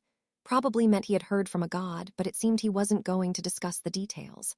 What will you do? He asked. Unfortunately, I've made a promise with Arcana. I cannot break that agreement. I expected as much, Galruna said in a melodic voice. However, Arcana was originally a god of Geordle. The almighty radiance will not bring us any salvation if she remains exploited by you. You have things wrong, dragon child, Arcana said. I am not being exploited, for I chose to go with him of my own will. I believe he is worthy of fighting alongside me in the selection trial. Are you saying it is the will of the gods to make him the proxy? That is also wrong. I am fighting with him to bring an end to the selection trial. This divine ritual that only seeks to maintain order was a mistake. We have been repeating that mistake ever since. It is time for Thado come to a stop. Galrona's expression turned grim. He quietly shook his head. Selection god Arcana, I say this with all due respect, but by abandoning your name, you must have forgotten your duty as a god. Please reconsider your decision and refrain from taking such action until you regain your name and memories. Is it a sin to defy order? What good is a god that lets evil orders run free? Galrona's answer was immediate. To defy order is to become a blasphemous god. Any god who does so will fall into the hands of Genadonov, the goddess of absurdity. Will anyone be hurt by that? Arcana asked quietly. I will. Every follower in Geordle will be overcome with sorrow. Arcana seemed saddened to hear that, but she didn't argue. Pope Galrona, you are not a child. This matter poses no real harm to you. Keep your nose out of a god's affairs, I said. The Pope just barely turned in my direction. You believe in the almighty radiance, do you not? I added. Yes, I do, which is why I pray like this. There is no follower who wouldn't grieve a god's fall from grace. That's ridiculous. What good is a follower who does nothing but cry and cling to the gods? Perhaps you should be the one being prayed for once, I said, dismissing his words. I understand your perspective as one who does not believe in God, the Pope said firmly. However, please remember that we have dedicated our hearts and our lives to these matters you call ridiculous. You mentioned Arcana regaining her name and memories that just so happens to coincide with our goal. Will that not serve as a reason Toic the god of traces? Galrona thought for a moment. Very well. If you return Arcana to Geordle, we will restore her name and memories using the god of trace sorter. Fool, I already refused that. I am discussing a compromise with you, Misfit, Galrona said gently. By taking Arcana from me, by awakening the god of traces for your benefit, we will be violating your precepts and scriptures. Such an action would normally be out of textion, but in this case, Arcana would be returned to her rightful place, and you would have your wish granted while being pardoned of any sins. If you don't call this a compromise, what would it be? If you're being serious, then I question your sanity. There are better ways of handling a negotiation. If Arcana wanted to return to Geordle, she would do so. Does Geordle's teachings involve controlling gods to do one's bidding? I said this was a compromise. When it comes to other matters, We obey the will of the gods without interference. However, you and Arcanade declared your intention of ending the selection trial. I see. So you're discontent with that. With his hands still clasped in prayer, Galruna opened his eyes and glared at me. The selection trial is Geordle's most sacred ritual. It allows draconids to become gods and protect the faithful. This salvation, which has been passed down for generations, is vital to the underground world. You make it sound good by calling it salvation, but people suffer for it. What's the harm in ending that suffering? Every living being in this world suffers to an extent. Without the selection trial, even more will suffer. Why would you think that? Even without the selection trial, gods exist in this world. The lives of you draconids shouldn't be affected. Galruna exhaled quietly before speaking in a tranquil voice. That ice explained in the scriptures. What exactly? The will of the almighty radiance equis. He wouldn't reveal the contents of the scriptures. Perhaps there was no foundation for them in the first place. If you want to convince me, you'll have to find better excuses than that. Pope glared at me. There was anger in his gaze. For the misfit who cannot understand the word of equis, I shall explain things your way, Galruna said firmly. Please keep what I am about to say in mind. You demons who lived peacefully on the surface have no right coming to the underground world and acting like you own the place. We follow our own teachings here. People go mad when they obtain power beyond their means. Both Ahid and Gazel from your nation gleefully tried to kill me. They attacked Aesian and Dilhade because of it. You allowed your men to run free while you were too busy praying. How will you take responsibility for invading my land? Surely you won't say you were unaware. The Pope, seemingly lost for a response, didn't respond right away. You're free to do whatever you wish within the underground world, but I will not overlook your attempts to harm Dilhade, I said. Ahid's invasion of the surface was most regrettable for both of us. That was unrelated to our teachings. As the Pope of Geordle, I apologize sincerely for his actions. Galruna bowed his head. Pledge to your god that it won't happen again. You may feel spiteful about it, but the same applies to me. If you're willing to compromise with me on this, I won't rush my decision about the selection trial. Sighed and looked at me. Misfit, an apology is the greatest compromise I can offer. Of course, I have no intention of aggravating things either. I will vow to make every effort to obey your laws. However, please understand that I must prioritize the teachings of my God. I burst into laughter. In other words, you'll show us a little consideration, but at the end of the day, Dilhade's laws mean nothing compared to Geordle's teachings. That is not what I said. Can you pledge not to harm Dilhade as part of the selection trial? I cannot foresee the intentions of the almighty radiance. So when the time comes, you'll set Dilhade ablaze without hesitation. I wouldn't call that a compromise. Then allow me to suggest a solution that will benefit us both. Galruna looked at me sincerely. I'll hear you out, but I won't expect much. How about Dilhade joins the religion of Geordle?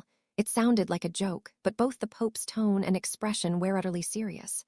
Long as you have faith, the almighty radiance will solve all your problems. I've thought of an even better solution. How does this sound? Galruna listened with a skeptical look. Geordle with Dilhade. Come under my rule and swear fealty to the Demon King, and I will resolve all the problems of the underground world. That is a foolish suggestion, Galruna replied with a solemn look. We are followers of equis. It would be impossible for us to obey anyone else. Now do you get it? The same applies to us. Galruna closed his eyes and prayed. It is inevitable that there will be times when nations and their people fail to understand others. We will merely continue down our path, trusting in the gods. It was a roundabout way of saying so, but that basically meant Hugh'd invade Dilhade as soon as doing so aligned with his god's teachings. That's why I'm going to destroy it. Without that absurd trial, Thurald above ground won't be in any such danger. Of course, that danger wouldn't be completely gone, but the draconids wouldn't be as much of a threat without the borrowed power of the selection gods. With all due respect, this is as much of a compromise as we're willing to offer a foreign nation, the Pope said angrily. If you demand any more than this, you will be punished accordingly. Seemed I had my answer. I stood up and looked down on Galruna. Get up. I will destroy your god. If the selection trial is as holy as Yause, you shouldn't have any objections once you lose here. Section 21. Come, Gospel Pope Galruna remained on his knees as he spoke. You and I both are candidates in the selection trial. If it is a holy battle you wish for, then I am ready to face you. However, I will not be cajoled. No matter how much you beat this body, the faith in this heart will not waver. His unwavering will could be felt from his honest expression. You will never recover the scriptures and find your way to Revalshant. But you saying that only makes me want to disprove you even more, I replied, looking down at him from above. How long are you going to pray? You can't fight me while sitting. Without breaking his pose, Galrona spoke in a song-like voice. Would that be a problem for you? Oh, I am Galrona de lo Giordal, Pope of Giordal and the one bestowed with the title of Savior.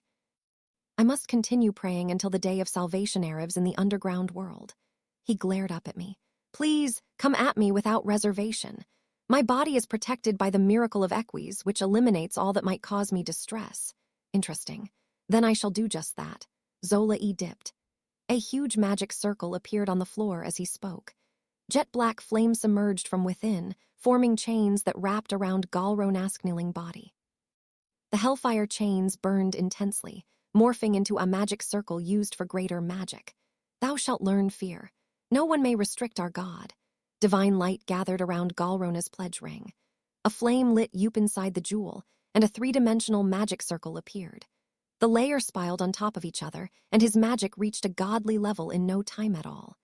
A strange sound echoed through the air as the tuning fork pillars reverberated. The sound grew louder and louder, ringing out at irregular intervals like an unfamiliar melody. A god began to manifest behind the Pope. Come, gospel, gualanate fortios. With another series of loud tones, a long-haired god in blue robes appeared. Doldreed. God that had descended was absorbed into Galrona's body. The Pope's magic swelled, and Zola Dip's chains swayed like a mirage and then vanished. Another tone later, Galrona's body teleported 10 meters behind me. Doldreed, the god of gospel, is Pope Galrona's selection god, Arcana said, standing beside me. As the god that governs sound, Doldreed can take the form of sound itself. So they can't be restrained by fire or chains. That aside, I looked over at Arcana. How's the wound you received from Diedrich? Healed. Then let's deal with this swiftly. I drew a magic circle and cast Badoram. The room turned into a vacuum and silence enveloped the area. However, the gospel broke that silence, resounding despite the vacuum. Its melody bounced between the tuning fork pillars, filling the room with magic. Doldreed, the god of gospel, was the god of sound, which was why their magic grew each time the melody hummed from the pillars. On the day of resurrection, the gospel will bring temporary life to fallen followers, Galrona said in a song-like prayer. O mighty God, thank you for your miracles. Book of Gospel, first movement. Egrid. With each booming note, a new blue-robed figure like Galrona appeared. There were 33 of them in total, each wielding their own sword shaped like a tuning fork. The gospel resonates even in a vacuum, Arcana explained. As long as the song can be heard, Doldreed is immortal. Phonetic magic circle, huh? How unusual. Changes in the gospel's tune had drawn the magic circle of sound and activated the spell.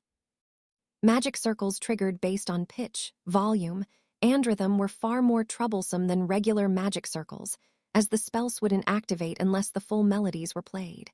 However, it seemed the order of gospel allowed those melodies to be played in an instant. See for yourself, Misfit.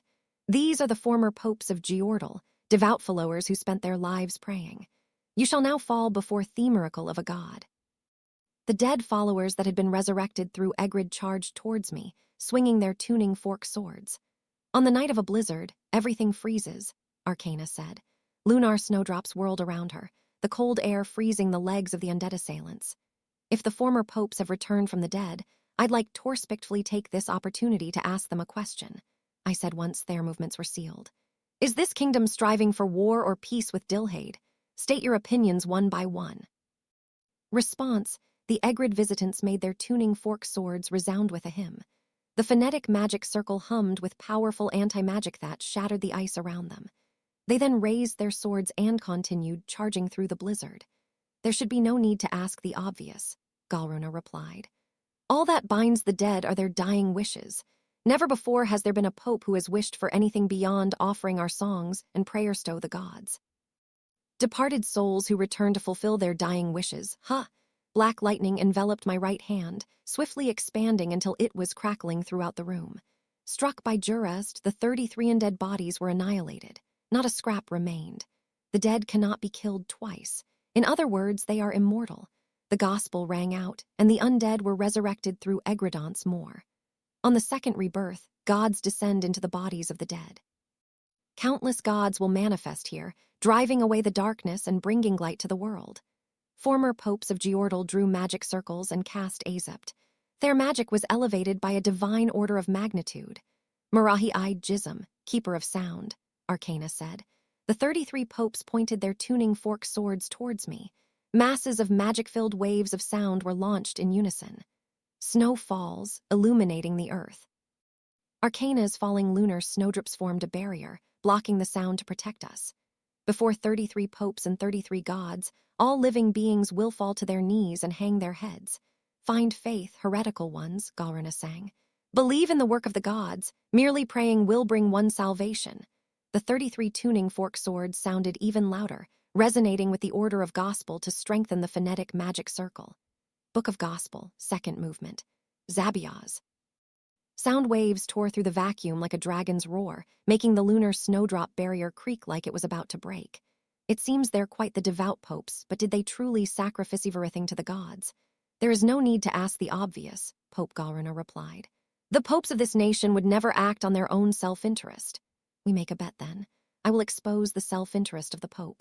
If I win, you'll tell me the location of the god of traces. If I lose, you can have Arcana. I already said I won't be cajoled by you. You can land a single scratch on me, it'll be your win. I'll even give you Dilhade while I'm at it. I drew a magic circle for Zect. The Pope let out a quiet sigh and looked at me. All he needed was one more push. You seem pretty confident in your singing. What if our battle was through hymns alone? I'll immediately remove this barrier too. That, the Pope replied. I pledge in the name of the Almighty Radiance. With those words, the Zect was signed. Arcana's lunar snowdrip barrier vanished. Zabiaz raged towards me, but I now held a magic flute I'd made with Iris. Goldrose. I sent my magic through the flute and began to play a hymn. The sound waves collided with Zabiaz, canceling out both melodies. It's pretty effective for an impromptu creation. It seems the best way to fight sound is with sound. I handed the flute to Arcana. Use it. Arcana accepted the flute and brought it to her lips to play the hymn. A barrier, much stronger than the one before, rose to block Zabiaz. Altiert Tanoa shone down on her, illuminating her with sparkling light. The silver glow passed through the ceiling, creating a bridge connecting the dome to the ground. Slowly but surely, the moon of creation descended. The half-moon's light drew closer and closer until it completely enveloped the flute. Swallowed by the moon, awaiting the snow's thaw, a new form is revealed. And the flute blended together, creating a divine flute with the power of the moon of creation. Arcana blew into the flute and crafted a melody that immediately erased the Zabiaz released by the tuning fork swords. The tune didn't stop there either. The sound waves released by the divine flute swallowed the popes, eliminating them completely. Next is Doldreed. Are you ready? Arcana blew into the flute. A solemn but frightening tune filled the air, assaulting the gospel. The tune interfered with the gospel's booming melody, making it drop in volume. Possessed by the god of gospel, Galruna grimaced. Tusk! It seems it's working. Don't tell me you've stopped praying out of the self-interest of keeping yourself alive. Pope Galruna gritted his teeth and continued praying. As I told you already, the dead are immortal. The gospel rang out, and the undead resurrected possessed by the keepers of music once again. On the third rebirth, the fallen followers dedicate a sacred song to Thegods. The holy tune passed down through the generations will become a divine fire that burns all calamities. The 33 popes with gods in their bodies sang their hymn loud and clear. Their voices resonated together, forming a multi-layered phonetic magic circle. Pillars of divine fire rose around us.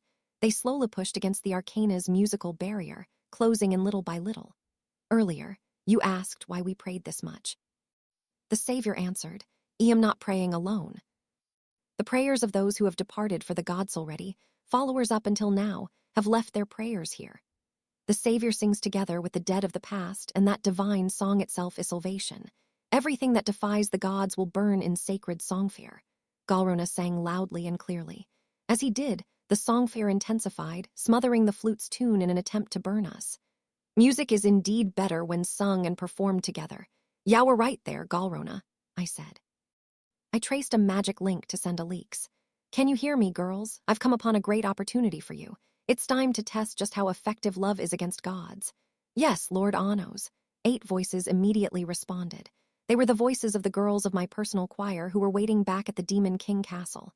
Sing for me. Send me all your love. As you wish, Guard asked. The spell dived into the abyss of their love, converting even therapist emotions into magic. Black light overflowed as that love that bordered on madness transformed, becoming a thick, viscous liquid that swirled and coiled around me. Book of Gospel, third movement. Lanres, we shall use this, I said to the praying pope. Demon King Hymno, 6, Neighbor. Arcana began playing the accompaniment to Neighbor. The magic flute, powered by the moon of creation, produced the tune perfectly. Everything is fleeting before prayer. Everything falls before the gods. You shall burn in this songfire and be purged of sin. Songfire swallowed both me and Arcana. The flames roared towards the ceiling and broke through the roof, reaching the top of the dome. They truly were the flames of a god-purifying fire that burned everything in the world until not even ashes remained. O transgressor, may your sins be burned away with this sacred song. What? Galrona's eyes widened. He must have heard the singing traveling via leaks. The next moment, Guard asks sludge-like light expanded, corrupting the flames. There wasn't a single burn on me. I didn't know such a world existed.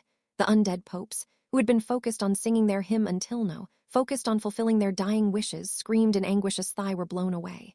Bathed in thick black light, their bodies shriveled up and decayed. Galrona could only look on with wide eyes, doubting his ears. Guard asked could corrupt both the flames and the dead. It was a fearsome spell that rotted the target with love. In terms of pure corrosive power, it weighs almost as potent as the blood of the Demon King. A song powerful enough to make my predecessors forget their prayer sand hymns. Do you get it now? It's not over yet. They might have screamed reflexively, but there's no evidence of self-interest. Then I'll make it clear. Incoming, woo-woo. Gaia Eog, oh gods. But the current pope was a formidable opponent. Galrona remained in his praying pose as he endured the guard ask that ruthlessly attacked him. Then he began singing a hymn, calling more songfare to counter the light. The past popes also began to pray and sing, making their song resonate Taus Lanres against us. Your hymn isn't bad, but praying alone isn't enough. After all, the Demon King hymn synchronized with the tune of Arcana's flute, or Shaz choreography. I started running to the rhythm of the music. Open the door. I thrust my guard ass-clad hand forward, punching away the divine songfare. Open the door. I changed hands, pulling my right fist back while thrusting my left fist forward. The black guard ask shot forward, sending the undead popes flying. Gaia. Don't open the forbidden door. Ha. 3 more thrusts, and the sacred song burst apart before the Demon King hymn. It can't be. The sacred song is. What is this forbidden tune? Completely shocked, Galrona stared at the screaming undead. Do not fear my predecessors, he said. What is there to be afraid of? The dead cannot be killed. As those invited to join the gods, you are already immort. He fell speechless as one of the popes completely rotted away and vanished. Why? Why isn't he resurrecting? What's happening? Can't you tell? Arcana and I stood before the praying Galrona. The Demon King hymn echoed around us. It's because incoming, woo-woo. I don't get it at all. It means I have no idea what's going on, but it's fun, so it doesn't matter. This song awakened their true desires and allowed them to rest in peace. Rest in peace. Galrona looked at me in disbelief. People cannot live for the sake of their nation alone. Everyone hastes their own heart. What kind of life would it be to only pray without any fun? No, that couldn't be. Still can't believe it. The girls opened the forbidden doors of your predecessors. I raised my right fist into the air. Get ready, the forbidden key will open your heart next. So please do enter. The magic flute sounded, and guard ask wrapped around my fist. I thrust that fist forward, blowing away the god of gospel. Gaia. My right fist sunk into Galrona's solar plexus, which should have been made of sound, and lifted his body into the air. It was sound against sound, love against gods. Guard ask, the magic flute, and the choreography to neighbor ate away at the god of gospel immune todex. Stop, don't corrupt the hymn with that racket, the god of gospellies. So please don't enter. My left fist sunk into the pope's abdomen, folding his body in half. The gospel is disappearing. Don't enter with that forbidden key. Hey. I continued beating guard ask into him, into his abdomen, into his throat, into his face. The pope flew backwards, smashing through several pillars before hitting the wall and coming to a stop. Doldreed, the god of gospel, rotted away and perished. I spoke to the Pope, who had lost his divine power. I don't know what's so good about your gospel. Did you really think a song with no choreography would have an impact on me? Section 22. The god of traces, whereabouts I walked leisurely over to the Pope, who was lying on the floor. Despite being unconscious and beaten ragged, Galruna still held his hands folded in prayer. The other popes throughout Giordal's history had forgotten their prayers before the demon king him. I cast Ikael to heal Galruna. His wounds resetted immediately, and his eyes snapped open. You told me you never stop praying for the sake of the kingdom. It seems those weren't just empty words. Taking on guard ask and the magic flute rendition of Neighbor, complete with choreography, Galruna had remained praying. If he hadn't used both hands to protect himself, he might have perished alongside his god, yet he had thrown aside his self-interest at the last moment. Out of respect for your faith, I won't force the god of traces to do anything against his will. Galruna sat up and resumed his praying pose. Tell me the location. The signed Zect magic circle glowed. I cannot go against my vow to the gods. You were right when you said the past popes didn't pray wholeheartedly. Perhaps Galruna had failed to notice that because he had been capable of doing so. 200 kilometers west of Giorges lies the ruins of Ligalandral. The god of traces is said to sleep deep below the ground there. At White Night, the place where the divine dragon sings will become the entrancito Ligalandral. Is White Night rare here? I asked Arcana. There's no sun in the underground world, so our day isn't the same as the world above. Morning is called dawn, day is called white night, and night is called polar night. What he meant was day. That should be enough to find the god of traces. I looked at the Pope before me. Now, Galruna, you know why I'm here, right? The selection pledge jewel is a gift from the gods. If you wish to take it, you must first take my life. I don't need it. Pope looked perplexed. What are you so shocked about? You won the holy battle. Surely you don't intend to leave after destroying my selection god. I don't see your point. Why aren't you presenting the god of gospel as an offering? In the selection trial, selection gods were able to consume other gods, like how Arcana had once consumed Gazel's god and gained the god's order for herself. Galruna probably couldn't understand why the same wasn't happening to the god of gospel. Like I said, my goal is to destroy the selection trial. Isn't that all the more reason to need a god's miracles? In the selection trial, gods can consume other gods. It almost feels like it was designed to pit the eight against each other, even though there should be ways of settling things without holy battles. Galruna looked bewildered by my words. What are you implying? The standard way of winning the selection trial is to defeat the enemy gods and have them consumed.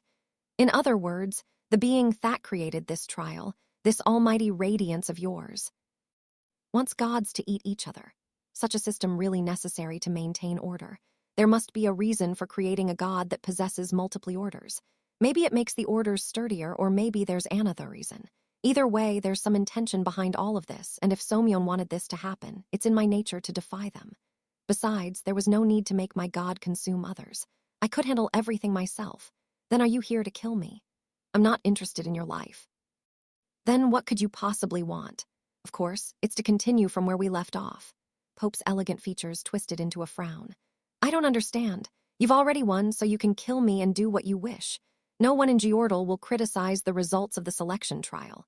Addressing this matter as the demon king of Dilhade, it might have been a different story if you were an oppressive tyrant or incompetent leader, but at the very least, you care for this nation and rule it peacefully. Your death would unsettle the kingdom and tempt Agatha and Gaedsiolato invade. Even if they did, that wouldn't be your problem. I wouldn't dismiss the happiness of this nation's people. The sight of so many smiles being steeped with sadness would be too much to bear. I had explored Giorges with the students of the academy, and while there were many things we still didn't know, it was clear that the people living here were in good spirits and great health. He had happily sung along with the sojourner's psalm and earnestly prayed for the right of sacred song to succeed. Although we had our cultural differences, Giorges wasn't that different from Dilhade. I won't forgive any hostility, but as long as you're cooperative, I am willing to join hands, I said. Galruna stared at me as though to search for the truth in my face. Are you really saying that after destroying my selection god? He asked bluntly. BWA haha, there's no point in speaking of ideals. Only once, Yauknu, there was nothing you could do to me would my words reach you. Our conversation began the moment you realized words were more effective than power against me. An arrogant thing to say, I grinned. You finally understand one thing about me. That's right, I'm arrogant. I'm sick and tired of enemy nations. I want peace, true peace. Galruna closed his mouth. He didn't have anything to say in return. Ask your heart. My words should be reaching you better than before, the Pope sighed. It almost sounded like affirmation. 2,000 years ago, there was a great war above ground, I said. Just like how the three underground kingdoms faced conflict, the three races above ground were constantly killing each other. Many soldiers died, many civilians as well, with power and conversation as my last hope, embarked into the enemy nation. Pope listened silently as I continued. The world is now at peace, far more so than it was 2,000 years ago at least, but I still think about that to this day. If I had communicated with them earlier, would there have been fewer sacrifices? I spoke with genuine emotion. I cannot repeat that mistake. That's why I will continue to make conversation while fighting. I'll keep talking with my fists and punching with my words until you give in. What do you want me to do? Compromise. I will respect your beliefs, but you mustn't let your beliefs cause harm to Dilhade. Let's make a pact between nations. Galruna shook his head. I can't compromise any more than I previously stated. Geordle is a nation of the gods. We cannot defy our teachings. Then think of a way to avoid harming Dilhade without defying your teachings. Confusion filled Galruna's delicate face. That doesn't sound like Avery Wise' solution. It's essentially no different from before. It is on libe cause of our teachings that we would ever think of harming Dilhade in the first place. Not asking for everything all at once. Every time you mess up, I'll teach you a lesson and have another conversation with you. Galruna closed his eyes and prayed for a few seconds before opening them again. In order to survive in the harsh underground, we have had Torley on the power of the gods and their messengers, the dragons. We arrogable to live without faith. People from the surface who can live on their own power could never understand that. That lack of understanding is why we fear each other. We feel no hesitation in destroying the unknown, which is why we each see the other as fiends. Eventually, a long chain of hatred would build up, dragging everyone into the bottomless bog of war. You think we should start with getting to know each other? Even if we truly can't understand one another, we can at least say Wetreed. I cannot stand by and watch as you destroy the sacred selection trial. The people of Geordle will not allow it either. You still don't comprehend my strength, then you may do as you wish, I said, not backing down. I'll teach you as many times as it takes. You'll learn that in this world there are worse things to offend than gods. Your scriptures will change whether you like it or not. You may never be able to understand this, Galruna replied, looking more sorrowful than he had until now. But our hands are for praying to the gods. We will never join them with the people from above ground. The Pope continued with emphasis. I did not accept the hand you offered me when you came here. That is all. There will never be a day when we shall join hands. The hungry only pray to the gods when there's no food to eat. If the fruit tree grew right beside them, they wouldn't continue praying. Listened without any change in expression. Some things cannot be saved by praying alone. The time will come when you must reach out and grasp something yourself. The popes of Thepast were the same. That's why they reacted to that hymn. I turned on my heel. There's no rush for an answer. I'll humor you until you run out of ideas. With that, Arcana and I left the Shrine of Sacred Song. Section 23. The selfish, nameless god Giorges, the dragon landing site.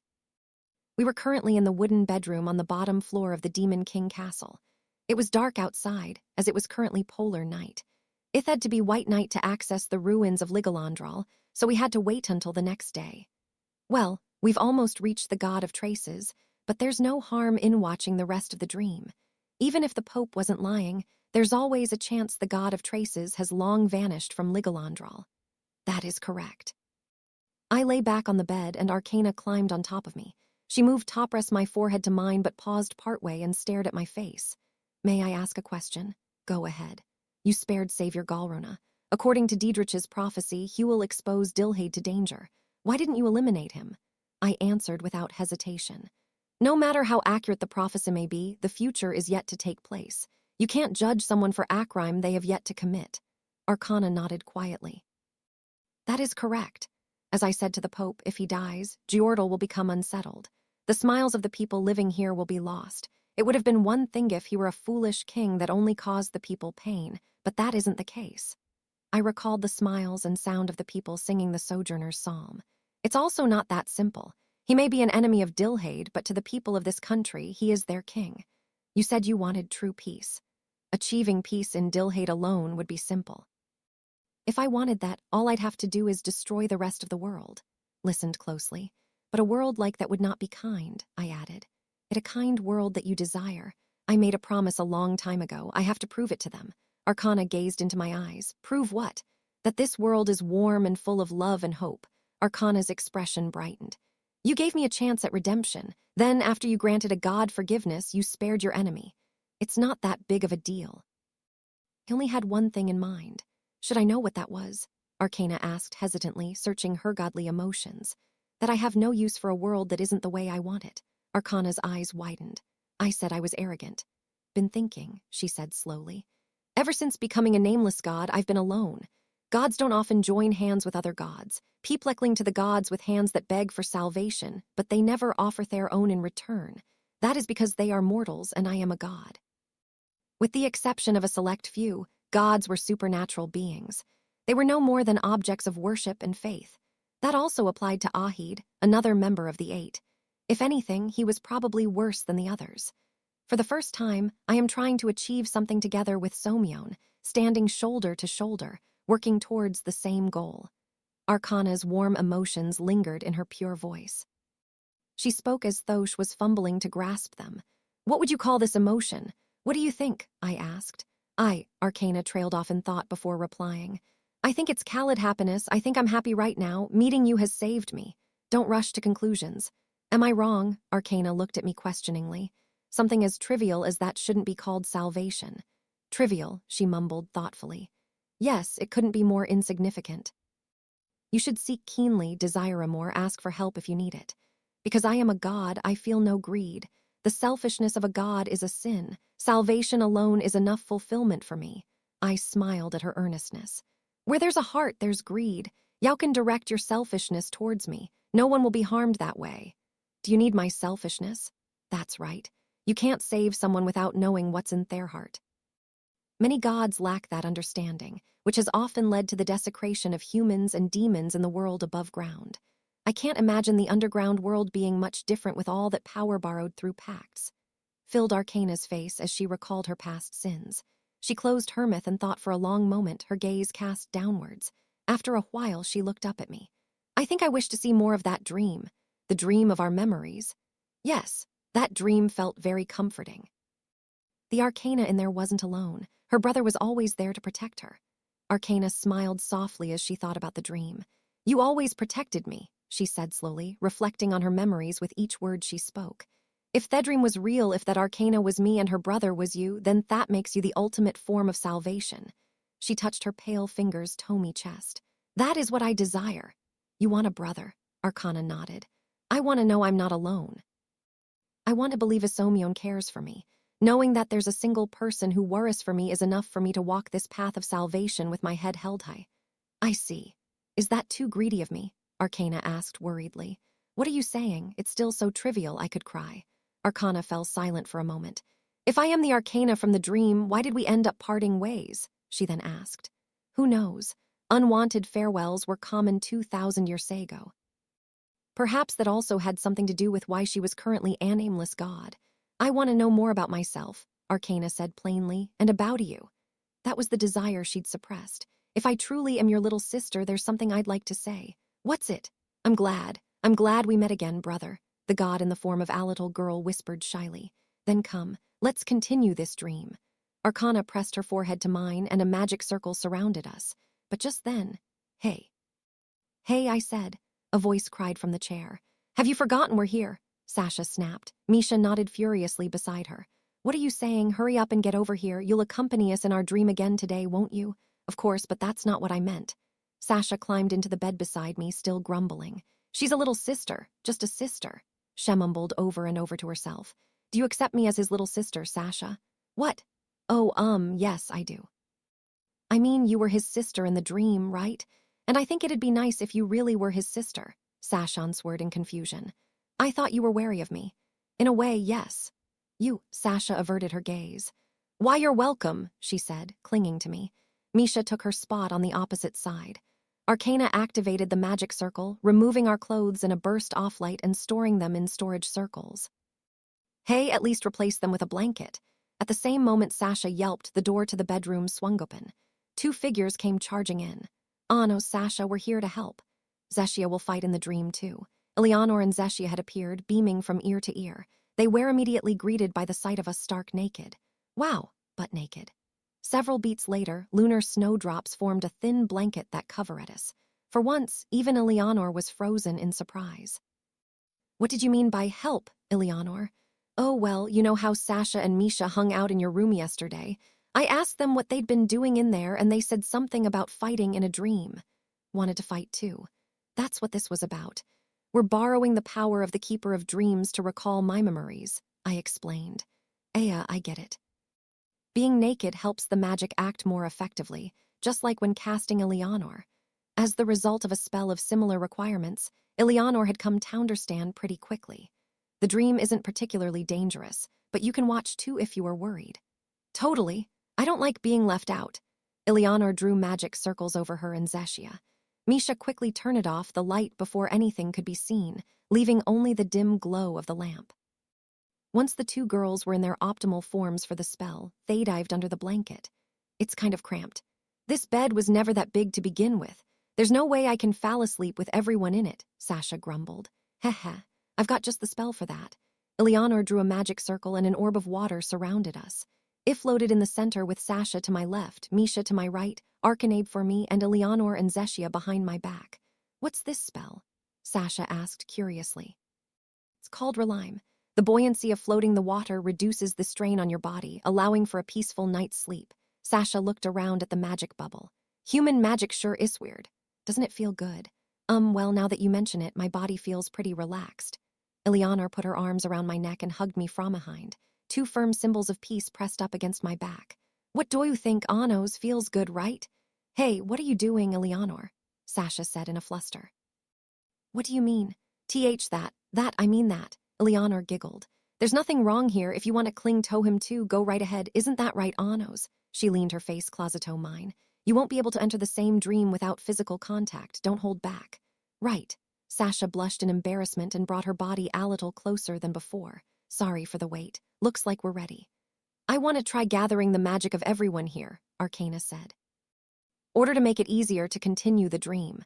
"That's right. It's to enhance the Keeper of Dreams' power. The deeper the sleep, the further we can dive into the dream and into the abyss of your memories." Was worth a try. "What do we have to do?" I asked. "Link your magic and join sources." Arcana's magic circle covered the Relime orb. Our magic connected with each other's, bonding our source together. After signaling with a look, Arcana continued. "Night falls, beckoning sleep. Drifting memories, accumulating in dreams, floating to the surface. Just like before, a faint light enveloped our bodies. Overcome with sleepiness, our minds drifted somewhere far away." Section 24. An unfamiliar visitor, the dream continued. It was a clear afternoon after the snow had melted. Arcana was seated in a chair, reading a book. An owl flew over, hooted once, and then dropped a letter on the window ledge. Arcana looked up curiously and opened the window. While the weather was a lot warmer than before, the air outside was still chilly. She quickly retrieved the letter and closed the window. Looking down at the letter, Arcana saw the words "Invitation from Midhaze Castle" printed on the envelope. Even a girl as shut off from Thurald as she was knew that Midhaze was the largest city in Dilhade. The letter was addressed to Anos. "Brother," Arcana called to her older brother, who was sleeping by the fireplace. Anos slowly sat up and looked at her. "Is something wrong? It's an invitation from the castle. An owl brought it here." Another one, huh?" Arcana placed the envelope in Anos's outstretched hand. He immediately threw it into the fire. Arcana's eyes widened in surprise. "Why, you're burning it. They always say the same thing." Stared into her brother's face curiously. "What do they say?" "In short, come to the castle. I made a bit of a fuss in Midhaze not too long ago. They must still be offended by it. Is everything okay? Don't worry. I won't be caught by castle grunts. Besides, if I did go, the dragons would follow me. They wouldn't want that kind of trouble either." "Oh, I see." Arcana sighed in relief. "I'm going back to sleep. Wake me if you need anything." "I'm sorry. Make sure you don't wander off where I can't see you," Anos warned. Arcana shook her head furiously. "I wouldn't do such a thing, as long as you know." With that, Anos closed his eyes. It wasn't long before he drifted off again. Arcana nervously poked his sleeping face, but he showed no signs of waking. He's already asleep. Arcana returned to her chair and put the book she'd been reading back in the shelf. She then made her way over to the front door and opened it quietly. After a big stretch and taking a deep breath of the outside air, she set off walking through the forest. Of course, she stayed within range of Anos's magic eyes, just like he'd instructed. She was strolling along, observing the new plants beginning to sprout, when an owl descended from overhead. It was the same owl that had delivered the invitation earlier. The owl swooped low enough to brush against the ground and was enveloped in light as it transformed into a black cat. "Whoa!" Arcana cried, staring at the cat. The cat looked back at her, then started walking slowly through the forest as though to tell her to follow. "Hey, wait!" Arcana shot a glance back at the cabin, but figuring she'd be fine as long as she stayed within sight, she promptly went after the cat. After walking for some time, she was met by an unfamiliar sight. A man wassailed below a tree, leaning against the trunk. He had purple hair and blue eyes and wore a cloak draped over his shoulders. The black cat ran up to him and hopped onto his lap. Petting the cat, the man turned to Arcana. "Hello, Arcana." Arcana flinched. "There's no need to be afraid."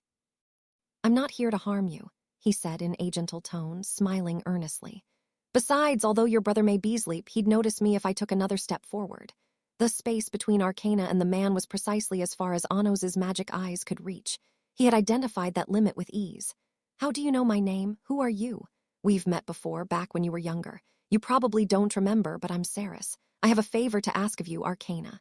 "What is it?" Arcana asked warily. "I want you to give this to Anos." Ceres took out a letter and flicked it with his finger. The letter fluttered through the air and landed in Arcana's hand. It was the same invitation Anos had disposed of earlier. "Are you here to catch him?" "Catch him? Why would I want to do that?" Arcana struggled to find the right words to reply. Because he made a fuss in mid-haze." "Oh, that. He did indeed make quite the fuss. His magic is abnormal for Somion so young. The extraordinary amount of power he bears is still too much for him to handle. The slightest loss of control could incinerate the entire nation. His power is so great. In fact, it's holding him back from using magic freely." Ceres smiled without a hint of ill will. "I've come to collect him.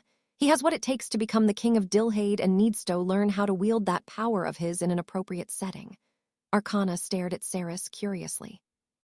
It didn't look like the man was lying, but at the same time she couldn't imagine her brother lying to her either. "I believe that's what Anos would want too. Do you know what he gets up to so late at night?" Ceres asked. "He's been studying magic." "That's right. The progress he's made in this remote location is quite remarkable, but it seems he's come to a bit of a standstill." Ceres watched Arcana carefully, but it felt like his blue eyes weren't seeing anything. That's only natural, though. Any child, especially one with such unprecedented power, would struggle to learn from the wisdom of his predecessors all by himself. Reaching the abyss of magic through self-study alone is an exceedingly difficult task, but if he were offered the right opportunity, I'm sure he'd be diving deeper than ever in no time at all. Ceres was merely listing the facts without expressing any awe or fear. "And I am able to give him that opportunity. My brother can't go to the castle. He's being targeted by dragons, so he'll cause trouble for everyone there," Arcana said nervously. Ceres nodded in understanding. "Oh, I see, so that's why." Arcana looked at him in confusion. "Why what? Have you heard of Dora the Liar?" Arcana nodded. "Why do you think Dora kept lying so much? There was nothing for her to gain from telling those lies. Because it was fun. Perhaps that was one reason. But I think she wanted to give the villagers in the boring countryside a little amusement in their lives." "Was Dora telling gentle lies?" Arcana asked, recalling her brother's words. "I believe so. What about you?"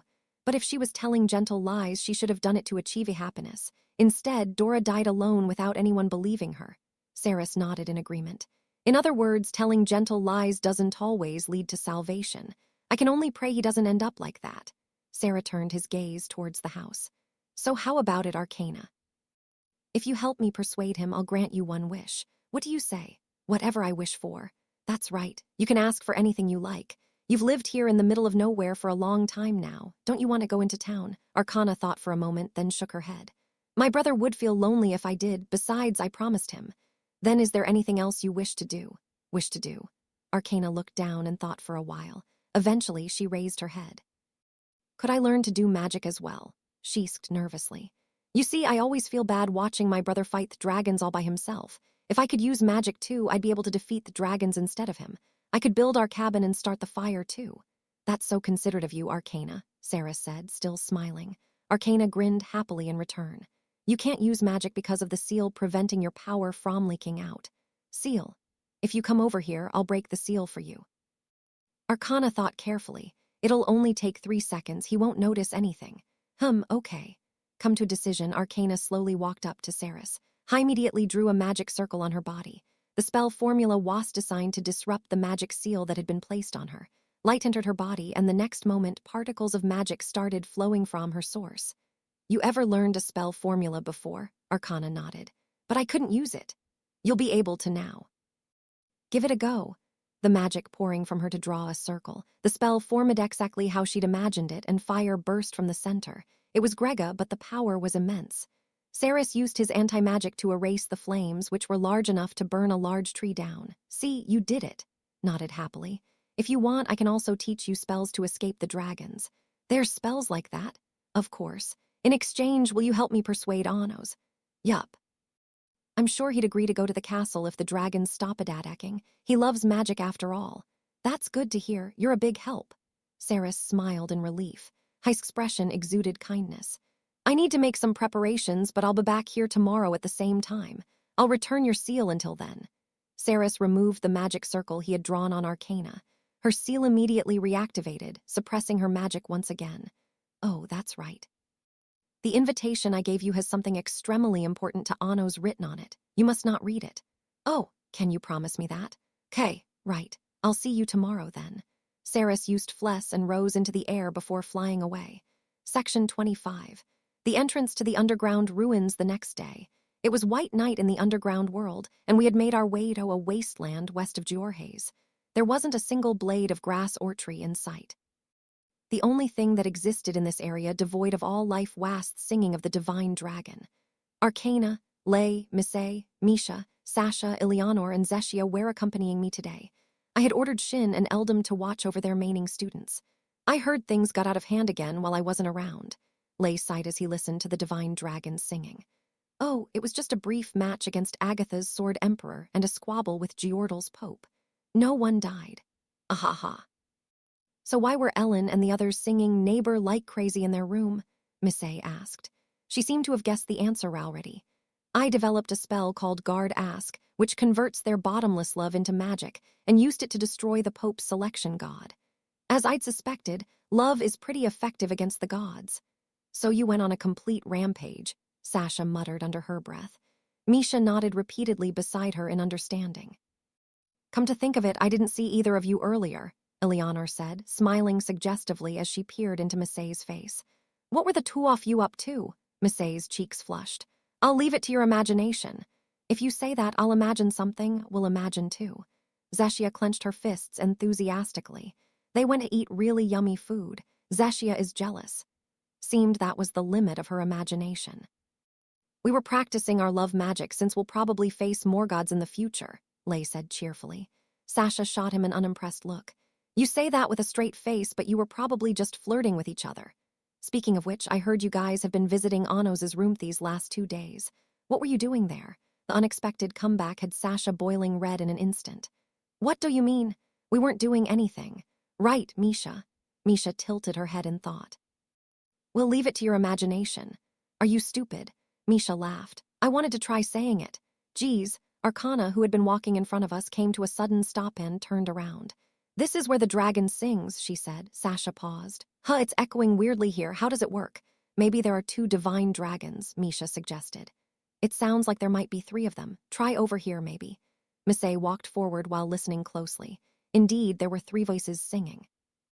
It seems the voice of the divine dragon echoes into multiple voices from where the god of traces sleeps. My guess is that it's doing more than just pointing out the location of Ligalandral. I looked over at Arcana, who nodded. I believe that is correct. That may be the reason Revalshant remains in this land rather than returning to the divine realm. What do you mean by that? Eleanor asked. The divine dragon has already passed, but the god of traces governs the order of records and memories. Revalshant continues to leave Tracesoff, the divine dragon's song after the dragon's death. Oh, I see. Eleanor replied. It has to recreate the singing, so it constantly remains in Geordal. The song of the divine dragon is like a dragon's domain. It serves as armor protecting the kingdom from outside enemies. As long as the divine dragon's song could be heard, it was difficult to see across the kingdom with magic eyes and use spells like Gadam and Leaks. Any attempts at invasion would be stunted when the enemy tried to gather information. God of Traces is also known as the guardian god of the underground world, Arcana explained. You say that, but it seems the only place it's guarding right now is Geordal. I cast my eyes around the area and found the point with the most overlapping voices. The divine dragon's song resonates the most below here. Arcana disappeared in a flurry of lunar snowdrops and reappeared before me. I don't see anything that resembles underground ruins, I said. Even with the divine dragon's song in the way, shouldn't I be able to detect that much? That's probably because the ruins don't exist anymore, Arcana said. The Order of Traces connects the ruins of the past to the present. Are you saying Ligalandral only exists in the past? That is correct. Arcana held out her hand, and the moon of creation appeared overhead. Land freezes, ice melts. Light shone down on her. The glittering rays froze the ground around her to form a circle. There was a cracking sound, then the ice shattered, and a large hole opened in the ground. From what I tell with my magic eyes, it was completely hollow all the way down. If we can construct a bridge to the past, we'll be able to cross into the underground ruins, Arcana said. In other words, something like this. I drew a magic circle in the hole. It was for Rivite. As I rewound the time of the space, dirt shifted and returned to stone. A large building formed below us. Eleanor and Zeshia stared in awe. It's a huge ruin. It looks like a temple. This is the farthest back I can go, I said. The stone building was so big, only a portion of it could be seen through the hole. That seems to be the entrance. Flew over to a ruined structure that looked like a tower. Upon closer inspection, the circular floor of the tower appeared to be a large gate. How do we open it? Sasha asked, staring down at it. Things like this are generally designed to open with brute force. Just give it a good kick. Of course, the Demon King would say that. Float over the floor or you'll fall in when it opens. I lifted my foot to stomp down on the gate when I spotted something from the corner of my eye. What's wrong? Sasha asked. Look, was a footprint embedded in the gate close to where I was about to stomp down. These ruins are a thing of the past, so it's a little difficult to say for sure. However, Misha came up from behind me and peered at the footprint. It's still fresh, so it seems. What does that mean? Sasha asked. Someone entered already, or at least they attempted to do so. Either way, someone else arrived here before us. Moment I said that, the magic of multiple entities could be detected overhead. I looked up to see a row of figures lining the edge of the hole. They were soldiers, around a dozen of them. They were clad in deep green armor that gave a dragon-like appearance and appeared to be using some kind of cloaking device that concealed their magic. They glared on at us with open hostility. Identify yourselves. What's your purpose here? I asked, but there was no reply. They summoned bows and aimed their arrows. I've seen them before, Arcana said. They were once the nameless knights of Gadesiola. At some point, they came to be known as the Phantom Knights.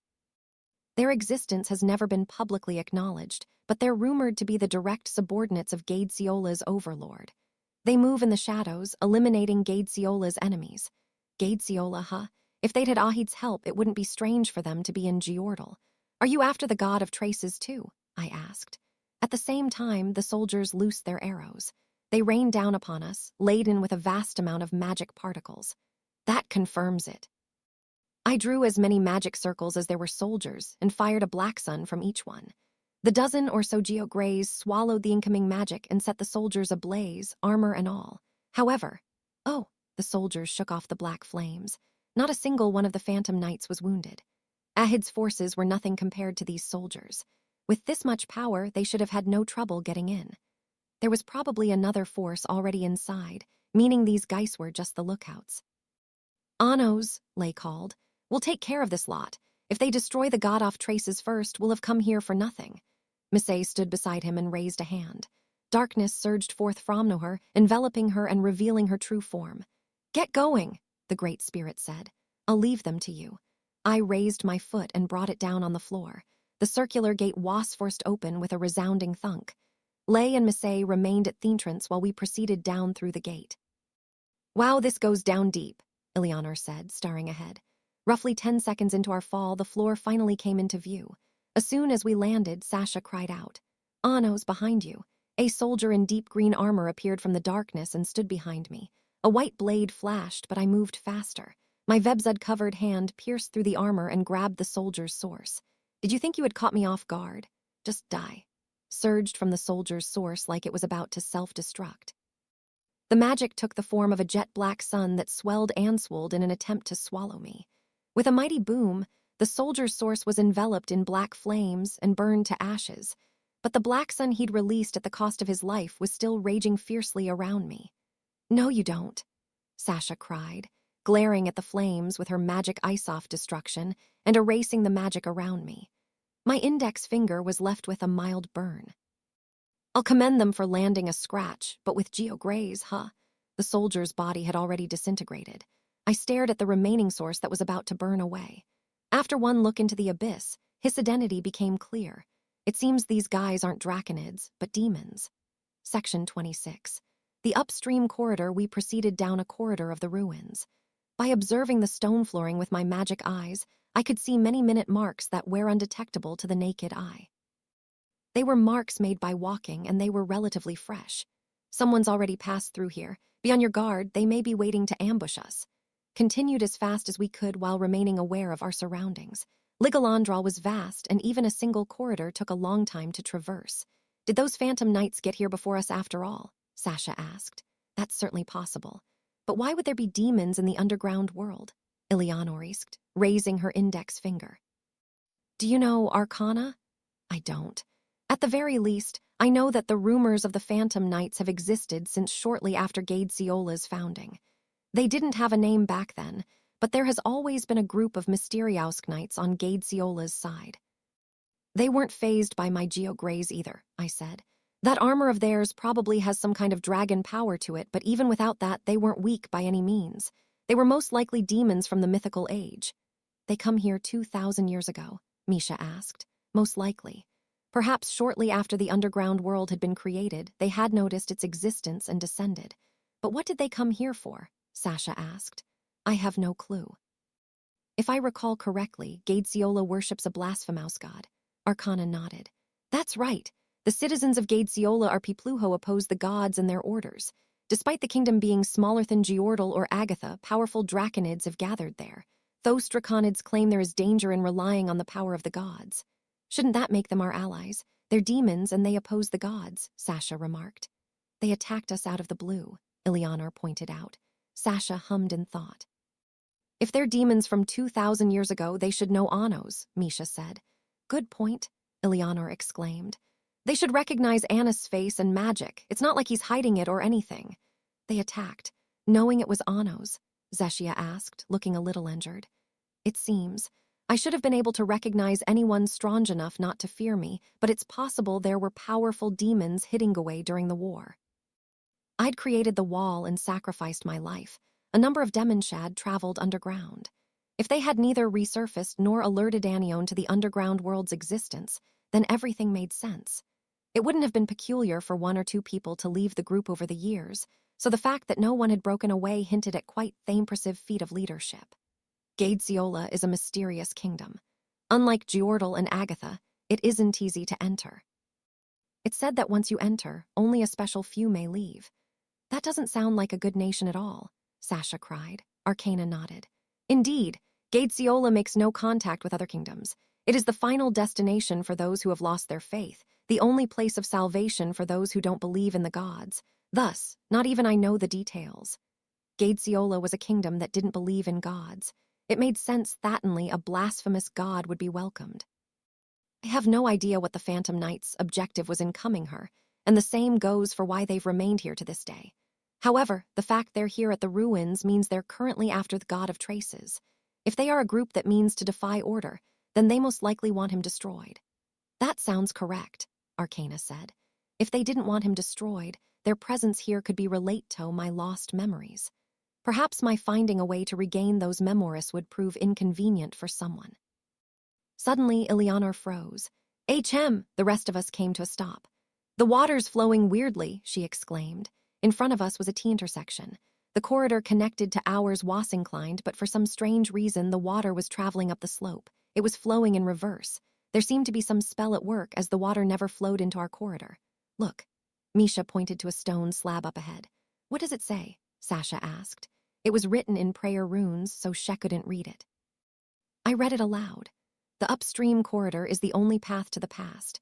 However, the corridor will only accept the past from 33 days prior. It will reject everything else. Time within the ruins of Ligolandral remains stagnant while always facing upstream. Take the key, open the door, and use Thebot inside to travel upstream against the flow of time. In 33 days, all the traces of the world shall await you in the depths of Ligolandral. Sasha tilted her head. The door's right here, isn't it? Beside the stone slate was a door, a magic circle, and a keyhole. Do we use this magic circle? She asked. Let's give it a go. I touched the circle and sent my magic into it. A key was created before us. I inserted it into the keyhole and turned it, but nothing happened.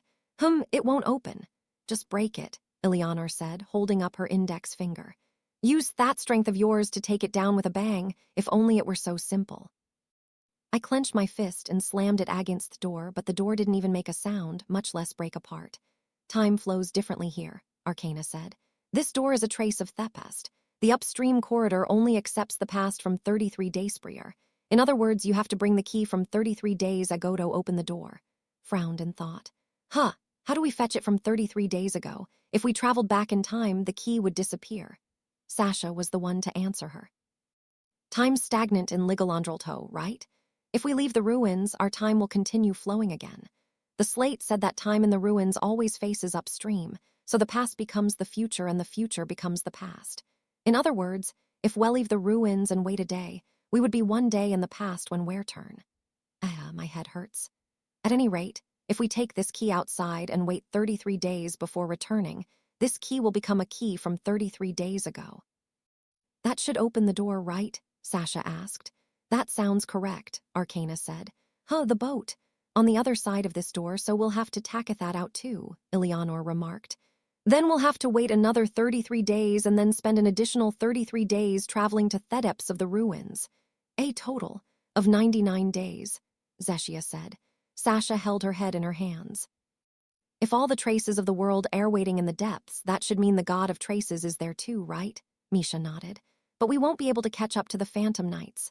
Of course, so there has to be some other way to. With a click, I opened the door.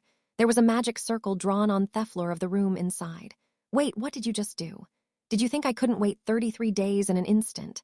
Sasha gasped in realization. Right, of course. If you use Rivide to speed up the key's time, you can make a key from 33 days in Thepast. I stepped inside the magic circle on the floor, and a boat appeared. It was a 2-person canoe. Since there were 6 of us, I summoned 2 more and cast Rivide on all 3 of them, speeding up time by 33 days. In other words, to Ligolandral, they became boats of 33 days prior. I picked up the canoes and carried them out of the room. Now let's get going. I set the boats down on the upstream corridor for us to board. Arcana and I sat in one, Sasha and Misha sat in another, and Eleanor and Zeshia sat in the last. The canoes immediately began descending the upstream corridor, traveling against the flow of water. I know you've sped things up a lot, but it'll still take 33 days to get there, right? Sasha was right. Logically speaking, whoever set sail first would be the first to reach Ligolandral's depths. Can we make the boat go faster? Misha asked. There's no oars to paddle with. From what I can see, these boats can't do anything but follow the flow of time. Can't you speed up the flow of time with Rivide? Arcana asked. To an extent, but unlike with the key and boats, the flow of this water is the work of the god of traces itself. We'd be at a disadvantage competing with a god in their own field of expertise. Sasha frowned. Will we make it at this rate, though? Don't worry. I made another key earlier. This one will open the door to the depths. I showed her the key. Arcana looked confused. What do you mean? She asked. Where's the door to the depths? Sasha asked, looking over at Misha, who shook her head. The upstream corridor only accepts the past from 33 days prior. I raised the key above my head and then slammed it into the floor of the corridor. At the same time, I used Rivide to make the motion of the key faster by 33 days. Accelerating the time of only the key meant its speed would surpass the speed of light. The next thing we knew, a thundering tremor could be heard, and the boats accelerated.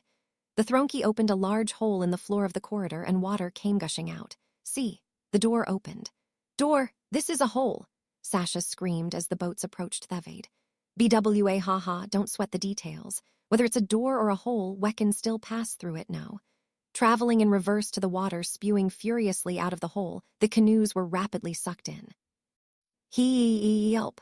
Accompanied by Sasha's scream, our canoes tipped and fell, plunging into the depths of Ligolandral. Section 27. Where the god of traces resides, water surged upwards from the gaping hole. The 3 canoes traveling upstream plummeted faster and faster downward. "I think I'm seeing stars.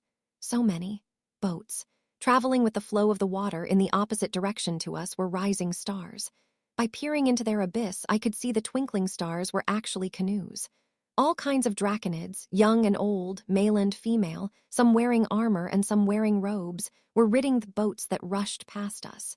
This must be a record of those who have visited here," Arcana said. Apparently, this water bore traces of those who had once visited the depths of Ligolandral. "Look," Misha said. Her gaze was directed towards an androgynous figure in blue robes. It was the beautiful clergyman, Pope Galrona. He must have followed the scriptures and visited Ligolandral too.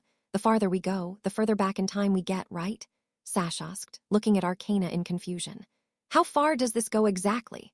"All traces return as far as the beginning of time." "That is where the god of traces resides." "You mean we're traveling to the beginning of the world?" Arcana nodded. "That is correct.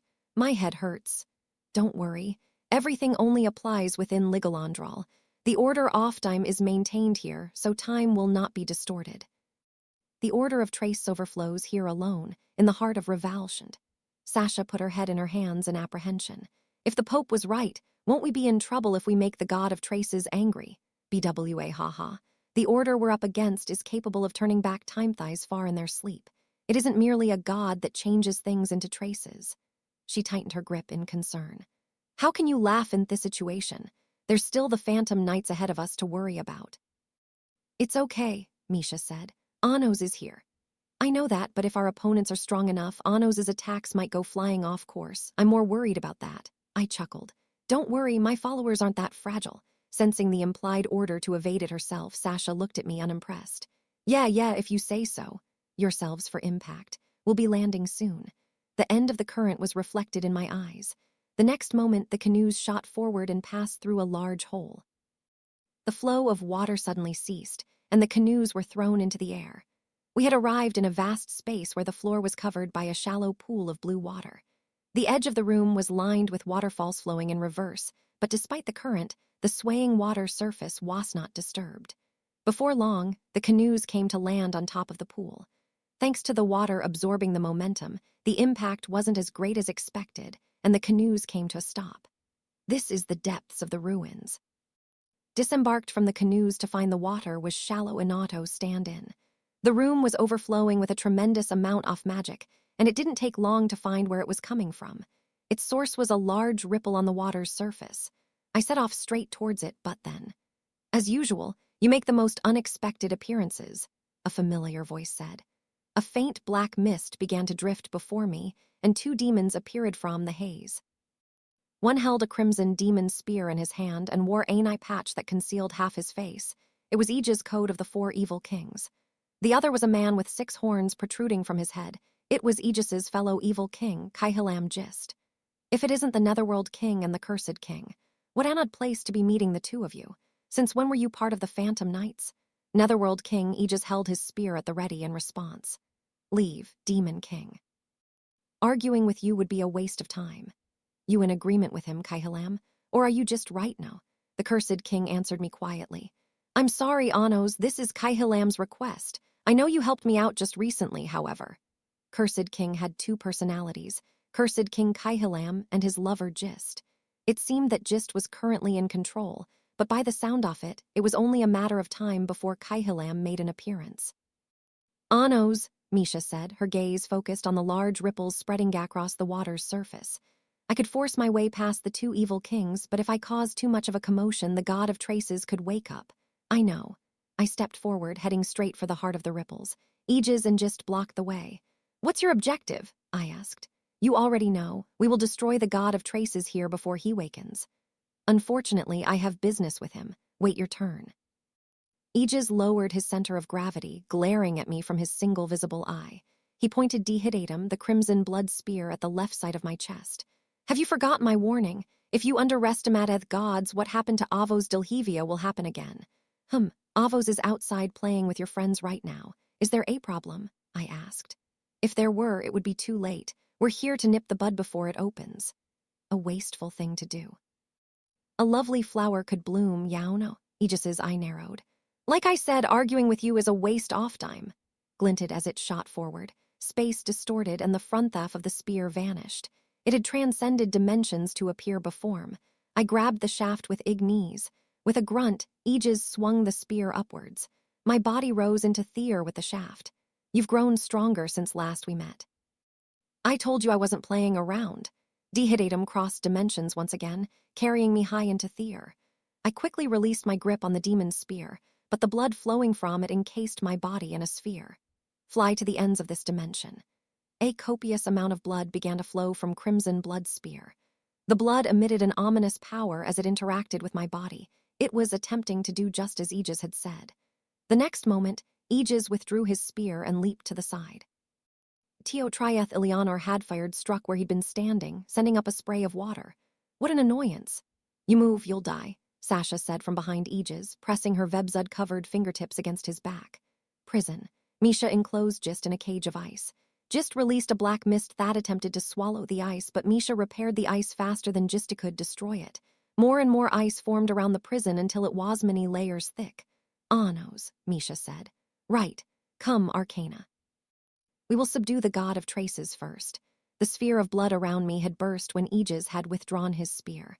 I controlled my fall with Fles and immediately headed for Thehart of the Ripples. Arcana appeared beside me in a flurry of lunar snowdrops, and the two of us jumped into the water together. As we swam forward, we heard a voice. I'm impressed. You would sacrifice your lives just to buy time againstwo of the four evil kings. Netherworld King appeared unaffected by the Vebzud pressed against his back. His gaze followed Arcana and me as we moved. Apparently he thought Sasha was no match for him. You got that last part right, but the rest is wrong, Sasha declared loudly, her magic eyes of destruction at the ready. I don't know how strong the four evil kings are, but I am a subordinate of the Demon King. Aegis shot me a look of anger, twisted his entire body around, and hurled his demon spear like a bolt of lightning. At the same time, Sasharied his breathing and sank her fingertips into his spear-wielding arm. Their movements overlapped. Dihiddatum flew through the air and missed its target, grazing my cheek. Good job. We reached the center of the ripples and made a splash as we sank below. What should have been a shallow pool of water suddenly stretched out deep below. I gazed into the water with my magic eyes, but I couldn't see the depths. Arcana. I can detect a god's magic, most likely that of the god of traces. Because he's asleep, he doesn't have a form. All this water was the god of traces. You said you would make Revalshant acknowledge you and convince him to wake up, Arcana said. He's dreaming. It should be possible to speak to him without whacking him up. If he's a reasonable god, he should be able to evoke my Memoris in the spot, no. That is correct. However, the god of traces governs a wider order of memories. In order to make the god dream, a large amount of magic will be needed.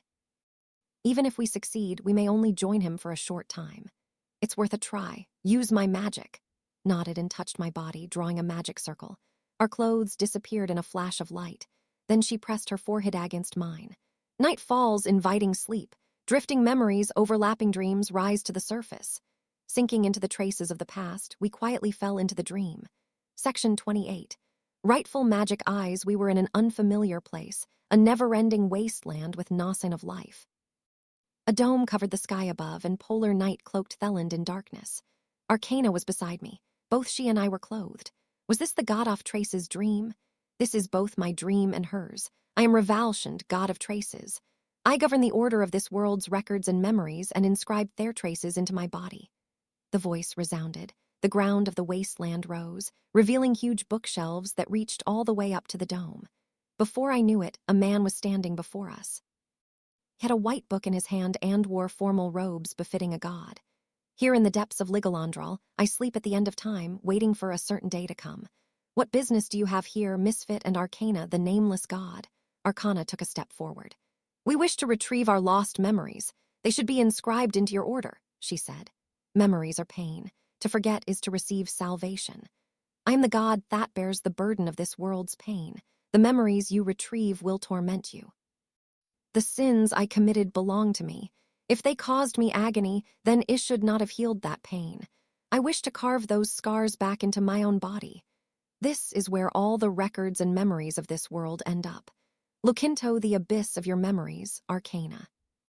If you truly seek the truth and do not avert your eyes, you shall regain those memories. Numerous books fell silently from the vast bookshelves that stretched endlessly into the wasteland. They hovered around us and opened midair, pages tearing themselves out one after another and fluttering around like confetti. Those millions and millions of pages were the traces of record sand memories of the world. Just then, there was a deafening roar of thunder. Countless bolts of purple lightning flashed, striking the books hovering in the air. Paper caught alight and began burning fiercely.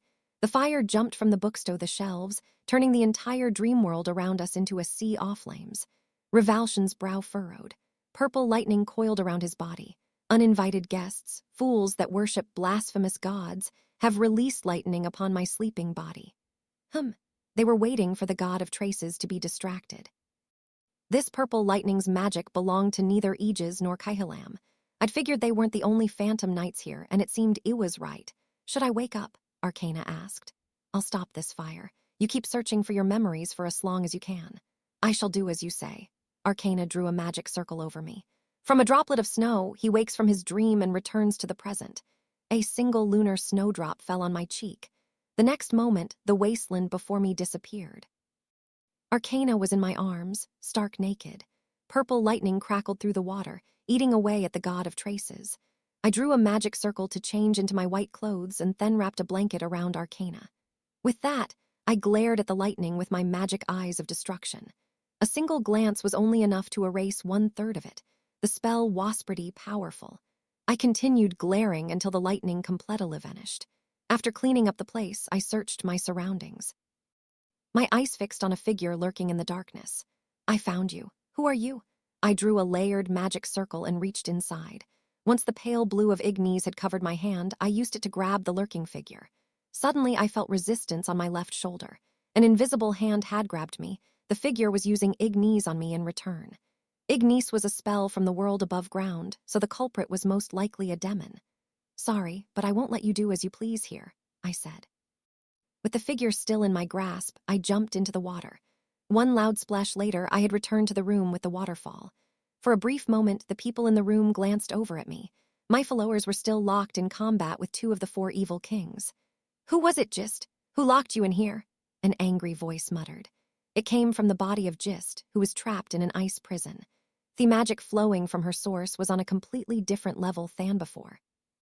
The cursed king had an abnormal physical constitution that caused Hisors to change along with his personality. Now, it was no longer just Stuho stood before us. It was Kaihalam, the cursed king. I see. Black mist gathered before him, forming a magic circle. This is unforgivable. Hatred flowed from him as particles of magic, which rose into the air, shattering the ice. I'll never forgive you. He reached into the magic circle and drew out an ominous-looking bow. Be careful, Misha. That, Netrovis, the demon bow. Itzeros will never miss the cursed, and from the moment you laid a hand in Gist, you were cursed. That moment, Aegis, who had been facing Sasha, made a move. Dehidatum flashed, piercing Sasha's abdomen. As the phoenix mantle's flames wrapped around her, healing her wound, she jumped aside and reached for her sister. Misha! Got it. 2 halves of the magic circle they drew connected. Dino Jixes. Their bodies melted together, becoming one. The silver-haired girl, Aisha, turned her magic eyes towards the cursed king. Perish, he roared angrily, shooting the demon bow. Its arrow immediately vanished from sight only to reappear embedded in the left side of Aisha's chest. This is your punishment for laying a hand on my Gist. Be cursed to death. However, no sooner had the cursed king said that than the arrow turned to ice and shattered. Unfortunately for you, Mr. Split Personality, ice arrows can't hurt us. The magic eyes of Omnady had turned the arrow into thin ice the moment before it pierced Aisha's skin. Kaihalam's hatred grew, and he glared murderously at the silver-haired girl. He had a short temper when it came to Gist. There was no talking sense into him. We'll finish you in one go, magic eyes of Omnady. Aisha glared at Aegis and Kaihalam. Magic eyes of Omnady broke through their defenses and interfered with the demon bow and spear. You dare. Eyes are as tremendous as the Tales say. Dehydatum and Netrovis were promptly transformed into ice crystals. The Netherworld King and the Cursed King leaped aside to avoid the effects of Aisha's magic eyes. You can't escape. No matter how far you run, you're still within our sight. Aisha sent more magic into her eyes as she glared at them again, but at that moment, the sensation on my shoulder disappeared. A giant bolt of purple lightning came crashing down, blocking Aisha's view. It's just as I thought, a light-hearted voice said. It didn't belong to either Aegis or Kaihilam. Those are the magic eyes of absurdity. A shadow appeared amid the purple lightning. The bolts scattered and dispersed to reveal a purple-haired, blue-eyed man dressed in a coat. It was the man we'd seen in our dream, the demon who'd been speaking to Arcana. If I recalled correctly, his name was Saris. Long time no see, Genadonov. You seem to have been reborn, but do you still remember me? Aisha glared at him sharply. As if, but the man glared back at the magic eyes of absurdity. His pale blue eyes changed into mauve-colored magic eyes. Why didn't it work? Those eyes are similar to Anos's eyes, Sasha and Misha murmured in surprise.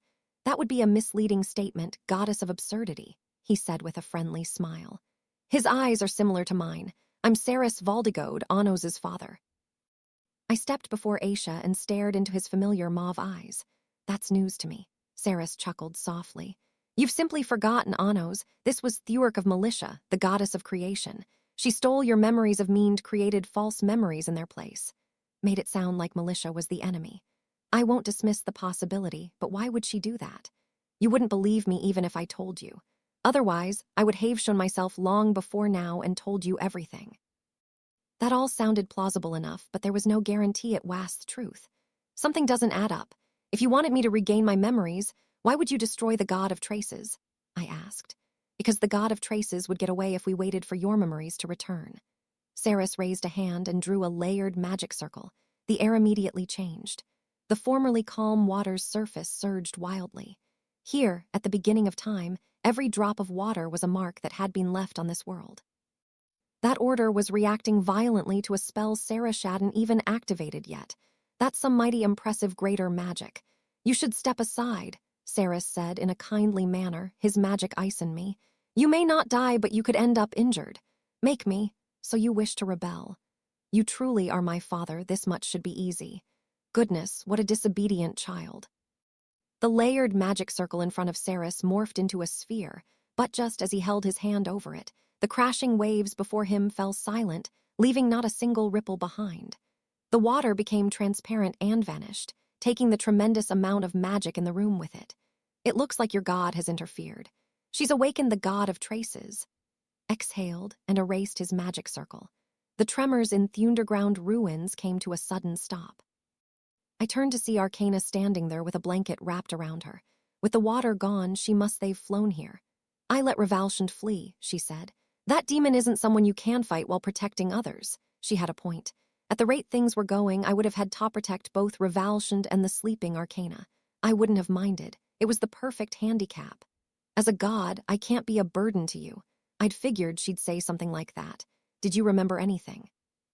I asked, looking at Arcana while remaining wary of Saris. A dark look crossed her face. She bit her lip. I couldn't remember.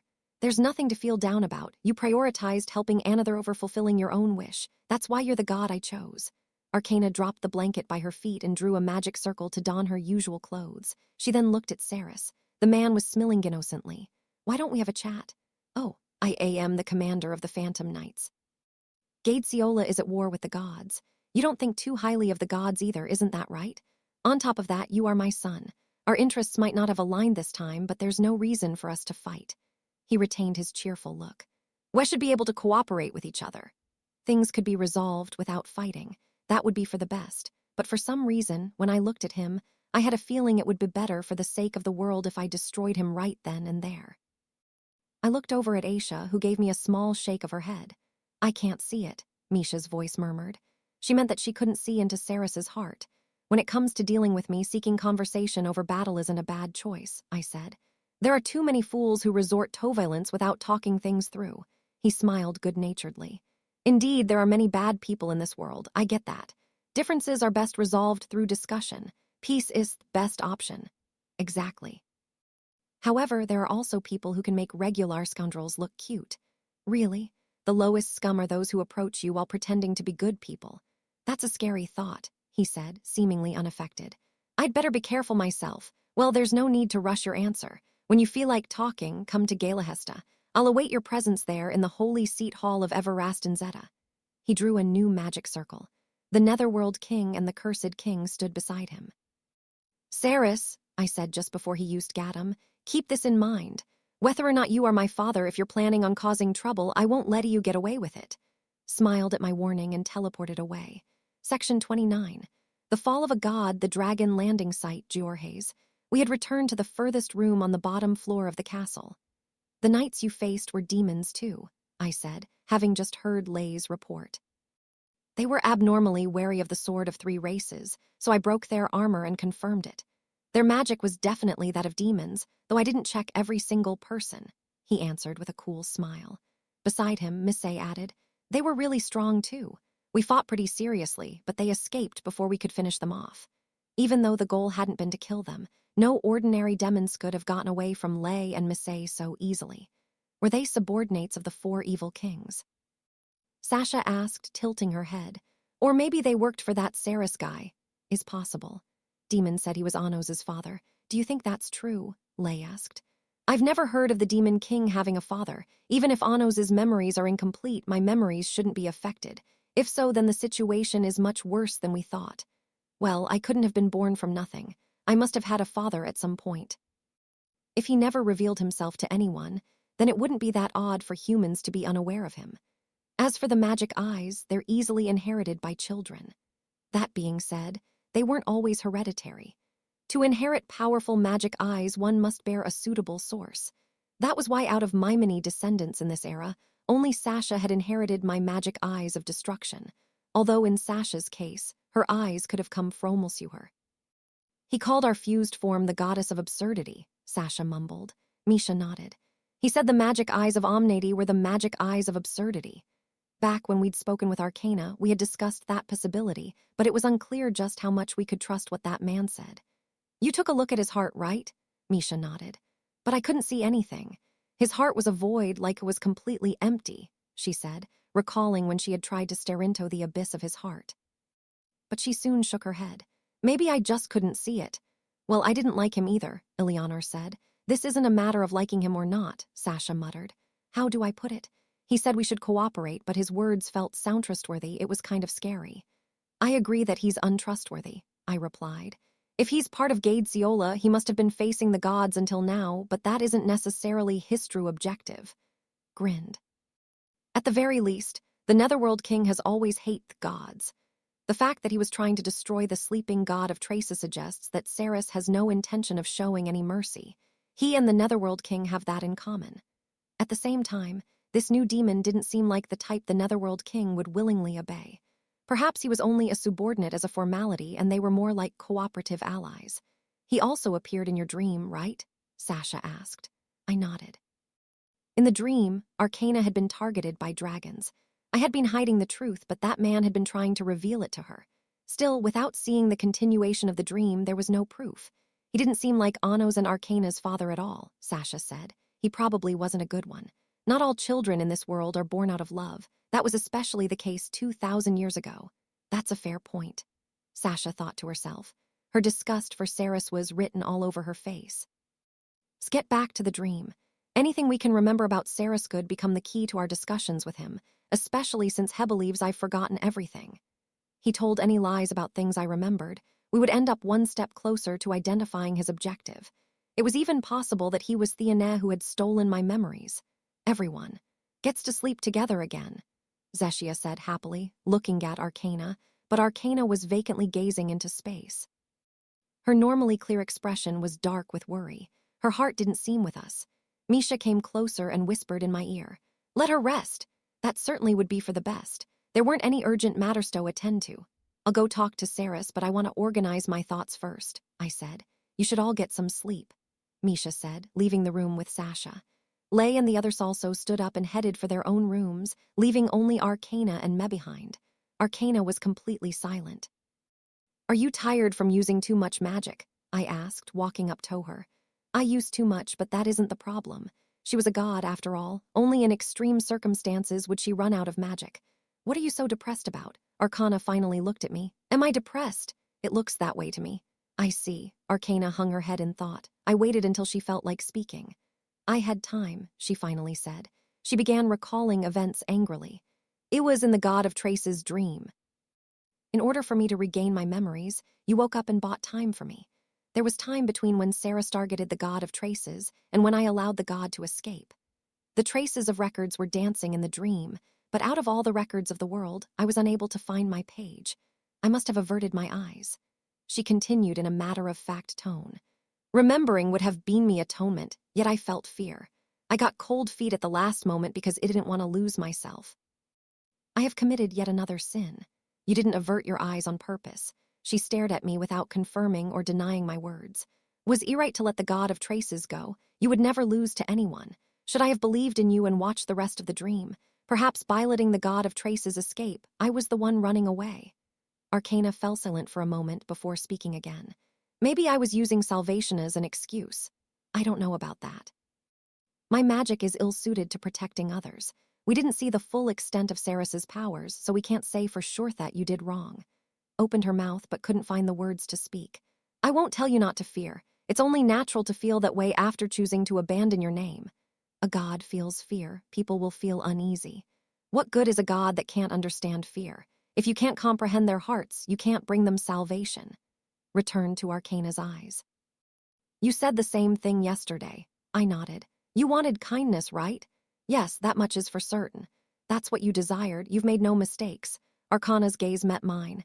Is fear a form of kindness? People are weak. Extending your hand towards that weakness is kindness. Thus, you must know weakness yourself. I smiled at her clear, untainted expression. I find it comforting to hear you speak of the weakness of people. Do you mean, she asked, it's a form of salvation to me? Looked back at me in surprise. But what should I do? If you're scared, just say it. Take my hand without reservation. Still thinking, she stared at my face. Then after some time, she spoke. I can't sleep like this, she said. But if you put me to sleep like my brother did back then, I may be able to get some rest. I recalled the very first dream I'd had of my little sister. That is my weakness. I guess it can't be helped, I said, replying like I had in the dream and offering her my hand. She took it and we climbed into bed. Arcana snuggled under my blanket just like she had back then. I've learned selfishness, she said, clinging to me tightly. She buried her face in my chest while mumbling to herself. I've learned weakness. I am a god, yet I have fallen. That I laughed. Did you think gods were incorruptible? I think I now know why you're called the Demon King. You erase fear like a tyrant. Still hugging me tightly, Arcana drew a magic circle over the two of us. If you were my older brother, I would have nothing to far. With a flash of light, our clothes vanished. Arcana brought her face close to mine. Can I call you the same as I did in the dream? She asked. As you wish. Arcana grinned bashfully. Big brother, she said in her crystal clear voice. What's up? May I fall a little more today? I'll allow it. She gazed into my eyes. Can you cast that spell to put me to sleep? I cupped the back of her head and planted a gentle kiss to her forehead, just like in the dream. A faint glow surrounded us and lulled us to sleep. Good night, Arcana. Good night, Big Brother. Section 30. A promise made in the dream in the dream. Arcana was walking through the forest. Her usually bright expression was somewhat glum. Pushing her way through the foliage, she moved steadily forward until she left the range of her brother's magic eyes. There, a man appeared before her. It was Saras, the purple-haired demon wearing a coat. Hey, you're here, he said, greeting her with a friendly smile. Arcana quickly got to the point. Teach me magic. You said there's a spell to run away from dragons, right? For some reason, she was much more desperate to learn magic than she had been the day before. Of course, that's what I intend, but that's rather hard to do here. Saras offered his hand to her. You'll have to leave Anos for a while. Would Yaub okay with that? Arcana hesitated, but the next moment she made up her mind and took I's hand. Saras smiled with satisfaction. Let's go. Drew a magic circle, and the two rose into the air before setting off faster than the eye could see. After a while, a great mountain came in tow view. Saras held his hand out towards the middle of the mountain, and a magic circle appeared. He flew them towards the magic circle and directed them through it. Having entered the mountain, they arrived in a large room made of stone. The structure was so large, in fact, that the walls couldn't be seen. Countless pillars and torches stood in neat rows, and at the center of it all were silver flames. Arcana trembled in fear at the sight of the fire. The room was blazing hot, and the heat only increased the closer they got. "This is the bonfire of judgment," Sarah said. "It said that by throwing yourself into its silver flames and withstanding 1,000 pains, you can gain tremendous power. With that power, you'll not only be able to run away from dragons but annihilate them yourself. But I'll die in the fire." "Don't worry. First, I'll teach you the spell to flee from dragons." Sarah draped a necklace around Arcana's neck.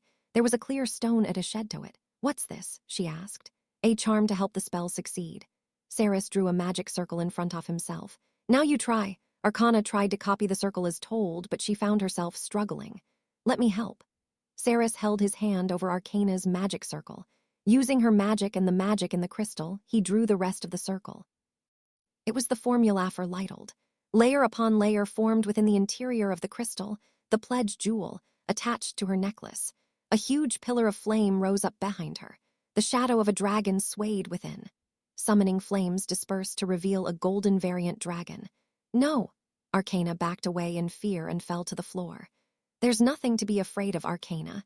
You are a dragon core that can be reborn in a dragon's womb once eaten.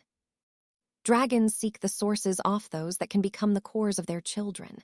That is why you have been targeted by dragons until now." Arcana looked at Saris in surprise. "You looked at the invitation, didn't you? It's about time you remember the memories Anno stole from you and the lie he told you." "Aye." Arcana shook her head in confusion. "Once you become dragonborn, the memory loss spell will be broken. You'll recall everything in an instant. Annos took pity on you because Yauk instantly had to flee, but there was no point in his actions. Even if you're reconsumed, you will just be reborn." "Stop," Arcana whispered, barely able to find her voice, but Saris tilted his head with the same friendly look on his face. "Stop. But why? I'm not telling you any lies, I swear on my life. Once you're reborn, you will no longer be hunted by dragons. You won't have to flee anymore. Isn't that what you wanted?" Saris asked, confident in his own goodwill. "But it'll hurt if I'm eaten." "Ah. Indeed, having your source merged with others in the womb of a dragon will be agonizing beyond belief. This dragon is freshly summoned and has yet to consume a single source. It'll probably need to eat 1,000 people before you can be reborn, but the pain will only last until then." The face of Saris's obstinance, Arcana was filled with despair. "Save him." He smiled cheerfully. "I get it. It's okay. You'll be saved soon. Your days of living in fear are almost over." "Save me, Broth," Gruuoa. Arcana's scream was drowned out by the dragon's roar as the golden beast swallowed her tiny body whole. Saris looked on in satisfaction. "Annos has no idea where we are right now. Besides, the pain of being eaten by a dragon is nothing compared to the pain of the bonfire of judgment. The flames are connected to the land where the gods pass their judgment, so the agony it inflicts is out of this world. Consider this a rehearsal." He grinned again. "You were born for this." What lies are you feeding my sister?" Saris turned, his gaze harshening. The space creaked, and then black flames filled his view. The black sun that had smashed through the magic door struck Saris directly. Saris deployed his magic wards and glared straight ahead. Annis appeared from within the black flames. "That's quite the powerful spell you've learned, but your eyes are still lacking when it comes to judging the skills of others." Saris's anti-magic had easily defended him against Annos's point-blank geograze. "You cannot save her. That is why I'll save her for you." He pointed his left hand at Annos and fired Vera. Purple lightning broke through Annos's anti-magic and tore up his body. Annos's expression twisted fiercely. "Closely, Annos. There's nothing to be worried about. She will be reborn. Struggling like this is futile." Annos glared at Saris with his magic eyes. His expression was full of hatred. "Move." "What was that?" I said move. Magic gathered in Annos's eyes, which turned mauve as a dormant part of his source awakened. His magic immediately intensified and a vast magic circle appeared. Geograze blasted from the circle and pushed Saris back. The man's eyes widened. So you can actually push me by force. Bravo, but don't you get heat? Your Geograze is no match for my. Have you finally noticed? Moron." Bonfire of judgment burned behind Saris. Good grief. Such petty tricks won't work on me. He evaded the black sun by twisting his body into the air. The next moment, Gruuwar, right on cue, the golden variant dragon charged and knocked Saris flying. "What?" "I've been playing tag with dragons a lot recently, you see. Along the way, I couldn't help picking up a few tricks to attract their attention. Saris attempted to maintain his balance using Fless, but Anos fired an author G. Graze for good measure. I don't know who you are, but if you love the land of judgment so much, you can go there alone. Engulfed Saris's body as he was swallowed by the bonfire of judgment. Sensing he couldn't escape the silver flames once he was caught in them, he stood still and lowered his arms. Dear me, well, whatever, this isn't a bad outcome either. With that, he was completely engulfed in flames and vanished. A low growl echoed as the golden variant glared at Anos. Stop growling. I'll put you to rest soon. He drew a magic circle and stained his right hand black. Vebzud. Dragon breath beat down Anos as he leaped towards the dragon, thrusting his Vebzud-stained hand through its chest. Give her back. Hecate threw tough scales and sturdy skin to reach into the dragon's womben grasp Arcana firmly. Did you think I'd let a mere lizard eat my sister? He yanked his hand back. As a dying whale left the dragon's maw, a torrent of blood poured from its body. Its huge frame tilted slowly and then fell to the floor with a mighty crash. A battered Arcana lay in Anos's arms. He cast Inchel and light surrounded her body, but Anos's gaze remained grim. Her wounds showed no sign of healing. Perhaps because he had forcefully removed her from the womb in the middle of the rebirth process, her source was still deteriorating by the moment. Anos gazed down at her body with his magic eyes. How did you know? Arcana asked, opening her eyes weakly. You left this behind when you went out, didn't you? He reached into a magic circle and took out the note Arcana had written. The words, for your birthday tomorrow, I'll give you the thing you want most. Look forward to it, were written on it. He continued casting healing magic. Ash searched for a way to cure her. That's why I figured you were up to something reckless. I placed a magic mark on you to track you wherever you went. Soon as she'd vanished from his field of view, he'd immediately set off after her. Sorry, big brother. Anos patted her head. It's okay, Arcana, I'll definitely save you. He poured all his magic into his little sister and cast Inchel, but no matter how much he exhausted himself, Arcana's wounds didn't heal at all. Her source was still deteriorating. Anos clenched his teeth and poured more magic into his spell. Panic spread across his young face. It's okay, big brother. I'm all better now, Arcana said with all the courage she could muster. She could tell Anos was pushing himself. Your lies are as poor as ever. Anos was using enough magic to whittle away his own source, yet Heda didn't relent even for a moment. I never noticed. Don't talk. You'll worsen your wounds. Arcana smiled sadly. It wasn't you the dragons were chasing, it was me. You were protecting me this whole time. She desperately fought to form the right words as the strength drained from her body. She could sense the end was near. I wanted to become stronger. I thought that if you were able to run from the dragons alone, you wouldn't have to worry about me anymore. She gazed at her brother with sorrowful eyes. I know what you truly want to do is study magic, but because of me, you couldn't go to the castle and had to study alone. That's why it's okay now. I'll be okay alone, so go and study. That was my gift to you. Tears spilled from her eyes. But it was a liar. I don't need that. All I need is my adorable little sister with me. But one after another, tears streamed from Arcana's eyes. But I'm not really your little sister. That was what had also been written on the invitation she'd stolen a glance at. The despair must have spurred her intoxication. And you're not really my brother. Arcana, Anos said quietly. Forgive me, I'm not strong enough to save you. It's okay. Going to use Sirica, but I'm still inept at source magic. Your source was altered within the dragon's womb. I won't be able to control when or where you're reincarnated, or whether you'll have any memories. I don't even know if I'll succeed. Arcana nodded firmly. She held back her tears and smiled with all her might. That's okay. If that happens, you'll finally be free. I'll be fine. I'm not afraid of being alone. I'd like one last gift from you. Might that be? Become my little sister. Tears she'd been holding back started streaming again. I won't tell you to forget. Please remember no matter what. You are my sister. We may not be related by blood, but the days we spent together weren't lies. Anos hugged his tearful sister and drew the magic circle for Sirica. Big brother, Arcana said desperately. Next time I'm born, I'll definitely be strong. I'll be strong enough to be helpful to you. Because any little sister of yours has to be strong too, right? I'll come find you again. This time it won't be a lie, okay? She looked up at her brother worriedly. You do believe me, do you? Of course I believe you. Sirica activated, and Arcana began to fadainto light. Come find me no matter what. No matter who you become, you'll always be my one and only little sister. Anos gripped the hand Arcana reached out at him. His fingers slipped through hers as she vanished into particles of light. His sad eyes remained fixed on the empty space. Overcome with a mix of frustration and determination, Anos made a vow to his little sister. "Next time, I won't allow anyone to make you cry. I'll do everything I can to become strong enough to protect you, and until then, I'll wait for you, Arcana." Section 31. Contradicting memories the next morning. I woke up to the sight of neat silver hair and an innocent sleeping face. While she was different in appearance, there was something about her that resembled my little sister in the dream. "It doesn't feel quite real yet, but I suppose I owe you an apology for forgetting I told you to come find me," I mumbled, softly patting Arcana's head. Even without her memories, she had managed to find me. I wondered if somehow, in the reaches of her source, she remembered that promise. Arcana groaned softly and opened her eyes.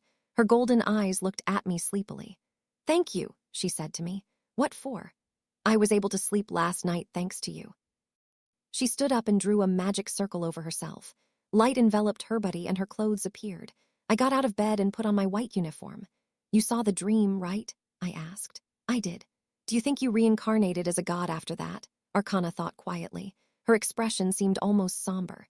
"Sirika can't turn a demon into a god." "That's true. I wouldn't be able to reincarnate into a god myself. However, the dream world Arcana had her source altered in a dragon's womb. She was targeted by them for her source, the dragon core, so she wasn't a normal existence to begin with. It's not entirely out of texture. If it was true, her reincarnation had probably been the result of many miraculous coincidences coinciding. There wasn't enough information to know for sure yet. Pope Galruna called me militia. "That's the case, then you already found me 2,000 years ago." "We still don't know the truth," Arcana mumbled uneasily. "Do you want to check?" "How?" "There's a way to confirm whether you're militia, but it won't return your memories. If you're fine with learning the truth, then it may be worth trying." "I think I'd like to know," Arcana mumbled, but then she shook her head. "No, I want to know," she said firmly. "Then come." I left the room with Arcana following beside me. As I climbed the stairs, I contacted the others via leaks. "Today's Demon King training is suspended. We'll be going to Galahesta. Come to the castle's training arena once you're ready." Walked until a double door came into view. I opened it to reveal a large room. This was the training arena. It had been constructed to allow for a decent level of magic and sword training. I walked to the center and turned to Arcana. "Origin magic cannot affect that which it borrows from. If I use militia as an origin to cast it, we can find out for sure if you are militia or not." "Will that apply to a god who abandoned their name?" "That's what I'm unsure of."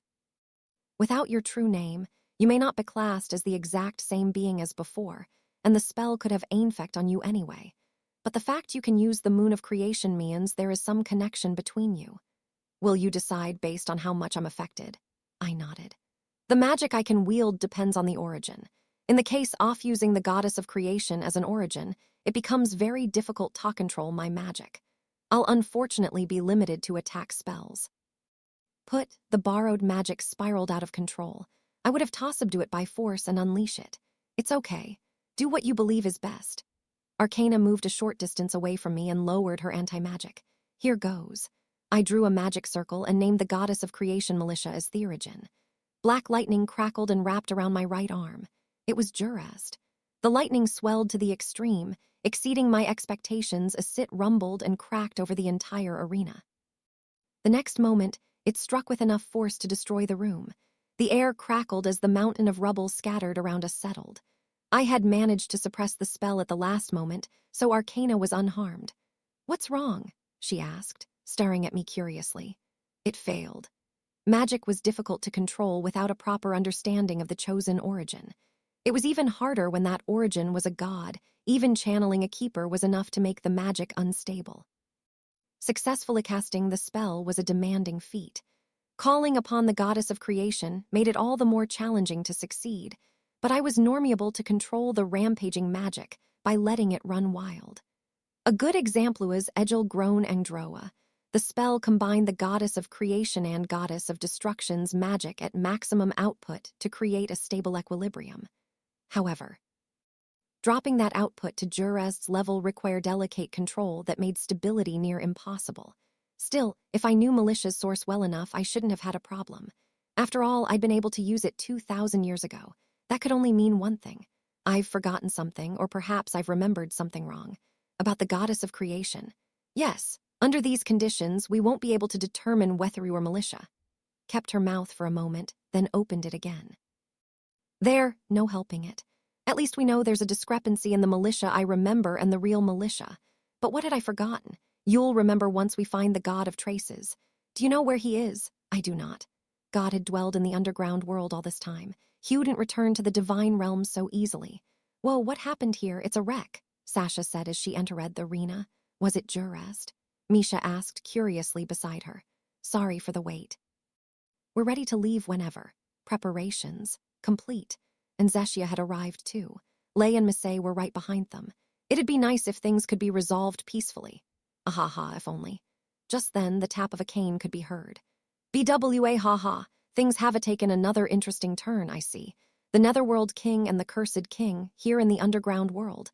I was wondering where they'd run off to, but who would have expected them to be preparing to defy the Demon King? Eldamd laughed heartily. That sure was a risky choice. Wouldn't you agree, Mr. Shin? I only have one opinion. It was foolish, Shin replied beside him. Indeed, they are fools, but that's why this is so interesting. After all, the wise would never defy the Demon King. Eldam's vaguely treacherous words constricted his throat and had Heinck excitedly struggling for breath. Say Anos Valdigode, he wheezed. This new opponent is formidable enough to gather your subordinates beneath him, no? The demon named Saris is apparently my father. Don't let your guard on. Eldam's mouth twisted with delight. I see. Well, the blood relation doesn't matter. The problem is what that Manny's plotting. Last night, Arcana and I had a dream in which he had a rather twisted view of good and evil. Top of that, he had joined forces with 2 of the 4 evil kings, and he possessed powerful enough magic to destroy the god of traces. Also, he's from Gadesiola, so he probably knows something about the goddess of absurdity. Sasha's gaze harshened, and Misha squeezed her hand. Pointing at him, Saris had addressed them as the goddess of absurdity. I'll go hear him out. If he's a fool, I'll destroy him then and there. I doubted he would give me a proper answer, but there were still things we couldn't explain. At the very least, it was worth checking out. Sko. I drew a magic circle for Gadam. Everyone glanced at it and drew Theron. We activated the circles and teleported, and the next moment, we were standing before Everast and Zeta. Arcana held out her hand, and the front gate opened. We proceeded through it, heading straight for the heart of the Institute of the Gods. At the end of a corridor, I opened a door to a circular room. It was the Holy Seat Hall with its 8 seats positioned at regular intervals. Hey, you're here. Saris was waiting there. The Netherworld King and the Cursed King stood beside him. I have a question for you, I immediately said to Saris. What is your goal? It's hard to put it in a single phrase, but let's see. He smiled good-naturedly. First off, I'm thinking of overthrowing Giordal. Section 32. The god of lies and betrayal Saris spoke with the light-hearted tone of someone announcing they were disposing of a broken chair. That being said, it didn't appear to be a threat or a bluff. He was serious about overthrowing Giordal. That's rather hasty of you. Or have you been preparing up till unexpected arrival was rather troubling, Anos, he said, not seeming troubled at all. What we prepared for was to destroy the god of traces. The plan was to have that accomplished yesterday. I understand harboring animosity towards the gods. However, there are many gods out there. Revalshand was sleeping. What reason did Yao have to destroy him? A god is a god, he replied simply. Don't you think that's enough reason? I do not. A sleeping god poses no danger. Just let him sleep. Then let me put it this way, he said swiftly. The god of traces is the guardian god of the underground world. The underground world will never coexist peacefully with the world above ground. They will eventually invade beyond their dome, so I'm preparing for that moment by dealing with them now. I'm just a demon that wants to protect my homeland. The patriotic statement, his words sounded light and detached. It was almost like he didn't care if either world were destroyed. If I try to overthrow Giordal, Revalshand will show up to protect it. If I can destroy either one, 2 threats to the surface will be erased. Sarah shelled up 2 fingers. You sure enjoy conflict. Oh, I'd never. There's no better outcome than resolving things peacefully, but the other side doesn't seem to think the same. Peace sure is difficult to achieve, huh? He smiled again. You're the king of Dilhadar right now, Anos. Won't you join hands with me to protect your homeland? If that's what you want, then obey me. I'll protect Dilhade without destroying Giordal or Revalshand. Saris sighed in disappointment. Dear me, what a rebellious child. It's hard to believe we're related. I concur. I never imagined such a weak man could be my father. His eyes widened curiously for a moment. Oh, if you want to call yourself my father, prove it with your strength. Ackward that has to kill innocent civilians to protect his homeland has no business calling himself the father of the Demon King. You're too naive, Anos, but you are still a child. In a way, this was inevitable. You merely lack capacity. We may be connected by blood, but me real father in this life is far more broad-minded than you. Saris narrowed his eyes. You hopeless child. I didn't want to stoop to your level during our long-awaited reunion, but it seems we need toed-up in our parent-child relationship. Oh, how about a bet? If the desire to overthrow Giordal rises within Yao before the end of today, it's my win. If that happens, you'll turn a blind eye to my destroying Giordal and Revalshant. Interesting. Then if I don't feel the urge to overthrow Giordal, you'll keep your hands off Giordal and Revalshant. I drew a magic circle for Zect, and Saris signed it without hesitation. Did he know some kind of truth that would make me change my mind? Then again, perhaps this was nothing more than a game to the Dairdmid. Incidentally, Anos, I see you've brought a blasphemous god, Saris said suddenly. I really do think you'd agree with Gadesiola's teachings. Looked over at Sasha and Misha. I never expected the goddess of absurdity to split into two and reincarnate on the surface. It's no wonder I couldn't find you down here. Unfortunately for you, those two are my subordinates. I didn't bring them because of their past, and I have my doubts about whether that's the truth. I glared at Saris, searching for his true intentions. After all, that information came from you. Much do you know about the goddess of absurdity? He asked calmly. A blasphemous god is a god that opposes other gods, no. I've heard that she isn't very highly regarded in the underground world, but if this is about Gadesiola, Arcana didn't know much about that. That, Saris smiled kindly. Genadonov, goddess of absurdity, bears an order that opposes order. She defies her own order, deceives gods and mortals alike, and turns against them. She is the god of lies and betrayal. Sasha's gaze turned grim. Misha gently took her hand and squeezed it. Genadonov was a god of Giordal. Legends say that she, alongside her devout followers, fought in the very first selection trial in order to bless the underground world. As a result of her victory, pledged jewels were introduced to this desolate land.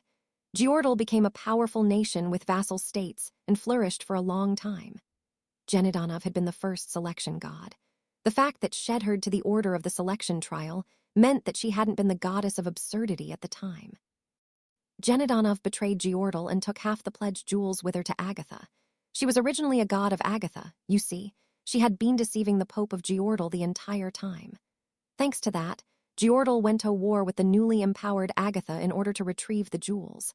Many lives were lost, and despite their religious differences, the two exhausted nations agreed to avoid further conflict with a ceasefire. He continued in a matter-of-fact tone. Peace prevailed for some time. Draconids survived in the harsh underground world through the power off-summoned dragons and gods. But this time, Genadonov betrayed Agatha. No, it wasn't just Agatha. The god decided that order was wrong and turned her sword on order itself.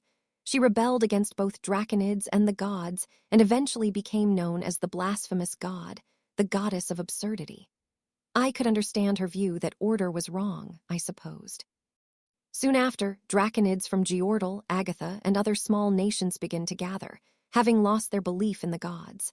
As the god that opposed all gods, Genadonov led them to war against Giordal and Agatha. Eventually, she gained a large enough following, and Gadesiola, Kingdom of the Supreme Dragon, was born. The non-believers had gathered around the god that opposed gods. The Phantom Knights were probably like them, on the outside at least. However, the goddess of absurdity betrayed even her own people. In the war against the gods, she would shoot her own allies in the back. In Themed, Genadonov was slain by the people of Gadesiola. The one who delivered the finishing blow was declared the overlord. But in the goddess of absurdity's absence, Gadesiola suffered an enormous blow. I don't get it. Gadesiola still worships the god that betrayed them, no? I was told they believe in the blasphemous god. That's right. Genadonov was a god of lies and betrayal. Gadesiola worships her as the god that cannot be believed in. That's because they don't believe in the gods, you see, but as long as they live underground, they have to rely on the power of the gods to survive. Thus, the people of Gadesiola live by the teaching of not believing in the goddess of absurdity, in other words, believing that Genadonov will always betray them. Was confusing to say the least, but borrowing the power of the gods they didn't believe in was the only way they could survive in the underground world. Short, a god that always lies is the same as a god that always tells the truth. That's right. So you should be careful trusting those little followers off yours. The goddess of absurdity will always betray you. Sasha glared sharply at him. Unfortunately, even if I was the goddess of absurdity, that would never happen. We are Anos' allies, Misha said plainly but firmly. We always wish for his victory. Saris smiled brightly. I believe he said just yesterday that the lowest scum are those who pretend to be good people. Am I wrong? Sasha bared her teeth and snarled. I held out a hand to stop her from leaping at Saris. That wouldn't happen, I said. I don't blame you for believing that. People see what they want to see, even if it means turning a blind eye to reality. I suppose that applies Evento the Demon King. Who turn away do so because they're powerless. Inconvenient realities can be destroyed with a glare and changed into ideals. Saris shrugged. The goddess of absurdity will always betray you. She will even betray your ideals. Genadonov is the god of lies and betrayal. Everyone who once believed was deceived and betrayed without fail. You will realize the meaning of that one day, and it won't be too long now. He smiled again. It was a smile that seemed far from genuine. I'm worried for you, Anos. You believe that power allows you to make all your ideals come true. This may sound harsh, but it's my duty as a parent to teach my grown child reality. And Saris narrowed his eyes and spread his arms as though to welcome me. I know it may be hard to accept me right now. Though it was short, we aunt spent some time together as parent and child. I'm sure my words will be able to reach you when you remember that. Don't get too delusional. I took a few steps towards him. Arcana matched my pace.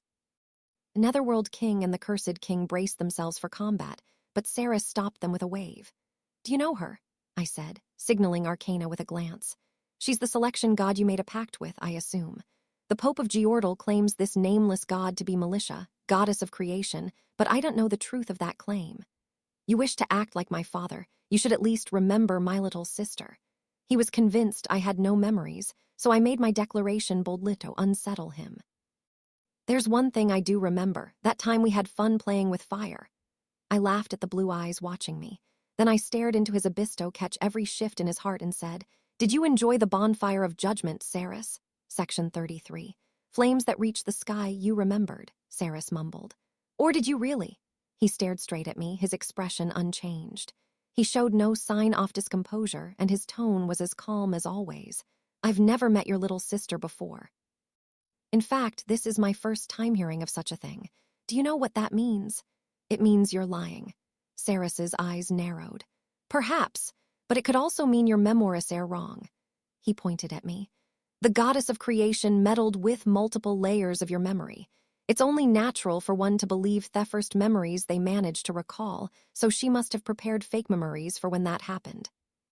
I couldn't imagine that this shady man was telling the truth, but it was possible he was actually telling the truth to trick me into turning away from it.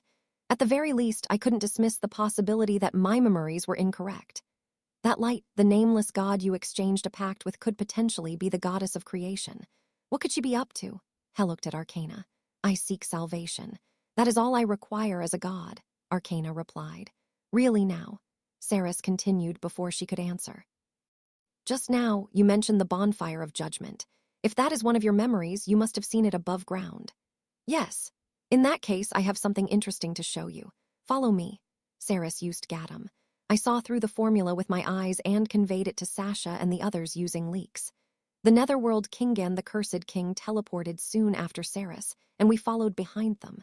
One white flash later, we arrived on one of the middle floors of Everastin Zeta. The room was so vast, the walls were out of sight.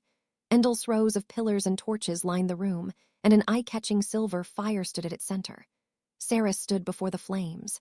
This is the bonfire of judgment, he said, raising one hand. This bonfire, placed here by the gods themselves, only exists here in Everastin Zeta. Now think carefully, why would it have been above ground? Both the room and bonfire of judgment were exactly as they had appeared in the dream. Perhaps Everastin Zeta once stood above ground, he said, immediately offering an answer to his own question.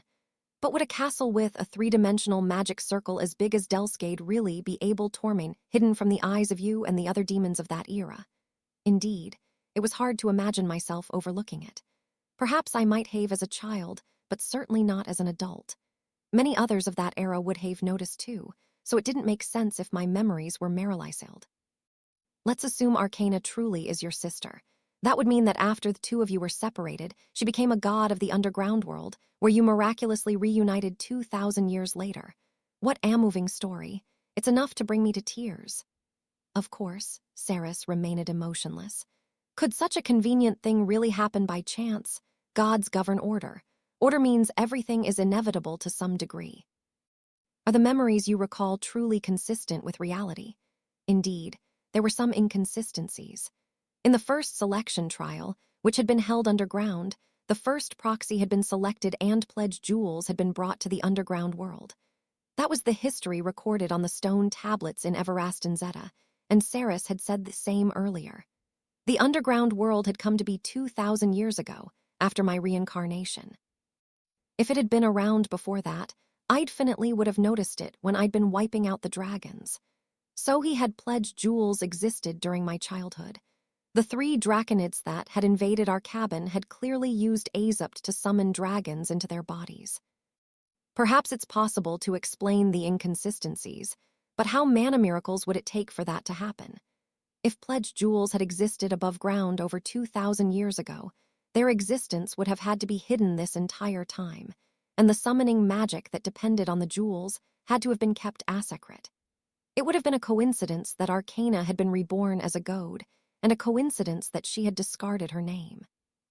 She had coincidentally reunited with me and coincidentally agreed to our pact.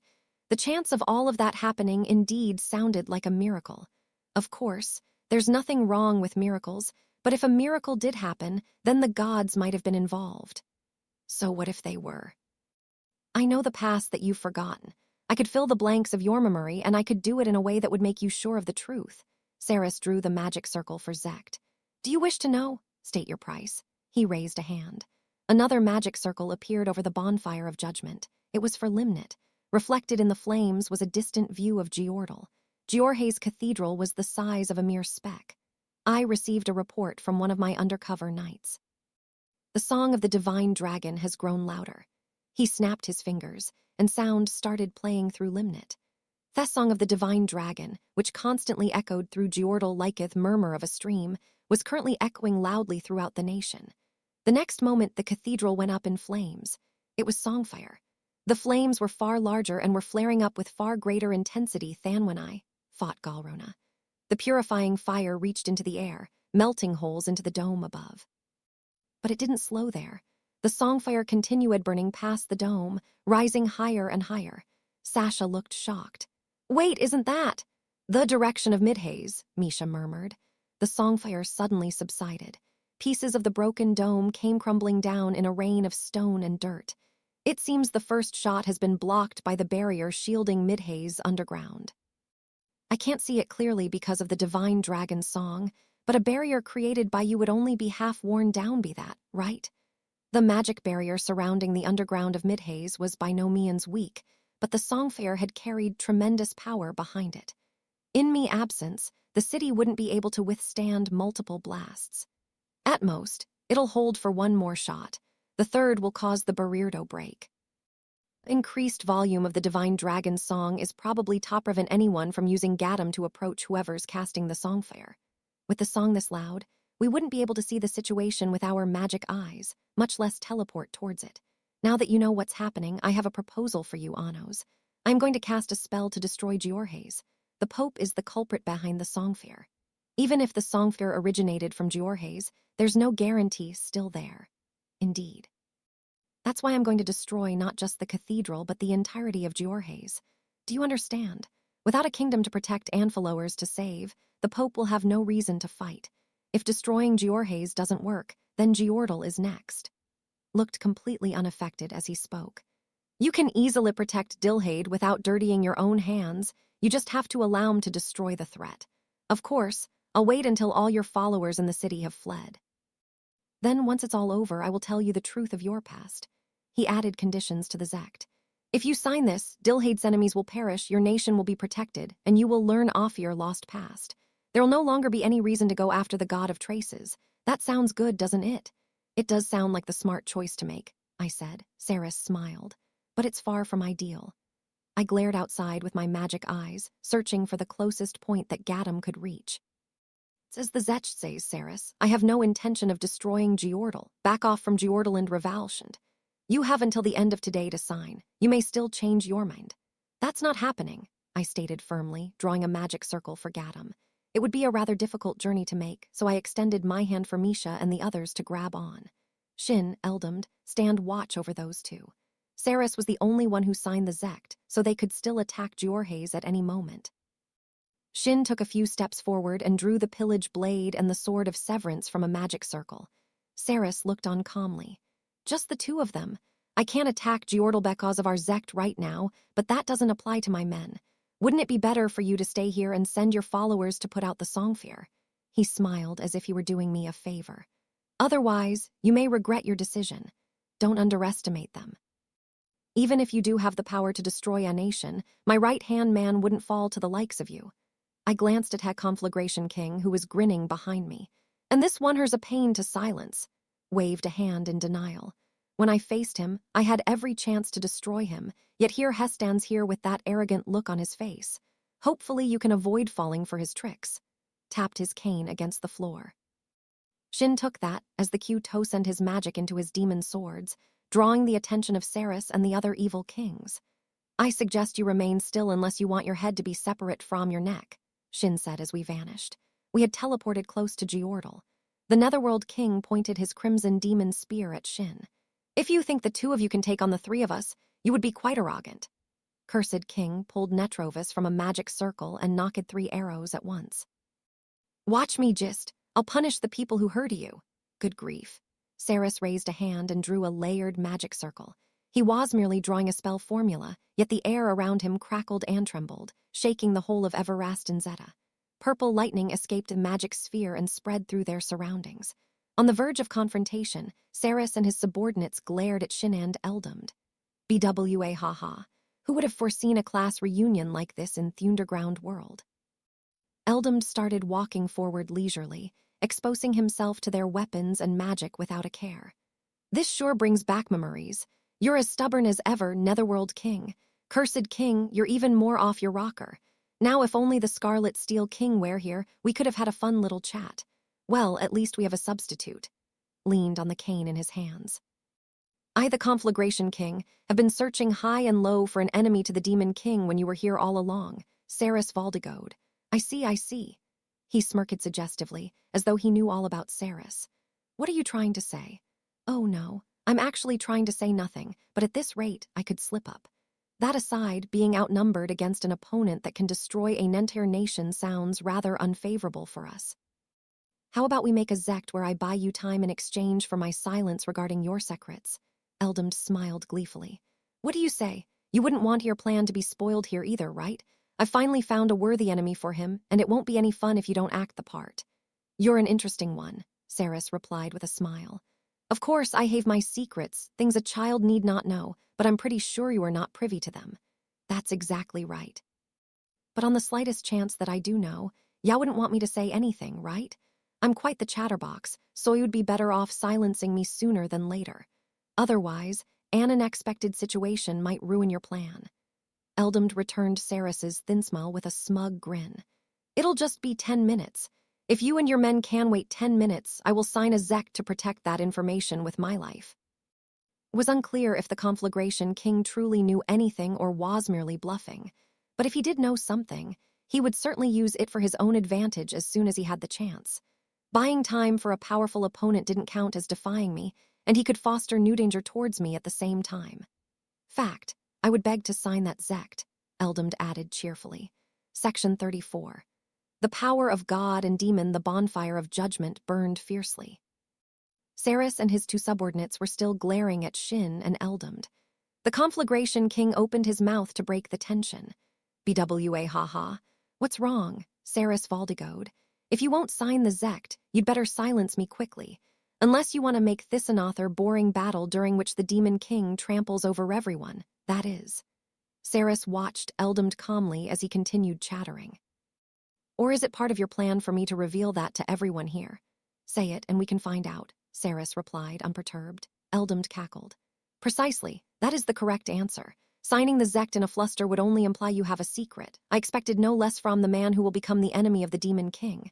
Then Ishal speak without holding back. You are Gwaha.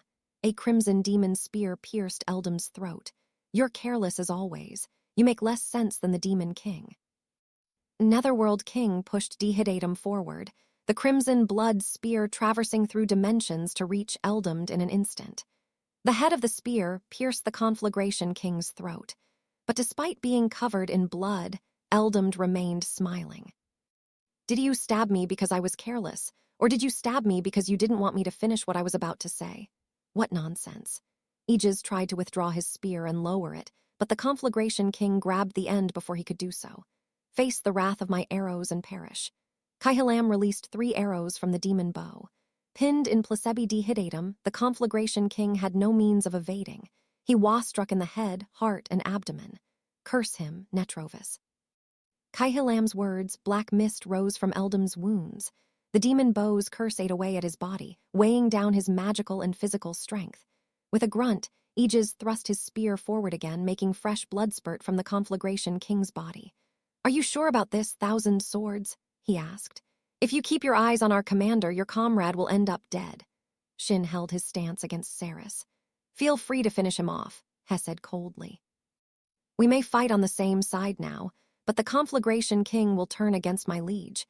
Having him eliminated here would be Abelsing. Saris made not one careless move before the sharp bloodlust before him. It would be 3 against 1 once the Conflagration King was out of the picture, so he must have thought waiting out the battle would be advantageous. You should keep your guard up yourself, Netherworld King, Shin said. If the man were a fool who exposed himself easily, he would have died by my blade long ago. The Conflagration King smirked. The divine words to create a miracle fell from Eldam's lips. Fools who spit on the heavens, face your punishment for defying order. Behold the image of God. Eldam waist enveloped in light as his magic swelled to a phenomenal level. BWA ha ha ha ha. His whole body transformed. His hair turned gold, his magic ice became a glowing red, and particles of magic gathered at his back to form wings of light. Everastin Zeta shook with a deafening rumble.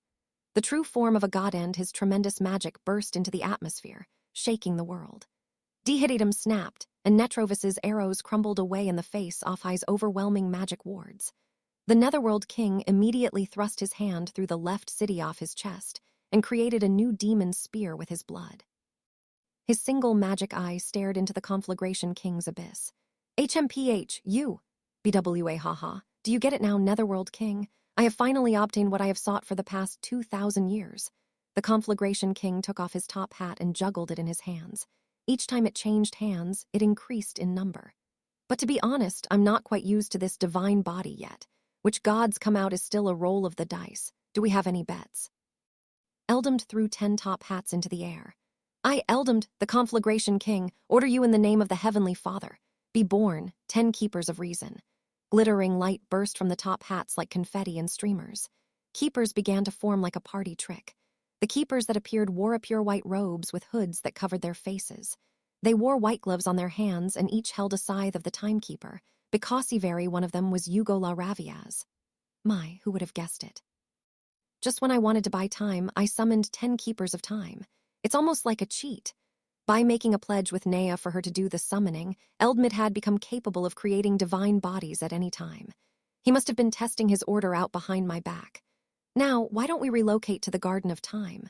The world turned white. The floor, ceiling, and walls, even the bonfire of judgment, turned white. Created by Hugo La Raviaz Torgulate the Order of Time, the Garden of Time was a divine domain rid ophany outside elements. You should be familiar with this. If you defeat Hugo La Raviaz in this garden separated from the rest of the world, you will arrive several hours in the future. There is no way of returning to your original time, and everything will be over by then. Eldam turned to Saris. Well, do you feel like signing the Zect yet? If you wait just 10 minutes, you'll not only have my silence but freedom from this place too. Offer available for unlimited time only. Dear me, did you think Gadesiola would yield to mere keepers? Saris held one hand out over his spherical magic circle. Purple lightning flooded the area, striking all around them. Gavist! Bolts struck across the white world and began to swell in size. With an ominous rumble, they dyed the white world dark purple, as though to force the frozen garden of time back into motion. The floor, ceiling, and walls were torn apart by the lightning as the garden of time blew apart. The world regained color, and they returned to their original world without a single Yugo La Raviaz being defeated. It's as you can see. Wonderful. The conflagration king beamed and applauded at how easily Ceres had defeated the keepers of time. But you'll eventually have to pay for all the order you defy. You cannot return to the exact time we left. A minuta has already passed, you know? The keepers of time created another white space around them. I know that isn't your limit, Ceres Valdigode. Show me your troop war. Otherwise, sign the Zect. Ceres immediately fired Gavist, destroying the Garden of Time. Now it's been 2 minutes. The Zect only asked for 10 minutes. How much time do you think I can buy at this rate? 2 minutes is all it'll take, the Netherworld King said. All 10 Yugo La Ravias found their bodies pierced by his crimson spear. Crimson blood spear, first hidden art, Aegis muttered quietly. Dimension drive. Holes opened in their chests. All 10 Yugo La Ravias were sucked in Tatho's holes and vanished. Frozen in time, their bodies couldn't be hurt. Sathi were instead flung to the end of time. You might have obtained the power of a god, but don't get too full off yourself. Divine Sword will bring you judgment, Netherworld King. Gold flames burst from the Conflagration King's hand. The flames formed the shape of a golden sword, Rodir, which shot in the direction off Aegis. HMPH. Dehidatum struck Rodir and knocked it away, but the divine sword turned in the air and slashed at the Netherworld King once again. The golden sword that had once cornered Shin attacked the one-eyed demon with a fury. Crimson blood spear, second hidden art, dimension burst. One brandish of a red spear later, the divine sword flew to the end off time too. BWA haha, I should have expected as much of the Netherworld King. I shall answer your expectations. Pillars of gold flames rose around them, half of which transformed in tatazans of divine swords that shot towards the Netherworld King. As Aegis braced himself, black mist drifted before him. Rodir pierced through the mist. Gah. The golden sword had pierced the body of the cursed king, Kaihilam. Once one sword made contact, the rest of the swords were drawn toward Shi's body and pierced him one after another. Ah, Ahag. Black mist flowed from the bloodless wounds and coiled around the divine swords like a sinister curse. You have wounded me, Conflagration King, Kaihilam said with resentment, and I won't forgive you for it. The same time, the black mist formed a magic circle and activated. It was Degded, a curse that used magic-inflicted wounds as a catalyst to curse the owner of the magic and draw that magic towards the caster. BWA haha. I see you're still a masochist, Kaihilam. No worries, no worries. I, the Conflagration King, will play along with your fetish all ya want. Eldam drew a magic circle with his cane. The gold fire that emerged transformed into more divine swords, which were all drawn towards Kaihilam's body like a magnet. Each one that stabbed him released more black mist from the wound. Most of Kaihilam's body had turned black by Thai's point. I know your tricks, Kaihilam. If your entire body turns into mist, Degded will be lifted. The Demon King told me himself. I won't wait that long, Conflagration King. A profuse amount of fresh blood sprayed the air. Countless crimson spears burst from within Eldam's body. He had been pierced from Thane's side. Crimson blood spear, third hidden art, fang from within. Aegis rotated a tipless dehidatum. The spears protruding from Eldam's body started tearing him to shreds. Any attack or healing magic Eldam cast would be drawn to Kaihilam through the curse. He was unable to heal himself or counterattack, or so the Netherworld King believed. With this, it's over. Just as Aegis swung the rotating dehidatum to make the finishing blow, the spear flew out of his hands. Aegis fell to his knees weakly, as though all his power had suddenly been drained. What is this? He mumbled, using the last of his strength to look around. The floor was burning with the golden flames. Hidden within the flames were 44 hourglasses of conflagration. All the sand within them had fallen, activating the curse to steal the Netherworld King's life. BWA haha. The order of the Heavenly Father might have been usurped, but Kaihilam failed to curse my own magic. Eldam had used his own magic to cast Ikale and heal his wounds. To avoid drawing attention until his curse activated, he had continuously allowed the Netherworld King's hidden arts to strike him. Fatal blunder. Aegis collapsed to the floor. He had used Ingal, but as long as the hourglasses of conflagration remained active, he would immediately die upon revival. The conflagration king tapped his cane on the floor and laughed. You like to remind people not to take the gods lightly, but you forgot all about me, the conflagration king. Section 35. A battle of truth and lies. Instead of reviving the netherworld king immediately after he'd been defeated, Ceres held out his hand towards Eldamd. Gavest. Ceres's voice echoed alongside the deafening roar of raging thunder. Purple lightning pierced the conflagration king's body faster than he could respond, mercilessly eroding his divine form. BWA haha, you finally noticed it. Why don't we play some more, Ceres Valdigode, father of the demon king? The next moment, Ceres stood before the conflagration king. His hand reached out and seized Eldam's face. Playtime, over, he said in a friendly tone. You finally left an opening, a voice responded. A bare blade glinted. Having read Ceres's breath to determine the moment he would step forward, Shin slashed at the spherical magic circle with perfect timing. Think again, Ceres replied. Purple lightning flickered. Rumbling thunder accompanied the gaves that struck Shin's pillage blade, snapping it in half. The reason Giuliano'd shed snapped so easily was because Shin's magic had vanished at the same moment. Del Toro's, the cursed demon sword that absorbed magic, became nothing more than a cold yet beautiful blade. Its hidden art, which could decapitate an enemy in a single swing, was faster than the speed of light. Sword of Severance, second hidden art, decapitation. Galvadol. Ceres didn't move one step in the face of the fearsome hidden art. He swung his right arm up at it. The purple lightning flowing from the spherical magic circle wrapped around his arm and became a giant battle, axe that could both attack and defend. The axe met the incoming sword of Severance like a bolt of lightning. Del Toro's blade collided with the lightning axe with an ear-splitting boom. Ceres's Galvadol was split in half, while Shin's Del Toro's washed black. "Wanna try again?" Ceres poured magic into his hand to repair the broken Galvadol. BWA haha. Splendid, just splendid. There aren't many people out there who can do that to Shin Reglia's sword. From behind Ceres, gold flames rose from Eldam's hand. Now, show me more of your power. A divine sword shot towards Ceres but veered off course partway. Kaihilam's Degdid is still in effect, Ceres said, which saves me the effort of handing it over in person. Right, Shin Reglia. Shin grabbed Rodire as it was flying towards Kaihilam. You should have no trouble using it. Master of the sword was overwritten in an instant. Shin charged at Ceres and swung down on Galvadol with crushing force. The fast and heavy battle axe of lightning clashed with Shin's Rodire. They struck each other 3 times, each strike just as loud as the earlier impact, but this time, both weapons were unharmed. In one flowing motion, Shin broke out of their deadlock and knocked the battle axe away. Galvadol was powerful, but when it came to swordsmanship, Shin was far superior. No sooner had he stepped within striking range than Rodire flashed between them. He had aimed at Ceres' right shoulder and severed his Galvadol arm from his body. Blood sprayed through the air as Ceres' right arm sailed in an arch. Oh, Ceres backed away, but Shin moved after him in an attempt to sink Rodire into his heart. However, Galvadol came swinging down with Athunk. Ceres' severed right arm had moved by itself, using the lightning axe to cut off Shin's right arm, which was wielding Rodire. Ceres retrieved his own arm and reattached it to his body. Did you think I'd finally left an opening?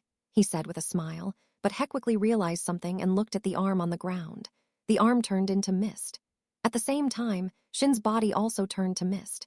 Then the mist split and transformed back into 2 copies of Shin. Ceres looked baffled.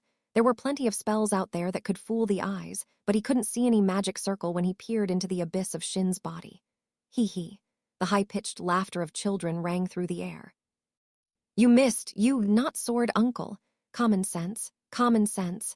Tiny winged fairies called to tea fluttered around the 2 copies of Shin. Footsteps sounded, drawing Ceres to look behind himself. They're children from my homeland. When I told them I was going tone unknown, underground world, they insisted on coming along. A third Shin appeared a short distance away.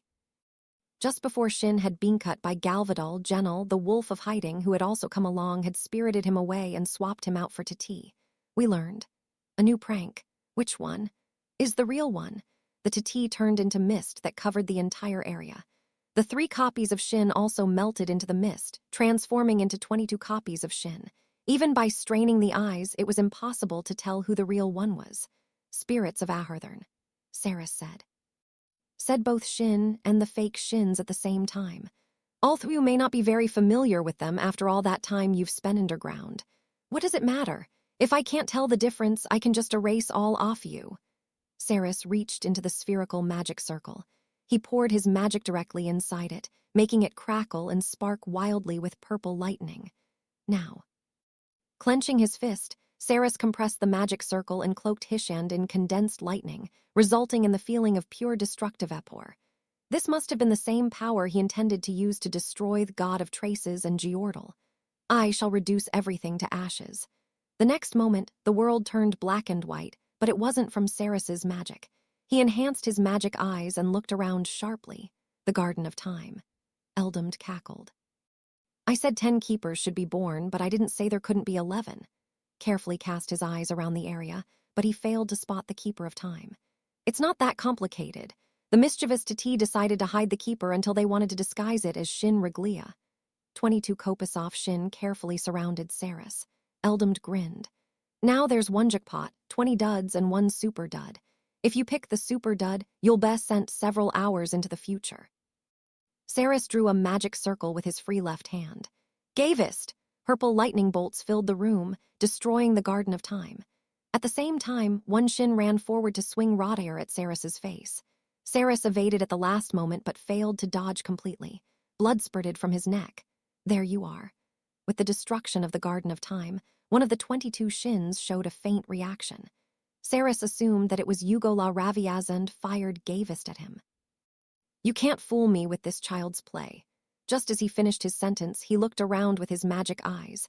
They were still in the blackened white world of the Garden of Time.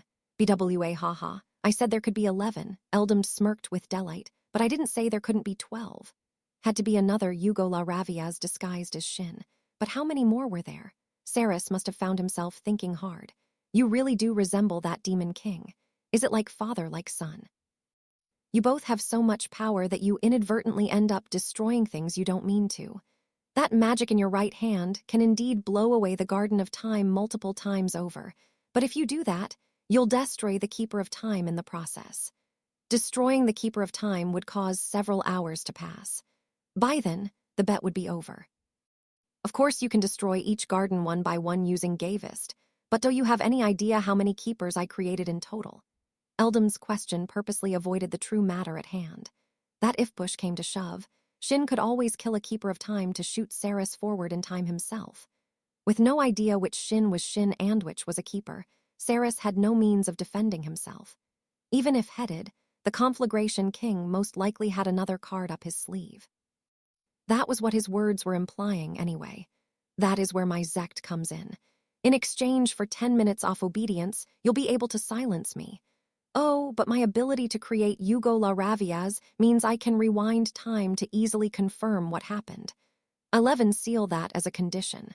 That doesn't sound bad, does it? Eldmadre drew his magic circle for Zect. You don't have to force your way out off here. You just need to wait 10 minutes and you'll be free. This way, even if you sign the Zect, it won't imply that you have anything to hide. You have great justification. Glaring at the fake Shins around him, Saris sighed.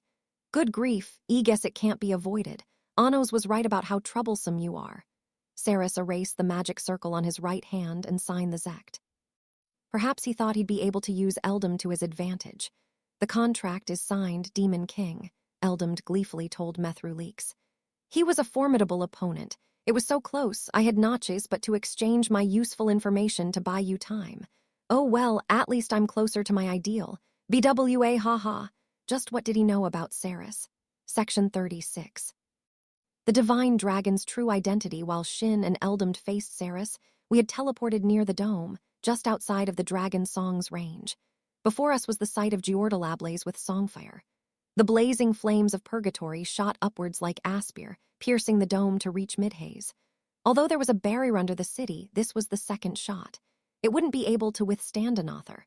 Let's get going. As quick as a flash, I flew through the subterranean sky. Arcana was the only one who could just barely keep up. I turned my magic ice towards the ground below and caught a glimpse of the third flame. Perish. I glared at the raging songfire. The flames approaching me from below weakened and died out. The second and third shots were from different locations, Arcana said, having caught up. It seems. The Songfire spell targeting Midhaze was similar to Lanra's. It's much stronger than when I last saw it, so the Pope must have used Egrid to resurrect even more followers this time. Gods that perish in the selection trial can't be resurrected until Thetriel ends. Casting Egrid should require the God of Gospel's power. I destroyed that god already. I'd seen it with my own eyes, so there was no mistaking it. Lanra's is a phonetic magic circle, right? If enough of Giordal's followers gather and sing together, would they be able to produce that fire? Sasha asked. In order to increase her flight speed, she had fused with Misha to become Aisha. Misay, too, had changed forms to keep up, transforming into Avos Dilhevia. That's not impossible. If they can't use Egrid, that would make the most sense. Because of the Divine Dragon song, I couldn't see the draconids within Giordal from this distance. This may also be why they didn't inform the people of Giordal about the world above ground. If they knew that above the dome there were nations that lived just like thee did, even the most faithful of followers would hesitate to do such a thing. Was the truth being hidden so the people could fire at the dome without doubting the gods? Why would the Pope fire at the surface? Arcana asked. Who knows? It's not like I'd give up on ending the selection trialvan if he did. There should be no reason to needlessly create conflict. What did he intend on doing once he destroyed Midhaze? He had Tano that firing at my nation would only serve to anger me. We're going to do what I informed the Pope I'd do. Once Weva stopped this Songfire and sealed his means of resistance, I will interrogate him myself. I stared at the city below. They've stopped firing now, Eleanor said, looking confused. Are they? Out of ammunition? Zeshia asked, humming along in thought. But if that was all the magic they had, they wouldn't have fired in the first place. Maybe they know it's pointless to fire with us up here, Lay suggested. That's one possibility. No matter where they fire from, anything aimed towards Midhaze has to pass through here. Firing will notify us of their location, allowing us to take them out. Considering the interval and origin points of the first 3 shots, there are at least 3 squads. We're looking at an army of 1,000 or so. We're most likely other squads as well. They've probably ceased fire to move the squads that have fired already. There'll be no one left at the earlier firing points, I said. Descending carelessly would only weaken our defense, but we also had to worry about further shots. Normally, we'd be fine in a test of endurance, but Lay trailed off with a troubled smile. It'd be a fine plan for us, but maybe not for Shin and Eldamd. There could be more phantom knights than just the 3 we saw. If they intervene, what could have been settled peacefully may not end that way. Although we still had no clue as to the extent of Saris's power, the 2 of them should have been able to buy us time. However, there was no telling who would emerge victorious if the 2 sides went at each other seriously. Our only choice was to stop this magic bombardment at the source while Saris's movements were sealed. If we didn't, he would only stir up this situation and force me into destroying Giordal. Arcana will remain here. The rest of us will find the followers creating the Songfire and crush them. I can block it, but there's a limit, Arcana said calmly. That's the point. If there's a benefit to firing, then they will do so. That way, we'll be able to locate the source and defeat them before they move again. We'll neutralize all their squads before they break through Arcana's defense. Arcana thought for a moment. Are you sure you should entrust the fate of your country to me? She asked. You're the best suited for it. Also, the followers of Giordal will hesitatito fire at a god. Someone else can do it, they should. The fate of your country is too heavy a weight for me to bear. The role should be given to your most trusted follower. She had a point, but something felt odd. Ever since we had returned from Ligalandral, Arcana had begun to show signs of hesitation. She had said she didn't remember anything, but perhaps that wasn't the whole truth. What was your wish, Arcana? Salvation, she replied quietly but firmly. I wished for the people off thy's world to receive salvation. Then there's no one more qualified than you. Stand your ground and protect the wish behind you. Stared into my eyes and nodded. If you insist. Let's go. Lay will take the east, Misay the west, Aisha the north, and Eleanor and Zeshia the south. I will descend in the center. If a shot goes off, whoever's closest to the firing point will head there. Exchanged looks and swiftly descended towards Giordal. They seemed to have some means of observing the dome, so if we moved farther away, they were more likely to fire again. The ground drew closer and closer. Just as I was about to reach the dragon landing site, the air above the east of Giordal glowed, and another pillar of Songfire shot into the air. Snow falls, illuminating the sky. Altiert Noah, the moon of creation, appeared in the sky above. Glittering lunar snowdrops fell from it, creating a silver barrier that covered the dome. The roaring songfare crashed ruthlessly into the barrier. Sparks and snow rained upon Giordal like in a scene from a fairy tale. "I'll head over," Lay said. He departed for the source of the shot. Another blast rose soon after, this time coming from the west. "I'll clean it up," Misfit said. 2 more blasts were fired right after. "It's Zeshia's turn." "We'll kill them till they're dead." Zeshia and Eleanor headed south. It was the followers after all. "There's 1,012 of them in total," Sasha and Misha said from the same body as they headed for the north point. I stepped onto the dragon landing site. The students of the Demon King Academy were gathered around the entrance of the castle, staring in awe at Hess' songfire and the silver moon blocking it. "Lord Anos," Ellen called when she noticed me, and the rest of Theffin Union girls turned my way. The other academy students followed their gazes. "Get inside the castle and wait. Midhaze is being attacked, and this place may become a battlefield. Let the others know." "You understood." The girls set off running for the castle. Since there was no songfire near him, it was time for me to find the Pope. It would be helpful if he was still in the cathedral. That aside, this was an odd series of events. They must have known we were luring them to attack, yet they had fired 4 blasts of songfire at once. Was it because they had more troops in ambush? However, the songfire was powerful greater magic. Considering the power of Giordal's draconids, they shouldn't have that many forces left. Despite that, they were using those precious fighting forces without any hesitation. It weighs almost as though they wanted us to find them as quickly as possible.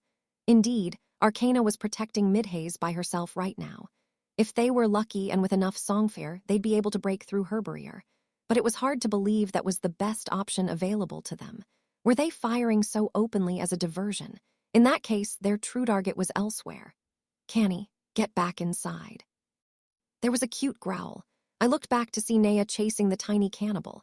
Naya somehow managed to grab the dragon and hug it to her chest. Sorry, he always wants to escape and eat other dragons. But there are no other dragons right now." "Huh?" Naya looked around the dragon landing site. There were normally a few dragons around, but none were here right now. Cannibal growled, and a large magic sphere appeared in the dragon landing site. The sphere gradually shrank in size until it was no larger than a fist. The magic sphere flew up to Cannibal. The tiny dragon cried unseen, swallowed it. The next moment there was silence. The noisy song of the divine dragon had vanished. "See, Canny, what did you just eat?" Naya asked worriedly. For a brief moment the tiny dragon disappeared, but its infant growls continued to echo through the area. "Canny, where did you go? Come out, let's go back to the castle already," Naya called nervously. Cannibal immediately replied with a cry. The tiny dragon was still on her shoulder. It hadn't gone anywhere. It seems this dragon takes on the traits of those it consumes." Naya looked utterly confused. The tiny dragon who only ate other dragons had eaten the singing voice. That could only mean one thing. The singing voice that echoed through Giordal came from the divine dragon. According to Ahid, no one had ever seen the divine dragon before. He had been half wrong and half right. The divine dragon had always been present in this land. Everyone had been in contact with it, for it was an invisible dragon of sound. In other words, the divine dragon was song itself. Giordal had been inside a giant dragon's body this entire time. Section 37. 1,500-year-long prayer. The faint sound of singing filled the air. The sound grew louder and louder until the song of the divine dragon could be heard at the same volume as before. Cannibal had only eaten a portion of the vast divine dragon, the equivalent of a scratch on the surface. I turned to Naya, how was standing in confusion. "It's dangerous here. Go back to the Demon King Castle." "Are right. Sorry for the trouble. Let's go, Canny. Behave this time, okay?" Cannibal chirped in response. Naya clutched the dragon and hurried inside. I flew up with Fless and observed Giordal from the air. The 4 pillars of songfire were already dying down, or so I thought. New pillars of fire were rising from all 4 locations at once. The songfire struck the moon of creation and its barrier of lunar snowdrops, creating a shower of sparks. I followed the magic link of Jais to look through everyone's magic eyes. They were all in combat with the troops from the Giordal Church. The enemy had large numbers on their side, so we wouldn't be able to stop the holy song right away, but it would only be a matter of time before we did. The divine dragon's song obstructed our magic eyes, hiding the armor from view. If the songfire was truly being used as a diversion, there should more squads hidden elsewhere, and Pope Galrona had to be commanding them all somewhere. He wanted me to think they were vigilantly watching for the right moment to fire, which was why he had aimed at Midhaze, the largest city in Dilhade. But that had all been in order to focus my attention on the songfare. The Pope's true aim had something to do with the song of the divine dragon. It was singing so boldly. It gave the impression that its purpose was to conceal their troops, but the song wasn't enough to hide them completely. Whenever the dragon of sound did anything, it made a loudness that couldn't be hidden by magic. The songfire was to make that sound seem natural. The song of the divine dragon had a similar effect to dragons' domains, but as a dragon of sound, that was more of a side effect of its screes. It should have an ability other than that, and that ability was most likely what the Pope was after. I cast my magic eyes over Geordle. My vision was obscured by Thesong, but it was enough to find where the voice was echoing the loudest. It just had to look for the areas with less magic. I cast my eyes across the kingdom to see a point with no magic towards west. It was 200 kilometers away from where I was, at Thurowinds of Ligalandral. I flew west using Fless at my highest speed and arrived above Ligalandral in no time at all. The divine dragon's song echoed in multiple voices at a deafening volume. I descended and smashed through the door, charging into Thunderground ruins. I went down deeper and deeper, but unlike the last time we're here, there was no end in sight. Eventually, despite being inside the ruins, a sky appeared before me. A dome stretched out overhead. It was the same wasteland I had witnessed in the God of Trace's dream, an endless space with bookshelves extending Ginto the horizon. At the center of the bookshelves was a robed god with a book in his hand. It was Revalshant, the God of Traces. Knelt in prayer beside the god was Pope Galrona. I landed in the wasteland and looked right at them. The God of Traces has already formed a pact with you, I called. Galrona quietly opened his mouth. Yes, the God of Traces is the guardian god of Geordle, succeeded by generations of popes. I had a pact with Revalshant before I was chosen by the selection god Doldreed. The underground world relied on the support of the gods, so what Hess said was convincing enough. The divine dragon's song is a dragon of sound. When I look into its abyss, I can see the phonetic magic circle, I said. As a dragon of sound, the divine dragon was incessantly activating that magic circle. Without breaking his praying pose, the Pope opened his eyes. I faced him and continued. A phonetic magic circle was once used somewhere in this land. By picking up those traces and piecing them together over and over again, the popes of Geordle were able to spread the phonetic magic circle throughout the kingdom. They passed down the pact with Revalshant, preparing for the day to come. That day was most likely today. I don't know when the divine dragon's song first started, but that phonetic magic circle has been playing non-stop for at least 1,000 years. A greater magic spell of that scale that uses the God of Trace Sorter would be able to create its own miracle. Ahid hadn't disobeyed our teachings.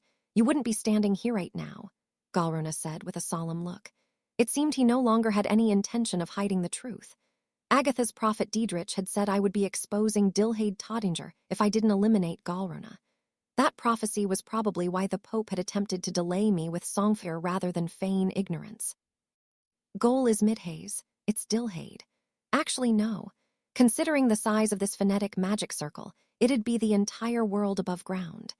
Is it the teachings of your god to blow away the entire dome, Pope of Geordle? If the teaching of Agatha's royal dragon is for people to reincarnatanto dragonborn through a dragon's womb, then the teaching of Geordle's divine dragon is for the world to be reborn through a dragon's womb, Galrona said solemnly. The world will be swallowed and recreated into its rightful form in the womb of a dragon. The border between underground and above ground, the dome, shall transform to sky. That is the duty of the divine dragon, the messenger of the gods. Blessed rain will fall from the newborn sky and turn the underground world into paradise. Turning the dome into sky means the complete destruction Ophrithing above the dome, no. Rest assured, the world will be reborn without borders.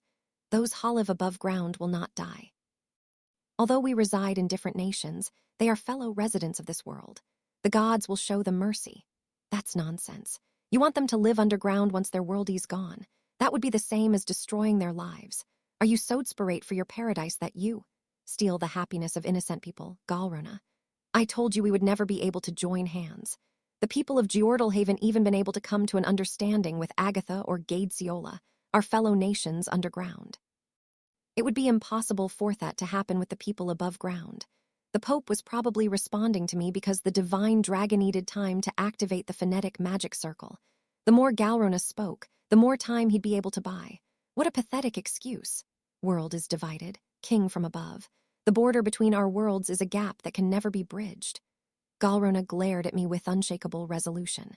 You saw the vast wasteland on your way here yourself, he said calmly. The people of the underground world live on the blessings of summoned dragons and gods. In other words, we would be unable to live without them. Compared to the blessings and order of Thurald above, we receive far too little. Why should the innocent people of the underground be less blessed than the people from above? The Pope continued without waiting for an answer. A person's happiness should have no boundaries. In order to achieve equality between all living people, we must lose that boundary. The gods will make that dream a reality. Do you truly think the people who have lived above ground should live underground just because they received blessed rains? In the end, on Lamore inequality will be born. Tell your gods they made their move too late. If they wanted equality, they shouldn't have made the border in the first place. I glared at the Pope and spoke firmly.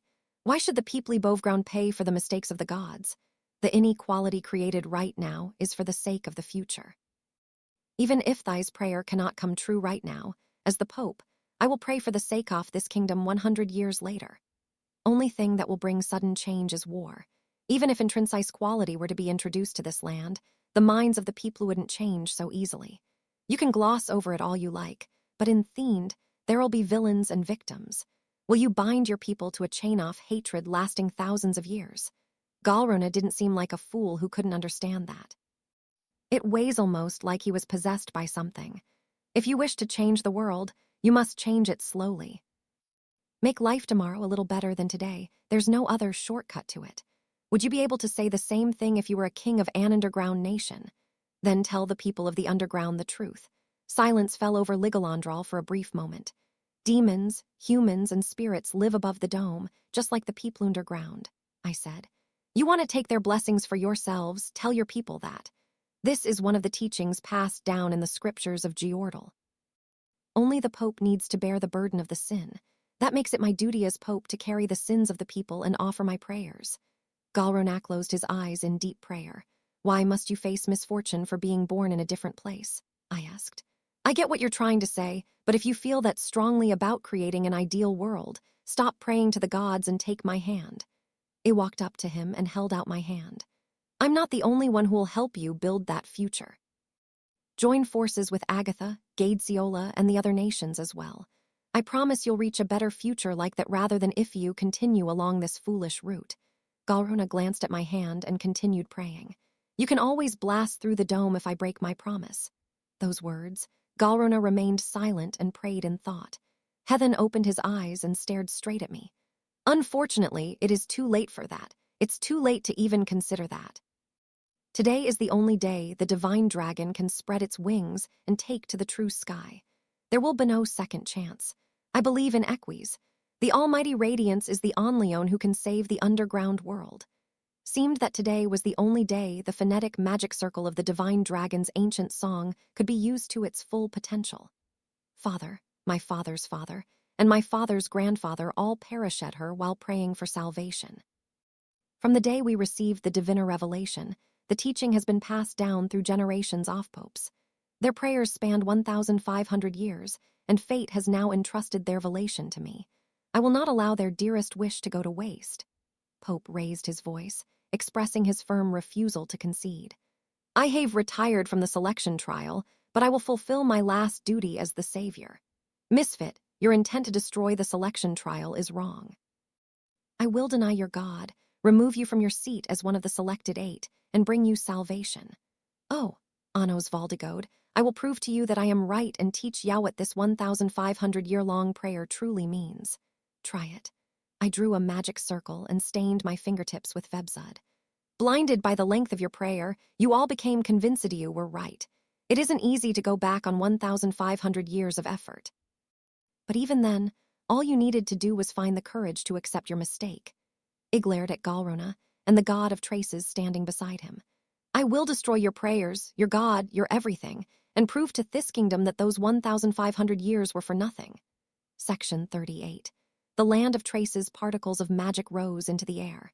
They flowed out of our bodies and crashed into each other, blending and sparking like fireworks signaling the start of war. I thrust my Vebzud-clad hand towards Galrona. He remained in the same kneeling position and showed no sign of evading the incoming attack. My black-stained fingertips mercilessly blew apart the Pope's face. His source was shredded, and his body was reduced to dust. This is the ruins of Ligalandral. The land here is engraved with the traces of the past, the god of traces said somberly. I looked to the side to see Galrona appear in the same praying pose. The source I had shredded was completely unharmed. You distorted time, I said, looking into the abyss. Indeed, in the land of traces there is no future. My devout follower's life is carved into the past, so he will never die. He will if I deal with you first. But I too am undying. As the Order of Traces, I am the past Ophrithing in existence. You can rewrite time all you wish, but the past that existed won't change. The Order of the Records and Memories, the god of traces, was Thepast itself. Destroying him would require altering the past, but there was little chance of that happening against the god of such an order, even with time magic. Revalshant existed here. That truth could never be changed. This was what made the god of traces immortal, and was the reason Ceres had wanted to destroy him while he was still asleep. I have one question, Revalshant, I said to the god. Is your goal for the divine dragon to consume the dome? I am the order that inscribes records and recollections. For generations off popes, I have carved the prayers and pain. The choice is not up to me, but is the will of Pope Galrona with whom I made the pact. I merely carved the path they have walked, the history of this world, into my body. What a godlike answer. So the song of the divine god was entirely the will of the popes. Demon king of the world above, Galrona said in a song-like voice, when judgment visits you, your body will be torn apart by the blade of divine light. Book of Traces, Chapter 1. Asbeth.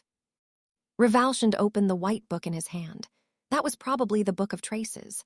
Light surrounded the book as it floated into the air and transformed into a holy sword, Ivansmana, the sword of 3 races. The god took the sword into his hand. I was already within reach of his sword, but I stepped forward anyway, sinking my Vebzud-stained fingertips into him. His heart was crushed in me palm, and his source was destroyed along with it.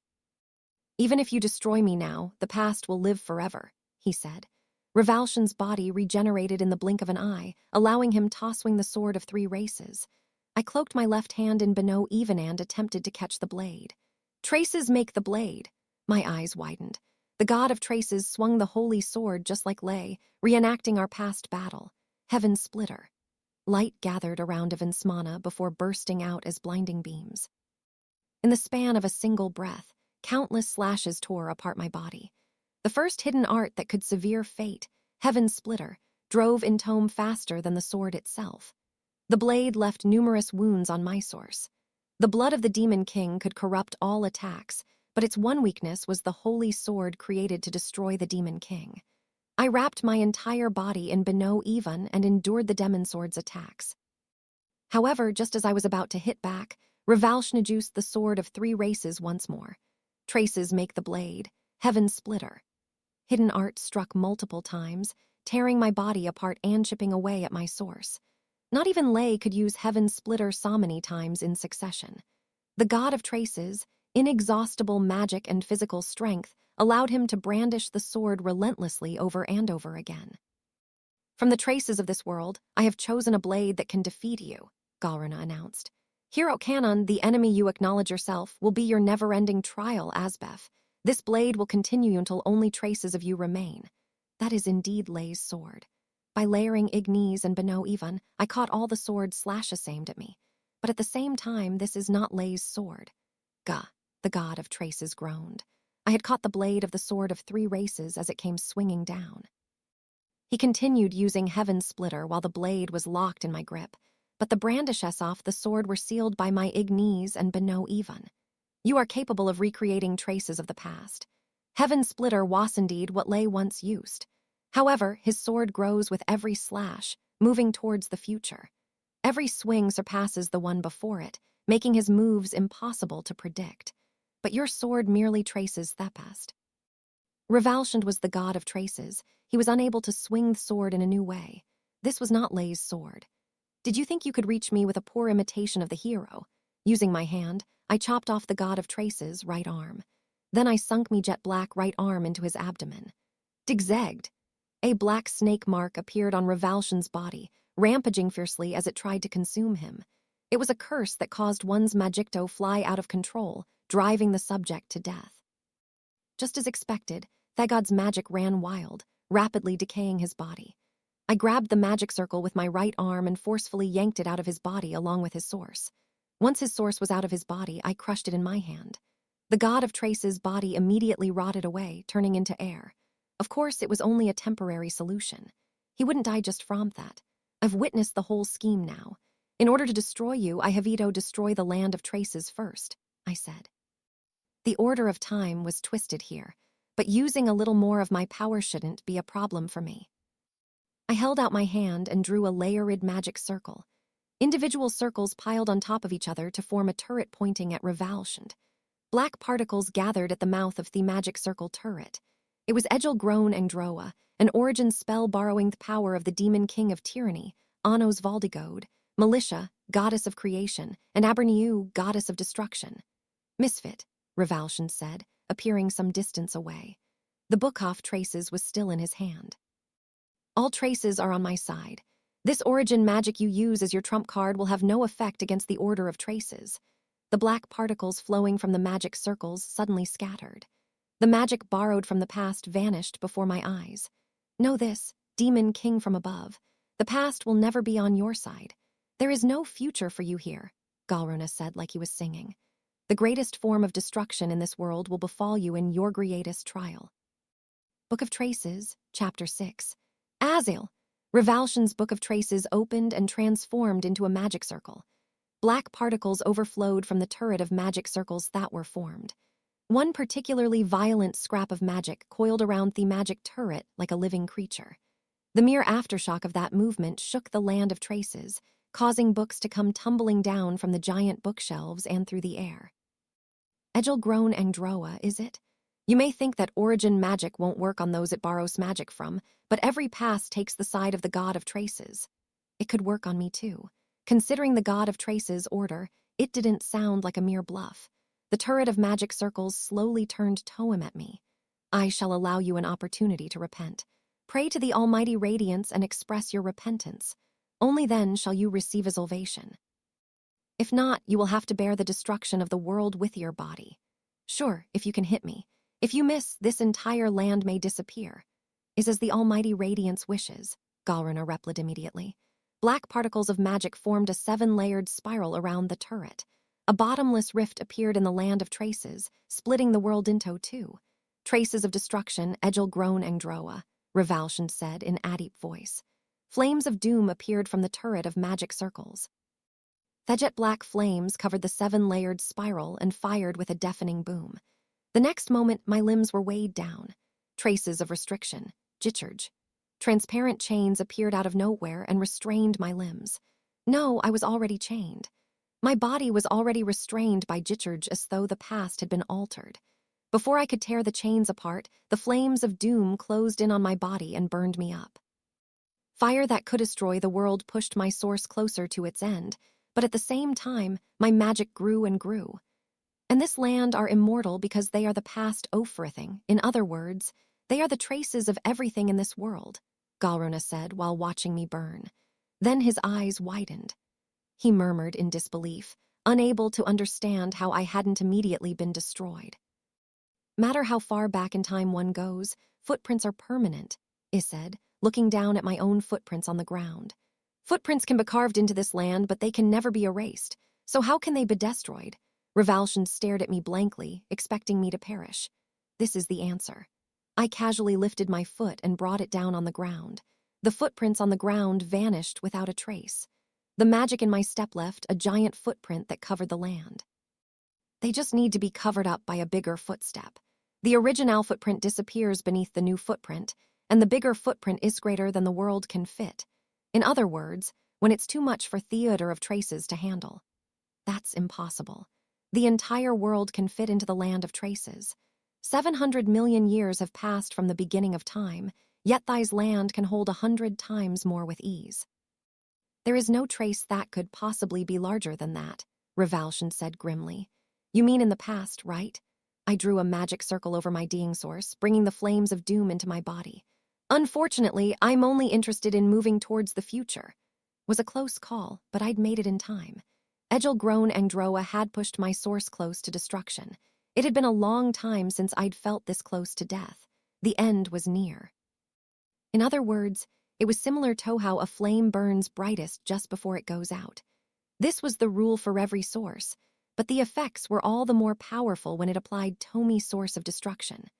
The closer I got to destruction, the stronger I became, ultimately overcoming my eventual demise. Under normal circumstances, it would have been impossible for me to ever be on the receiving end of Egil grown Angdroa. Thus, I had exposed myself on purpose.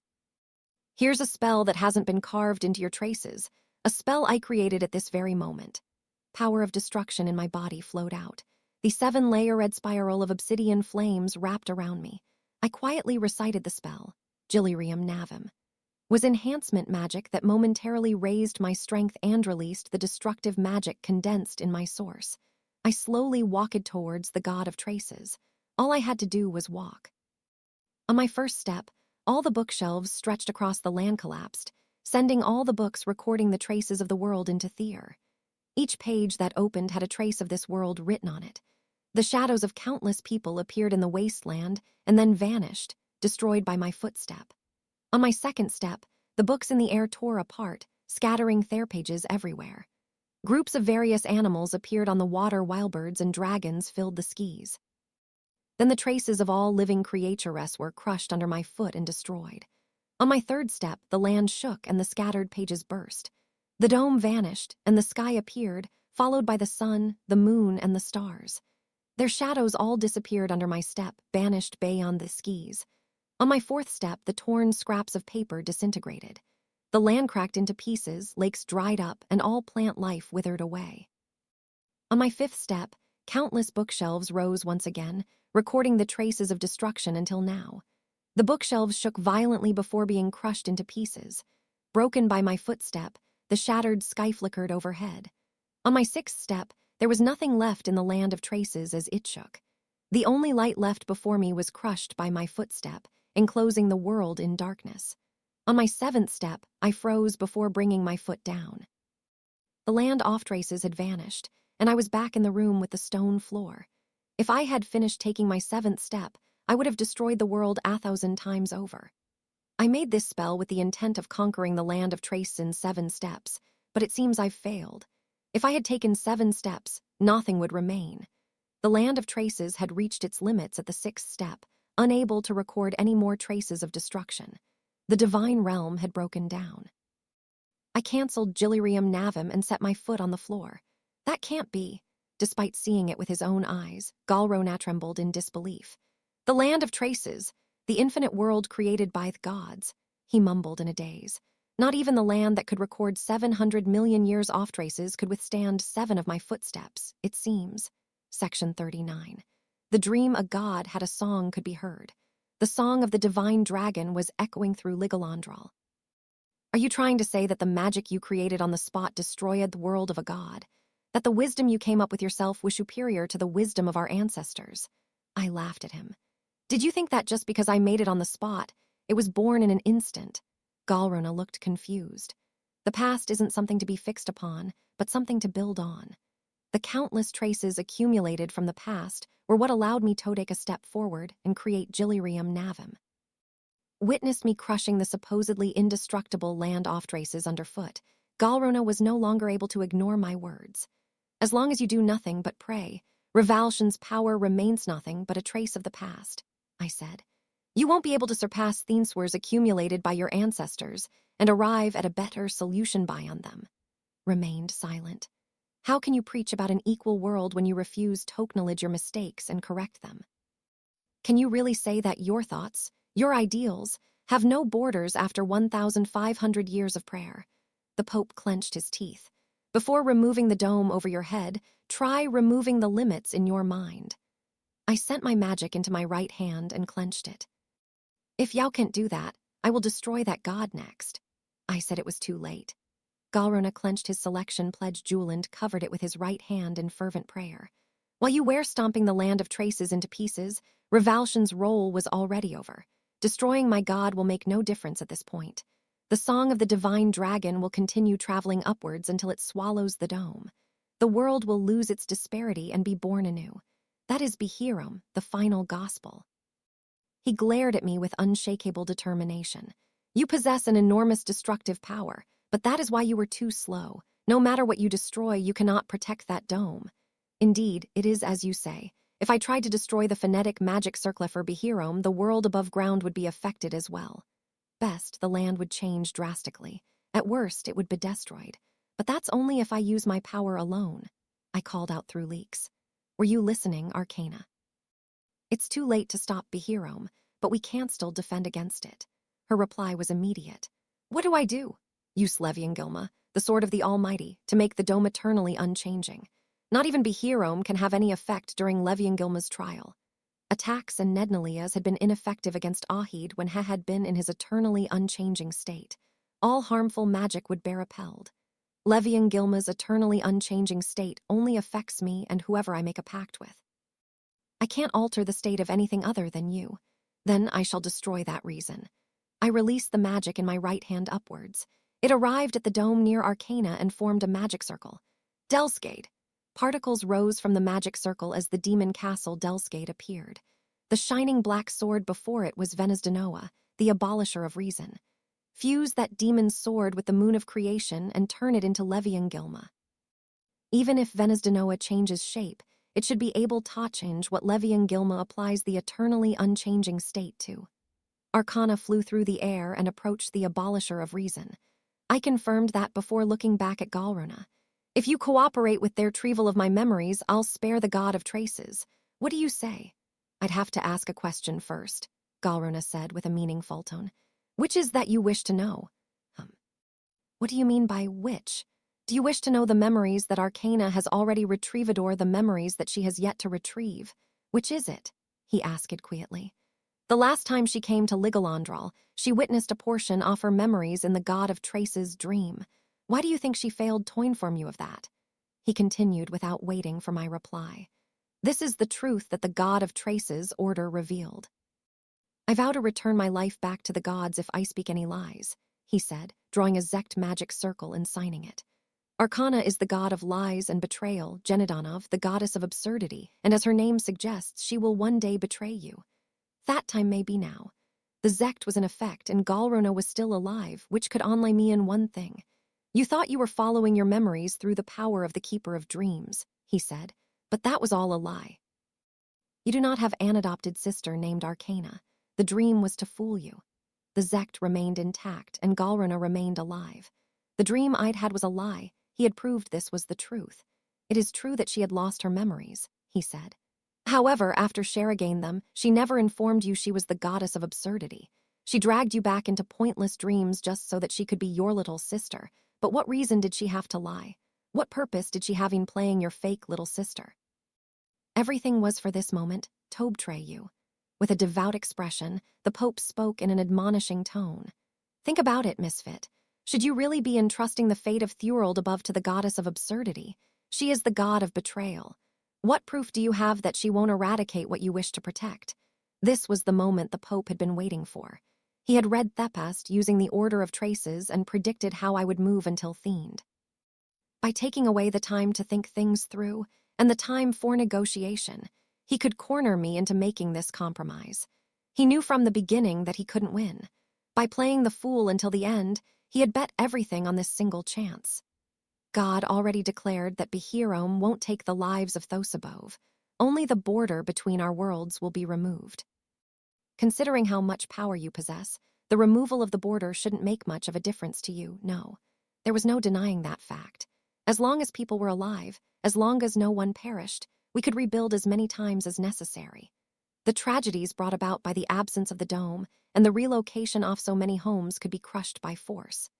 If you leave everything in the hands of the goddess of absurdity, the many demons and humans may perish forever. Can you truly believe in your God? Can you, who doesn't believe in the gods in the first place, entrust such a thing to someone who wasn't even your real little sister? Compromise. Make a concession.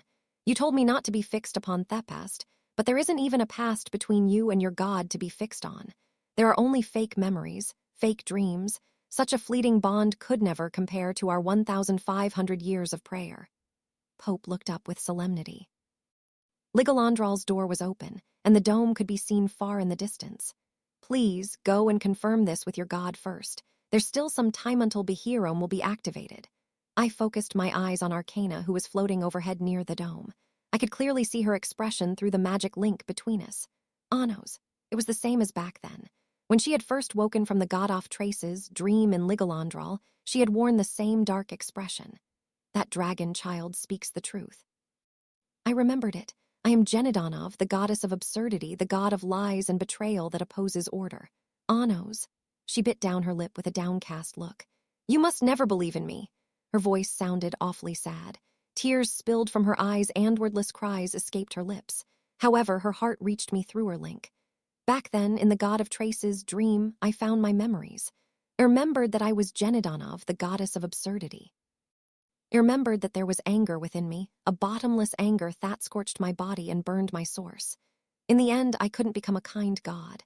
The proof lies in how I continued to deceive you. I didn't say a word about the memories I'd regained just so I could remain your little sister. I thought I'd be happier that way. But now I know. The dream we watched was indeed a dream. They weren't memories. It was merely all that I had wished for. I was once chased just like in the dream. Ever since I was little, dragons and draconids have been after me. I was persecuted in this underground land. Everyone was my enemy. Not a single person protected me. That's why I wanted an older brother. When I was attacked by dragons, when the draconids forced themselves into my house to sacrifice me, when I was swallowed by the dragon, I wished I had an older brother who would rescue me. But I was unable to accept my memories and averted my eyes until the end. I held my silence, unable to tell you the truth. I wanted to watch this dream for a little longer. At least in my dreams, I wanted to forget that I was a foolish god. Everything was a lie, everything was fake. I am a god made of pomposity and pretense. I will betray Yaoundé. I will hurt you one day. After all these emotions, this desire to bring people salvation. They're all fake feelings I made with the moon of creation. When the time comes and I regain my memories and my heart, it will betray even myself in order to fulfill my goal. That's why I'd like you to destroy me before that happens. Anos, I was never your little sister. I was a foolish, lonely, blasphemous god. I lied to myself until I believed my own lies. I was Dora the liar. The Pope before me spoke. With this, I shall grant you salvation. Ya will no longer be betrayed by the blasphemous god. Galrona closed his eyes in prayer. All is as the almighty radiance wishes. Galrona, I called quietly, is this what you wanted with the god of traces? He opened his eyes and looked at me. If so, you've missed the point. Pope frowned. What? My little sister would never betray me. What are you saying? She's not your little sister. It was all a dream. That's right, which is why I'll make it happen. Dreams can come true, you know. Or did you fail to look inside people's hearts when you look it into the past? Great Pope. She is the god of lies and betrayal, not a person. She continued to show you her dream in order to deceive you. Arcana said it all herself. Fool, can't you tell the difference between lies and wishes? That was her dream. Arcana wished for an older brother. The god no one believed in desperately sought a brother who would believe her no matter what. I confronted the man seized by the goddess of absurdities past. Did you fail to see the traces of that loneliness and sadness, Galrona? Anos. Arcana's voice called out. It was a sorrowful voice filled with tears. Do you remember our promise, Arcana? I called as gently as I could. I told you to remember no matter what. You are my little sister. We may not be related by blood, but you are still my sister. The days we spent together were fake. That promise was fake too. So there were no lies in the wish we watched together. Fell from Arcana's eyes, just like they had in her dream. You said you'd get stronger when you were reborn, right? Strong enough to help me. Now is the moment to overcome that weak heart of yours. Be strong. I don't care if you're the goddess of absurdity or the god of lies and betrayal. You told me in your dream that this time there would be no lies. Her wish failed to reach anyone. It was up to me to grant it. Did you think a dream couldn't become reality? I lied to you. It wasn't a betrayal. No matter what happens, I won't let you betray me. Pope prayed earnestly. The song of the divine dragon echoed even louder through the subterranean sky. The dome was about to be reborn. Book of Gospel, final movement. Behirome. The sky flickered violently as a light too bright to look at covered the dome. I will believe in the words of my God, in the wish of my little sister until the end. If that isn't enough, then I will say it one more time. I putol my heart into my plea. Become my little sister. One beat later, the air shook with her teardrop. Big brother. Arcana reached out and grabbed Venusdenoa. The abolisher of reason fused with the moon of creation. Galrona's face fell. How foolish can you be, believing in the goddess of absurdity? Destroy that sinner, that walking disaster, revalscent. The god of traces opened his pure white book and held his hand over it. A rumbling tremor resounded through the ruins, and a divine sword came falling from above. It was the sword of the Almighty, Leviengilma. The sword made from the abolisher of reason and the moon of creation landed in my hands. I held the sword up in its sheath and grasped the hilt. My body and magic shifted to and fro like a wave. Traces make the blade, heaven splitter. An infinite number of Revalsian sword strikes struck my body. I took a large step forward to face them directly. Veneziara. Shifting body crossed positions. There was a brief moment of silence. Then, part of the god of traces' body started to slide. His divine body had been split into two. Leviengilma was still in its sheath, but its blade of possibilities had slashed apart the heaven splitter and enemibe for me. The god of traces couldn't avoid death against the sword that possessed Genidonov's power, the order that opposed order. Pope Galrona, I will leave your prayers here. The next moment, the god shattered into pieces. Only the pure white book in his hand remained, a faint trace of what once was. I slowly looked up at the dome. Behirome had activated, but the dome was still there, and nothing had changed in the world above. The sword of the Almighty had made it eternally unchanging, repelling Behirome. When I listened carefully, the song of the divine dragon in the skisha had been replaced with Arcana's soft sobs. Section 40. The dragon lurking within the dome glittered white. That light fell upon the underground world, illuminating the ruins of Ligalandral. Knelt in prayer, Galrona lifted his head and looked up. Prayers of 1,500 years, he mumbled in a daze. They've... The song of the divine dragon had vanished. The phonetic magic circle broke off, and with the god of traces destroyed, it was impossible to use Behirome again. I picked up the book of traces from the ground and walked over to Galrona. This the answer, he muttered with a self-deprecating smile. His vacant gaze was still fixed on the dome. My prayers, my god, and Behirome have all been crushed. The goddess of absurdity who should have betrayed you did not, and the dome still stands in our way. Galrona clenched his jaw. Tears welled in his vacant gaze.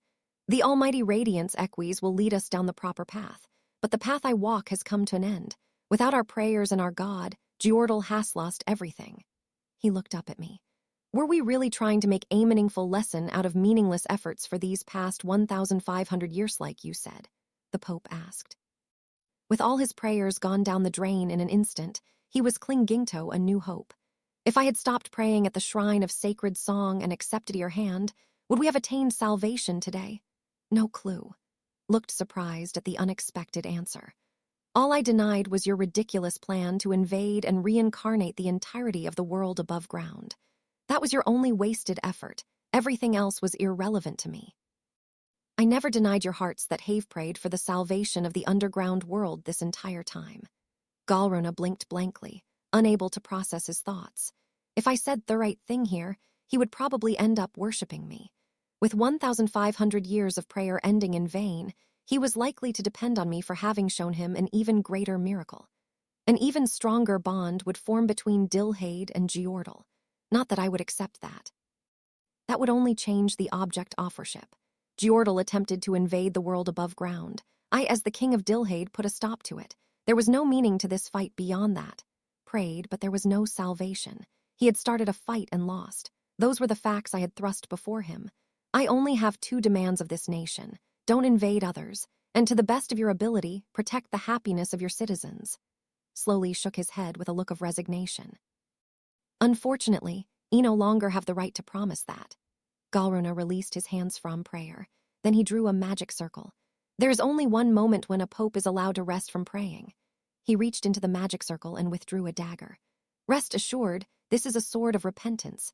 It is used when a pope has strayed from the correct path, so that he can offer his life for his sins and beg forgiveness from the gods. 1,500 years off prayer failed to lead to salvation. My prayer was insufficient, and this is me sin. grabbed the dagger and held it up to his throat. He reduced his own magic as much as he could in preparation to kill himself.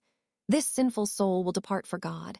I pray that my blood will wash my sins away and lead Giordal towards the correct path. Blood sprayed the air, more traveling down the dagger and dripping to the floor. Gah! Ha! He gasped. The agony of death ate at Galrona, whose expression twisted in anguish. Despite that, he linked his hands in one last prayer. Galrona was holding back all forms of resistance towards the sword of repentance. Without using healing magic within the next few seconds, he would be dead. Under normal circumstances, that is. What? Why? Shock and horror filled the Pope's face. How am I alive?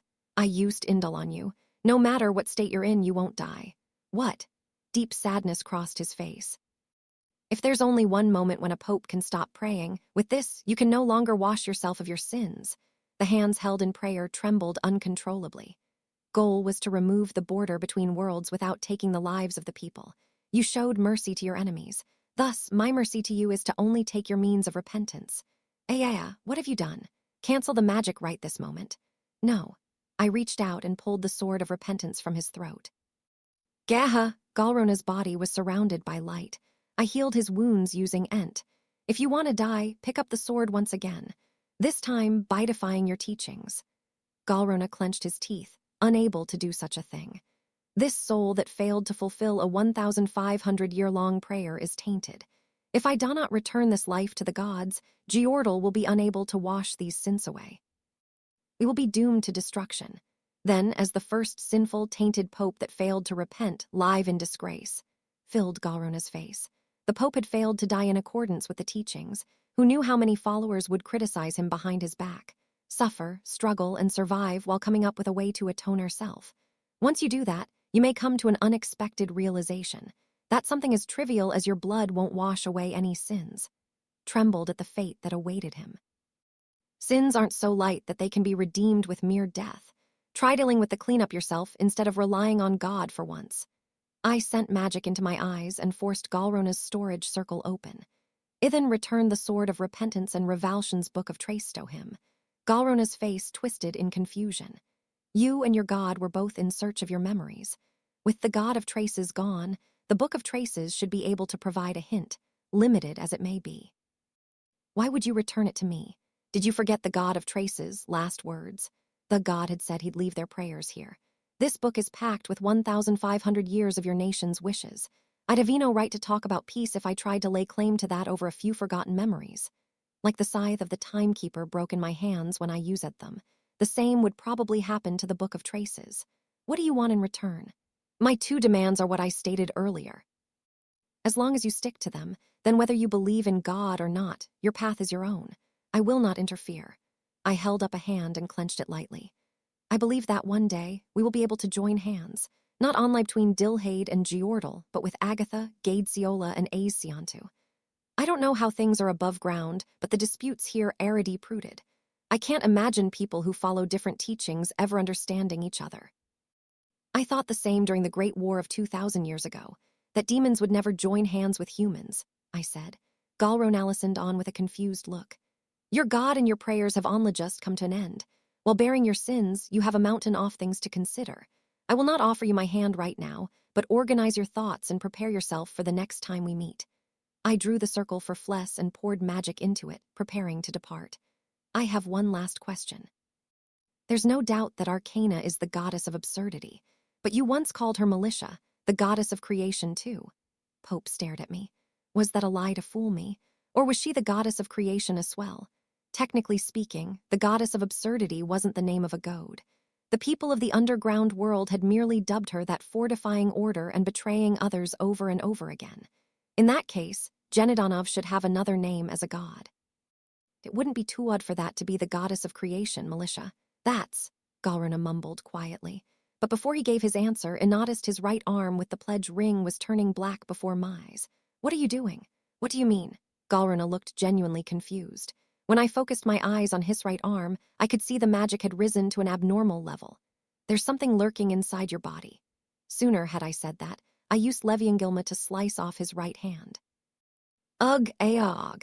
A purple dragon's face appeared from the open wound of his right arm. I braced myself for its approach, but it went for Galrona's severed hand instead. 2 blue flames flickered in my eyes. The dragon had consumed the god of traces and gospel god that resided in the selection pledge jewel after their defeat. Whose god are you? Name yourself. Leviengilma flashed with Veneziara. The head of the dragon fell to Theflor. Gaia. Galruna screamed. It seemed like the dragon had been a parasite living off him. Their pain was shared. The supreme dragon. It must be Gadesiola's overlord, Galruna said between groans. A pair of dragon wings burst out of his back. Foolish heretics. This body is dedicated to the gods alone. You will not have free reign over it. A giant spear appeared from a magic circle the Pope drew. He then noosed Fles to send it into the air and towards him, piercing himself through chest and pinning his body to the floor. Gah! Well done. Stay just like that. I sliced off the dragon's wings with Leviengilma. Gigea. It'll hurt a bit, endure it. Vebzud-covered fingers sank into the Pope's body. I grabbed the supreme dragon feeding on his source and pulled it out by force. Cree! A dragon's screech rattled my ears. As I drew my right arm back, an enormous dragon emerged from the Pope's body. This is one large dragon to be hidden inside a body. I lifted the giant supreme dragon and slammed it into the floor, but it didn't even flinch. The purple dragon opened its jaw and lunged at me. I bisected it using Leviengilma. The source of the dragon split cleanly in Totwo and vanished. But the next moment, the 2 pieces of the dragon's body distorted, transforming into 2 dragons. I ran forward and slashed the 2 dragons lunging at me from the left and right. The 2 source disappeared, but their bodies turned into 4 more dragons. Gah! I glanced over at the screaming Galruna to see half his body had transformed into a dragon. He took off into the air. The 4 dragons leaped at me, but I cut them away with Leviengilma. Once again, their bodies transformed into 8 more dragons. The moment I cut them down, Galruna opened his mouth and breathed a purple fire at me. Instantly, 16 more dragons stood before me. By the time I cut them all away, Galruna had disappeared from sight. He got away. I was sure I had torn out the dragon source that was within Galrunand, destroyed a total of 31 sources, which meant the supreme dragon was either an aggregation of multiple dragons or had multiple sources like Lei. It seemed that Gadesiola's aim had been Galruna from the start. They had been waiting for the moment he lost his divine power and was unable to resist. The god of traces should have been able to spot anything lurking within his body, though. Was it the power of the supreme dragon that had stopped him from noticing? Perhaps it had been hopping to eliminate me in the process, but judging by how it hadn't made any move on me, it was smart enough to recognize a gap in our power. There was Saris to consider, too. It seemed I'd have to go give Gadesiola's overlord my greetings after all. The fact Galruna hadn't binkled on the spot meant they would keep him alive for a while. Well, at least I had an excuse to visit now. Section Epilogue. Sky Barrier using Gadam, I returned to the dragon landing site in Giorges. Eleanor, who was waiting before the Demon King Castle, caught sight off me and beamed. Oh, Anos is back. Good work. Zeshia pointed at herself and mumbled quietly. Zeshia was first. She probably meant that she'd been the first one back. Well done, I said, and she hurried over to me. She looked up at me and pointed down at the ground a few times. It seemed she wanted me to crouch down. What's up? I asked, crouching down to Zeshia's eye level. The reward for first place, she said, looking at me with her round eyes, is Anash. It was only right to reward my hardworking followers. I drew a magic circle over my body and shrunk to my 6-year-old form-using Kursla. Will this do? Zeshia smiled with satisfaction. She turned around and stood before me as though to protect me, puffing up her chest proudly. Zeshia, protected him. Well done, Zeshia. That's how a follower of the Demon King should. Eleanor said, patting Zeshia's head. She reached out and patted Minnie at the same time. You did well too, Anash. Both Dilhade and the rest of the surface were protected. Of course. Giggled and ruffled my hair. When you say it at that size, you sound even more cheeky than usual. Just then, 2 magic circles appeared before us. Lei and Misay emerged from them. That aside, I didn't think they'd target not just Midhaze, but the entire surface, Misay said, joining the conversation. Everyone had been looped in on my conversation with the Pope through Jais. If we hadn't come to the underground, our world might have been destroyed before we noticed, Lei said with a cheerful smile. Even joke about it, another voice called out. It was Sasha.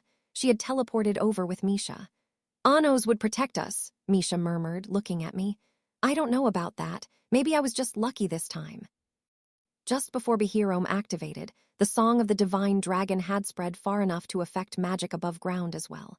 As long as I noticed that, I would have been able to do something using Leviengilma. It's a bit of a shame, isn't it? Sasha muttered. Just as we win against Giordal and can begin holding negotiations, the Pope gets abducted. It feels like a wasted effort. Haha, what are you saying, Witch of Destruction? Eldmed exclaimed. He made his way over with Shin. You protected the world above ground against a greater magic 1,500 years in the works. What more of a result could you ask for? We haven't even lost anything on our side. It's a perfect victory. He spread his arms and clenched his fists. The Demon King has even obtained a new power, Gillyrium Navim. Just what was that magic? A world formed by the past of the entire world crushed underfoot. This is what makes the Demon King of Tyranny ho his. BWA ha, BWA ha.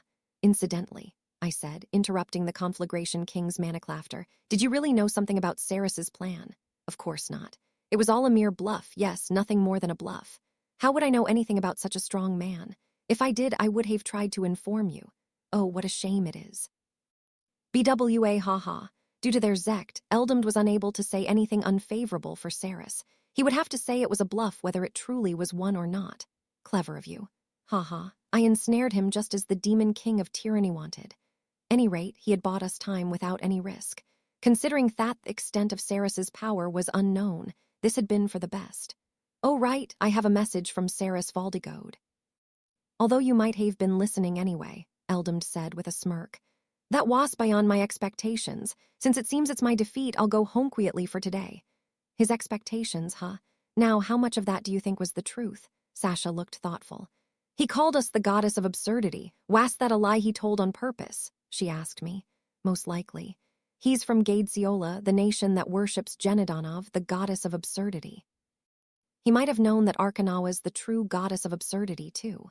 He'd known that, and he'd known the Pope's intentions, so he'd called Aisha the goddess of absurdity instead. There was no telling what Hiskel was, or it could have just been a trifling prank to him. Your memories may also play a part, my liege, Shin added. Revalshant had perished, and the Book of Traces had been abducted by Gadesiola. It indeed seemed like they were trying to prevent their retrieval of my memories. What happened to Arcana? Eleanor asked. She looked around, but Arcana was nowhere to be seen. Misha pointed at the dome. She's over there. Arcana was still where she was when she prevented the Songfire from reaching Midhaze. Eleanor held a hand over her eyes and squinted at the dome. Oh, she's so far I can't see her. It seemed her magic eyes couldn't pick up Arcana's figure. Why isn't she coming back? Zeshia asked curiously. That does seem odd, I agreed, then sent Arcana a leaks. Did something happen? After a moment of silence, she replied, It's nothing, I'll be over later. That's how it was. What are you embarrassed for? Get over here. Am I being embarrassed? If you aren't, then you can hurry on over. Arcana paused again. You'd probably say it's fine for a god to feel embarrassed. Naturally. Then, I won't go. This must be what people mean when they say they can't show their face. It seems you've learned quite a bit about the weakness of mankind. But I won't allow that, Arcana. I used curse to return to my Anno's form. The pledged jewel ring I had stirred in a circle appeared on my finger. Learn this as well. Overcoming weaknesses takes courage. Gualanate Fortios. Layers of magic circles formed in the pledged jewel. Light gathered before me in a humanoid shape before fatting to reveal Arcana, head cast down in shame. Question your judgment in using Gualanate Fortios for a matter like this, she muttered unhappily. She avoided looking me in the eye. It was the perfect spell to drag out my shy little sister out of hiding. I stared at her as she remained still. You feel sorry towards everyone, right? Arcana nodded. There's no need to worry about that. So what if you're the god of lease and betrayal? No one in this world is perfect. All of my followers have made some kind of mistake before, yet they still stand here now. With her head still cast down, Arcana shot a quick glance at me. Sasha, who looks like the perfect example of a loyal follower right now, actually picked a fight with me the very first time we met. Even after she became my follower, she betrayed Misha by stabbing her in the chest. It's all in the past now, Sasha yelled in a fluster. Misha just lay there and accepted her death, so she isn't one to talk either. It also took some time before she believed I was the Demon King of Tyranny. Misha blinked. I've reflected. Lay is probably the biggest liar you'll ever meet. He tried to take the place of the Demon King of Tyranny and start a war between Dilhade and Aesian. Laughed awkwardly. Can't deny that. As a result of his actions, Misfit was born as Avos Dilhevia, the fake demon king of tyranny. She was the order that could destroy the demon king, and she brainwashed all the demons against me. Misfit pouted unhappily. I can't help what rumor or legend I'm born from. It's all the Heavenly Father's fault. And when it comes to betraying me, even Shin, who's always ready to risk his life for me, has pointed his sword at me before. Shin turned his face away. I am most ashamed. As for Eldamdwell, he's probably plotting how to betray me right this moment. Conflagration King burst into laughter. Betray the demon king off tyranny, I wouldn't dare. Got it? Arcana looked embarrassed, but she stared straight into my eyes. I don't care if you're Genadonov. What lies you've told and woe you have betrayed in your past are trifling matters to me. There's only one thing I care about. That is, that I am your older brother, and you are my little sister. Welled in Arcana's eyes. I gently wrapped my arms around her in a hug. There was one time when Misha pointed at you and said you were like Somion wandering endlessly through a dry desert. Fell from the small god's eyes. Were you lonely? I didn't have any memories, Arcana mumbled, but for some reason I could feel loneliness. There was a vacant feeling within me. When I remembered I was the goddess of absurdity, I realized that feeling vast scars of sadness. There's nothing to worry about anymore. No matter how lonely you feel or what sad memories you remember, you'll always have your big brother by your side. I hugged the frail body in my arms tighter. Don't forget that. Whatever memories you recall are of little consequence. Even if this heart is fake, it's all trivial to me. You're dear to me even when you lie. Wrapped her arms around me and squeezed. Big brother. She cried into my chest, soft sobs slipping out here and there. Tears fell from her golden eyes like a spring in a parched desert. Everyone looked on with warm smiles as she made no attempt to separate from me. Several minutes passed like that until eventually, Sasha broke the silence.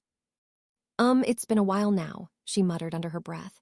Behind her, Misha peered over her shoulder. Are you jealous? That's not it, Sasha snapped. She clenched her fists and began mumbling to herself while nodding. They're brother and sister, and Arcana only wants to be his little sister anyway. Yup, I win. Misha giggled in amusement. Arcana, I called. Arcana quietly stepped back and looked up at me with teary eyes. Go back to the surface for now. I drew Leviengilma from my storage circle and handed it to Arcana. Under the blessing of the Sword of the Almighty, nothing would be able to topaz the dome. In its current state, it was impossible to make a hole in the dome. Okay. She took the sword into both hands and bent down on one knee. Lunar snowdrops swirled around her, sparkling with light. Moon rises, and the sword falls, waiting for the next judgment. Glowed brightly. The light of the moon of creation, Altiert Noah, illuminated the surroundings. Then, Eleanor said, a confused look on her face. The light had receded, but Leviengilma remained in Arcana's hands. Is it over? Sasha asked. Arcana shook her head. I can't turn it back. Can't turn it back, but why? I don't know. There's some kind of limitation on my body. I observed Arcana's body with my magic eyes. Is it something placed on you before you lost your memories and became the nameless god? I think so. It might be something I cast upon myself as the goddess of absurdity. The goddess of absurdity would betray even herself. Arcana looked up at the dome with a troubled look. Only the Wielderoff Leviengilma may pass, she said in a worried tone. The dome hastened into an eternally unchanging barrier. End.